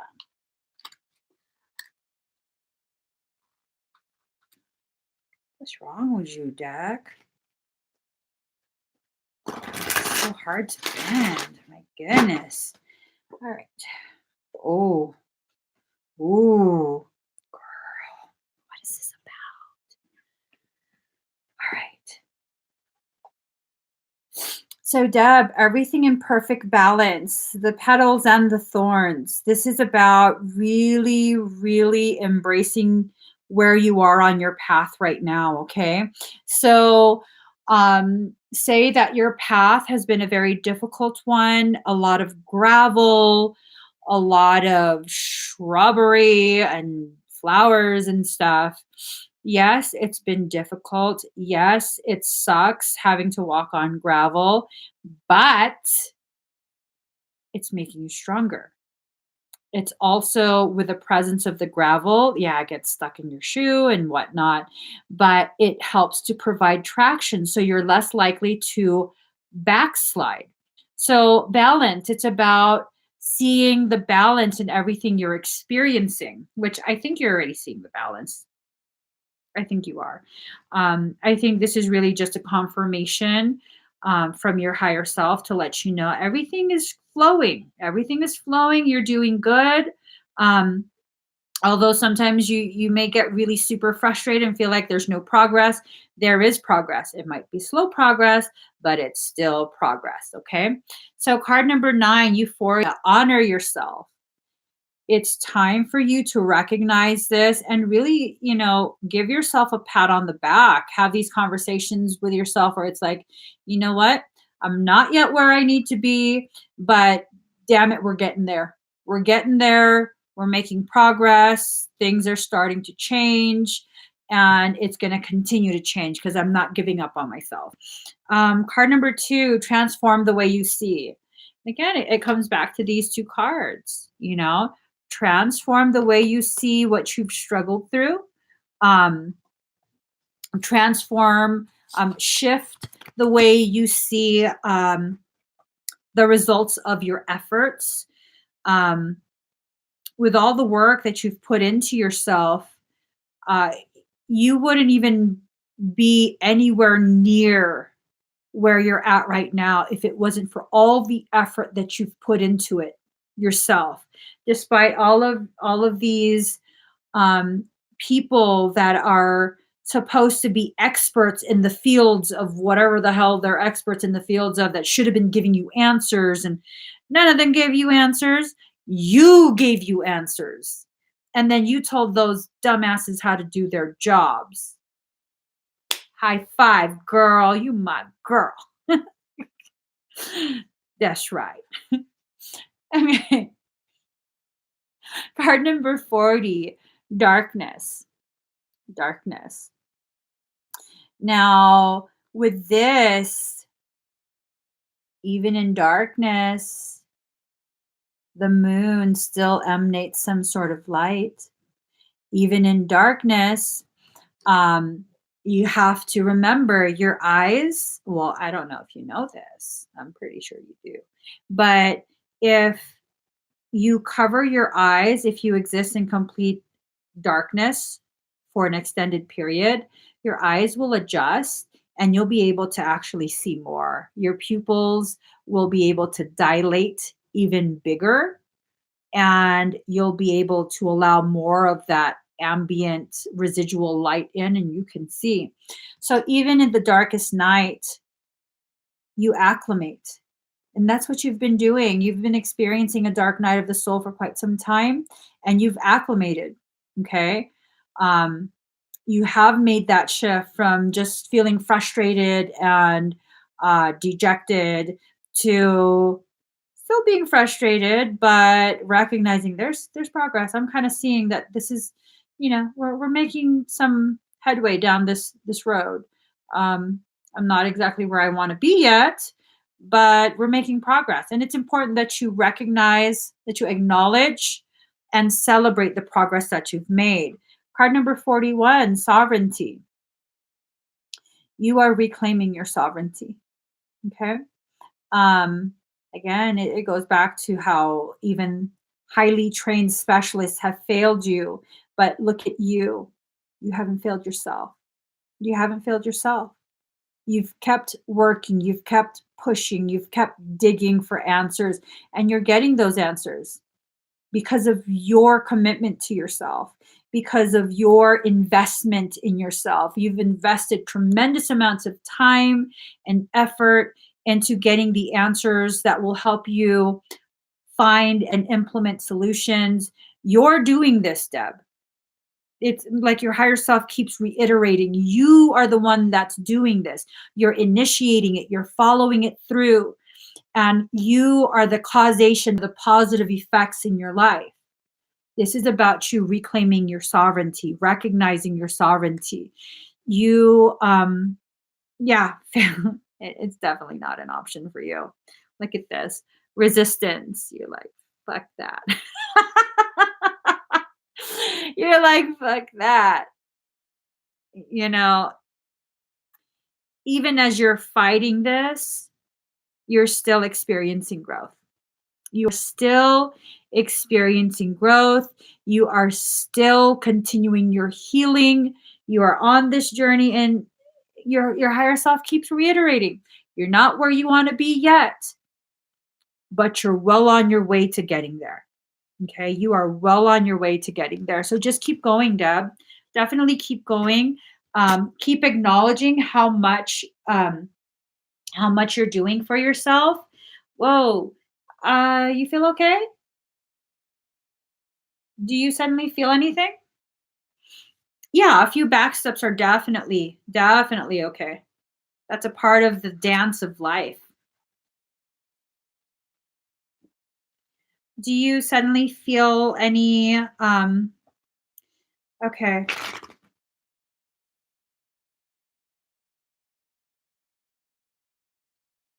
Do you feel anything in the back of your head?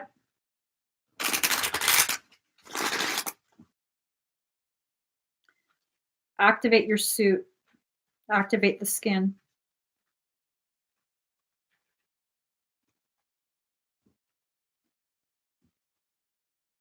Your skin active?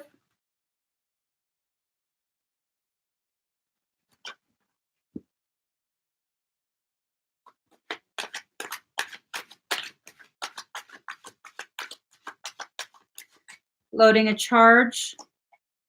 I'm going to detonate a massive charge. It's going to hit your skin in 3 seconds. As soon as it loads into the skin, detonate in the back of your head. 3, 2, 1.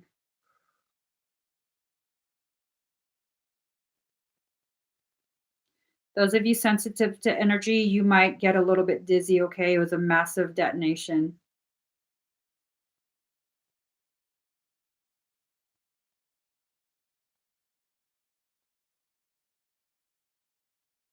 How's your head feel, Deb? You feel tingly all over?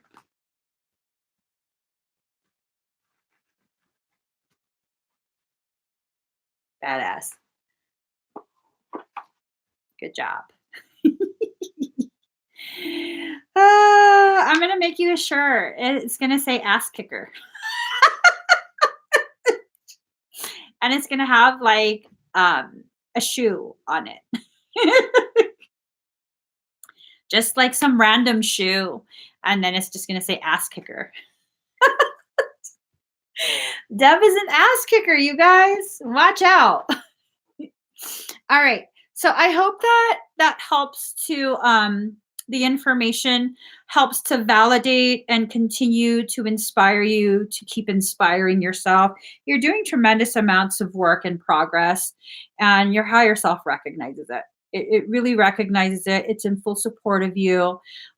It's been working overtime trying to align more events to get you more answers for yourself, more very concrete answers so you can make even more progress on your health journey.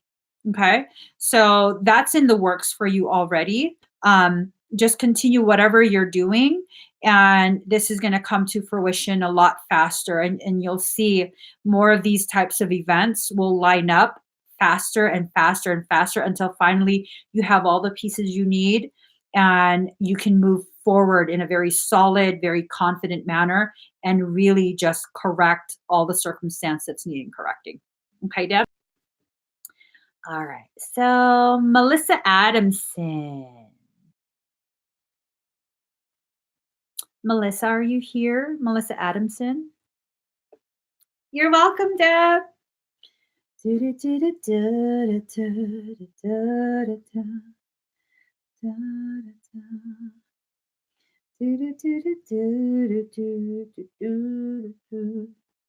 All right. Melissa A is here. So breathe very deep and very slow.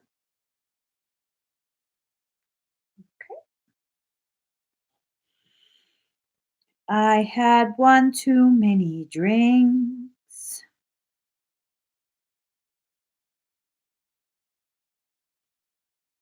Mhm. Ended up at the embassy. Oh, I don't know what it is. All right, Melissa. I don't know what it is that you've done to me. One second.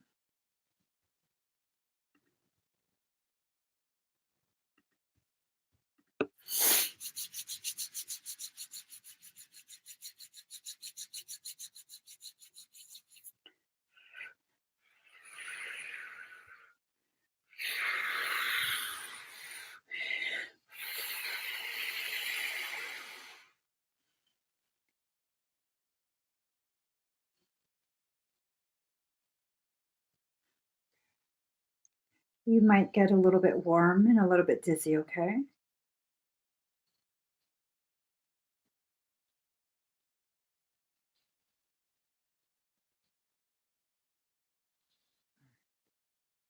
Give me one moment.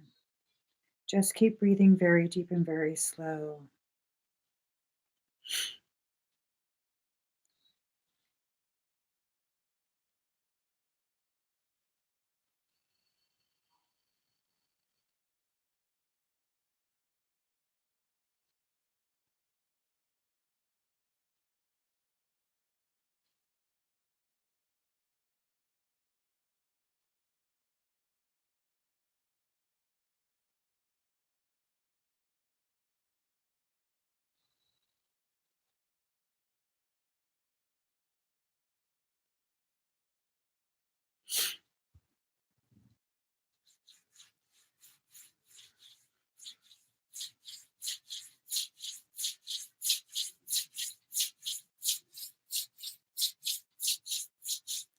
Melissa, I'm going to send sedation through your field. It's going to feel like a warm rush of just calm, okay?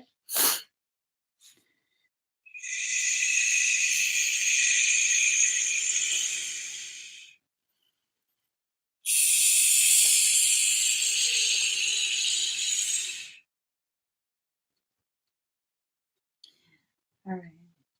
So I'm going to do some corrective work on your auric shield, okay? Just close your eyes. Breathe very deep and very slow. I'll explain what I'm doing when I finish, okay?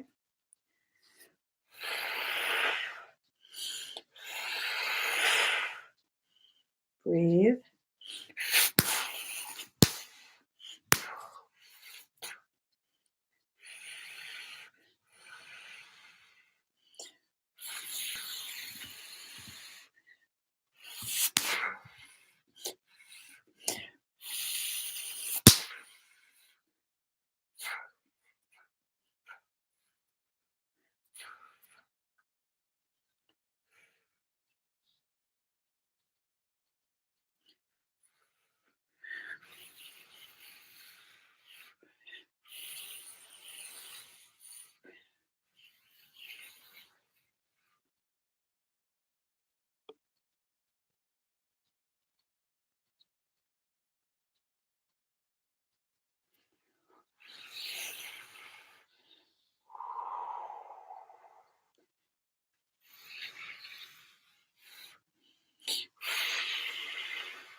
Breathe.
Great.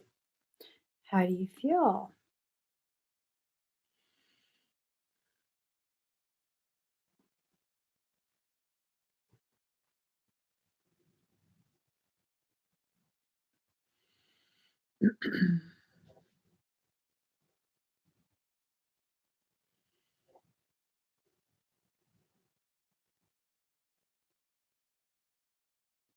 That wind sounds crazy. I don't know if you guys can hear it.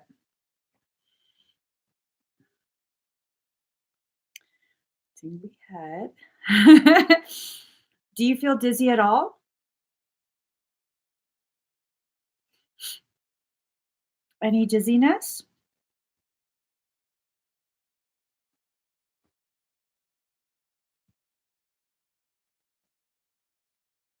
Okay, perfect. So with the expedite that you selected, there was work on the auric shield that was needing to be done. When I went to scan and assess your current shield state, the condition of your auric shield, I did detect quite a few abnormalities. Structural integrity of your auric shield was compromised. You've been sustaining quite a bit of attempts to breach your shield. I don't I don't know if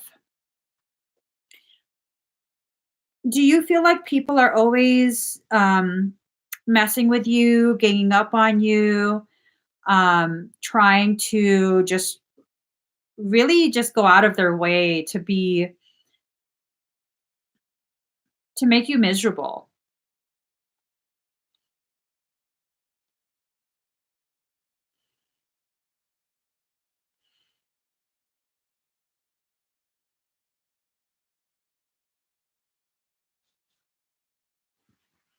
I'm not sure what you mean, stomach.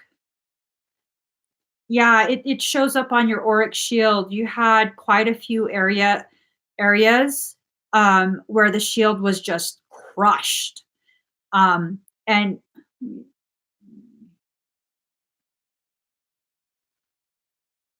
I just rewinding to see.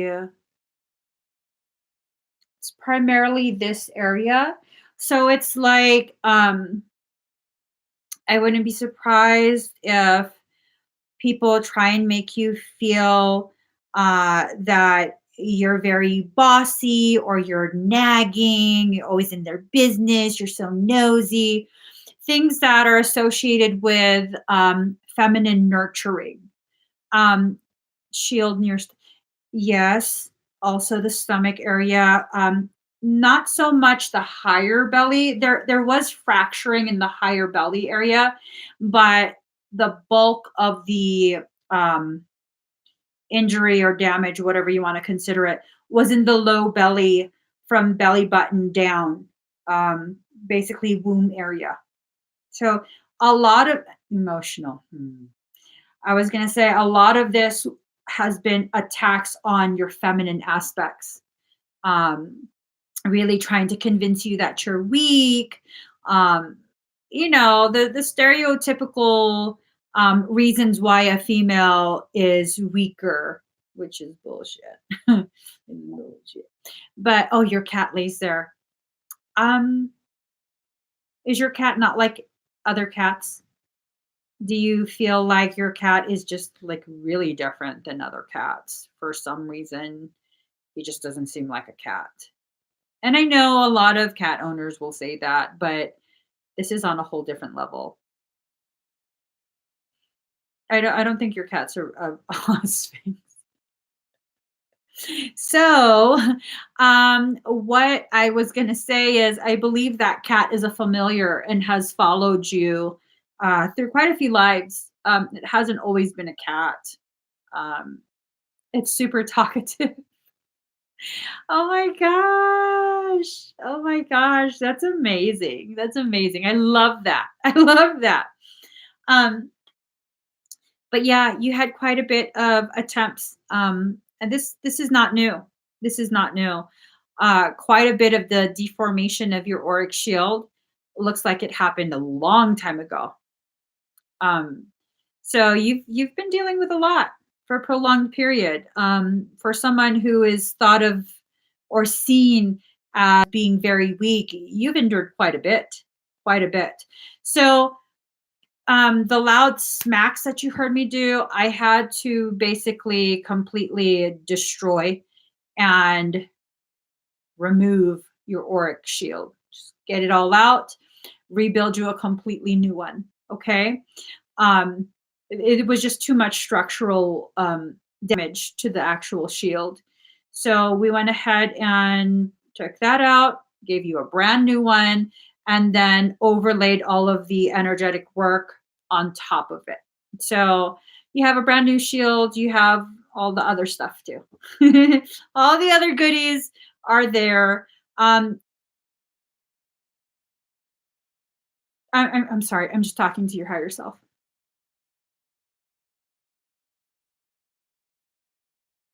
Is your cat with you right now?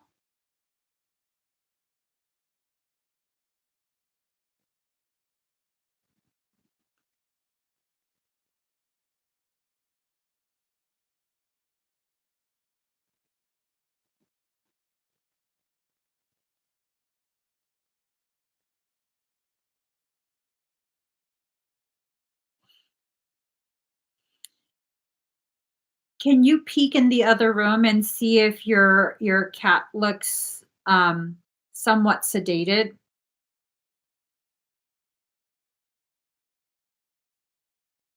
And is it normal for your cat to appear somewhat sedated? He's mad that he's mine is too. Um, so he looks sedated?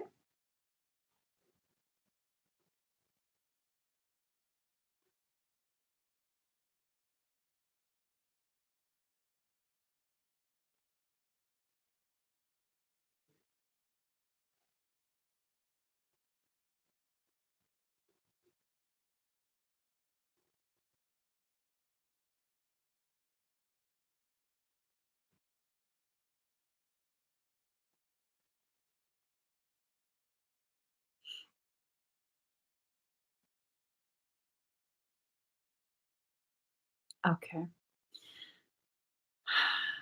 So, interesting, interesting. Your higher self pointed out that some of the sedation that I injected into your field affected your cat, not in a negative way, but has affected your cat. Okay. Like calmer, just sedated. Um, not fully sedated, but, calmer.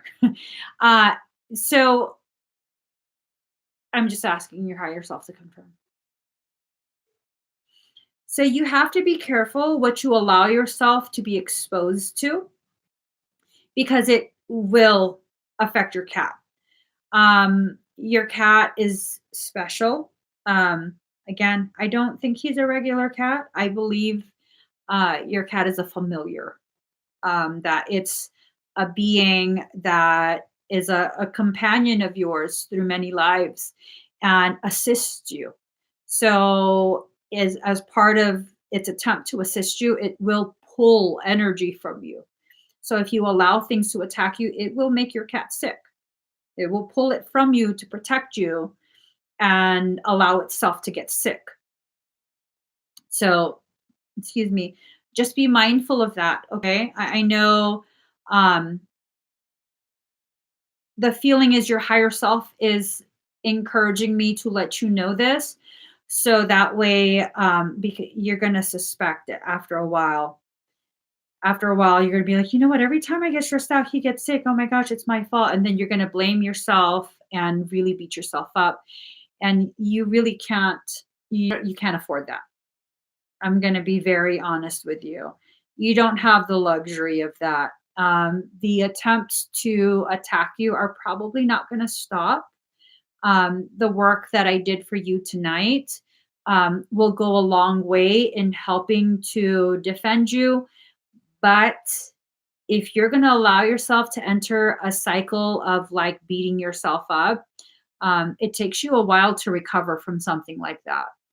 um, Once you get started on like really tearing yourself apart, you really go for it. And it takes you a long while to rebound. It's not that you're incapable of rebounding, but it takes you a while. Okay. And if you go through that type of cycle, you're going to have a parasitic situation in your hands. It's probably going to deplete the shielding that I did for you, because that's not my energy. That's your energy that I used to create that, to reconstruct your shield. If you deplete that, you're going to return back to your original state of um, compromised structural integrity of your auric shield. And it's simply by virtue of your stubbornness, girl. I'm so glad you're stubborn. It's by virtue of your stubbornness that your entire auric shield didn't just collapse. So keep being stubborn, but in a good way, in a way that benefits you. Okay. Um, if your cat does get sick, um, when you have like periods of stress, because you can't be stress free. Um, if your cat does get sick, whisper to it to let the energy go. It doesn't have to hold on to it. Sometimes, if you do that, you can remind him to let it go and release it and see it being released from him. And, kind of like when you water a plant and you see the water pool up at the surface of the soil and then slowly it gets absorbed into the soil. See it like that going into the earth. Okay. And Gaia can do whatever she wants with it. That's what she's for. That's what she does. That's our proper interaction with her, allowing her to filter. That's one of the things she loves to do for us, is to filter and neutralize. So yeah, do that, and hopefully he doesn't get sick anymore. He's very sensitive to you, though. Very, very sensitive to you. Loves you so much, and will pull any disharmonic energies from you. But because he's so sensitive, it'll make him sick, physically ill. Um, and what I see when I say physically ill is primarily like digestive upset. I don't really see any like super serious health concerns, um, unless this is something that's allowed to continue for prolonged periods. Then it will become something serious, pretty serious. Okay. So we want to avoid that. Maybe a few upset tummies here and there, no problem. He has IBS because it's difficult for you to digest the events of your life. He's pulling that from you. And it's not your fault. It's not your fault. Don't start beating yourself up now. This is an agreement the two of you have. He's here. He came into your life to assist you with this. Okay. So this is what he volunteered to do. So you're not just dumping it off on him. He volunteered to do this. And out of love for him, you're going to do your internal work so he doesn't have to keep doing that. Okay. But in the event that he does, just be thankful and encourage him to release it so that way he can recover a lot faster. All right. I hope that helps you, Melissa. I'm crossing fingers we're done. Crossing fingers we're done. Crossing Yes. We're done, guys. We're done. 5 hours, 5 minutes, 22 seconds. Hot diggity dang. Hot dog, hot diggity dog. All right, guys. I'm going to come live again tomorrow. I'll meet y'all same place, same time, 3:30 p.m. Pacific Standard Time on this channel tomorrow. I'll see you guys. Bye.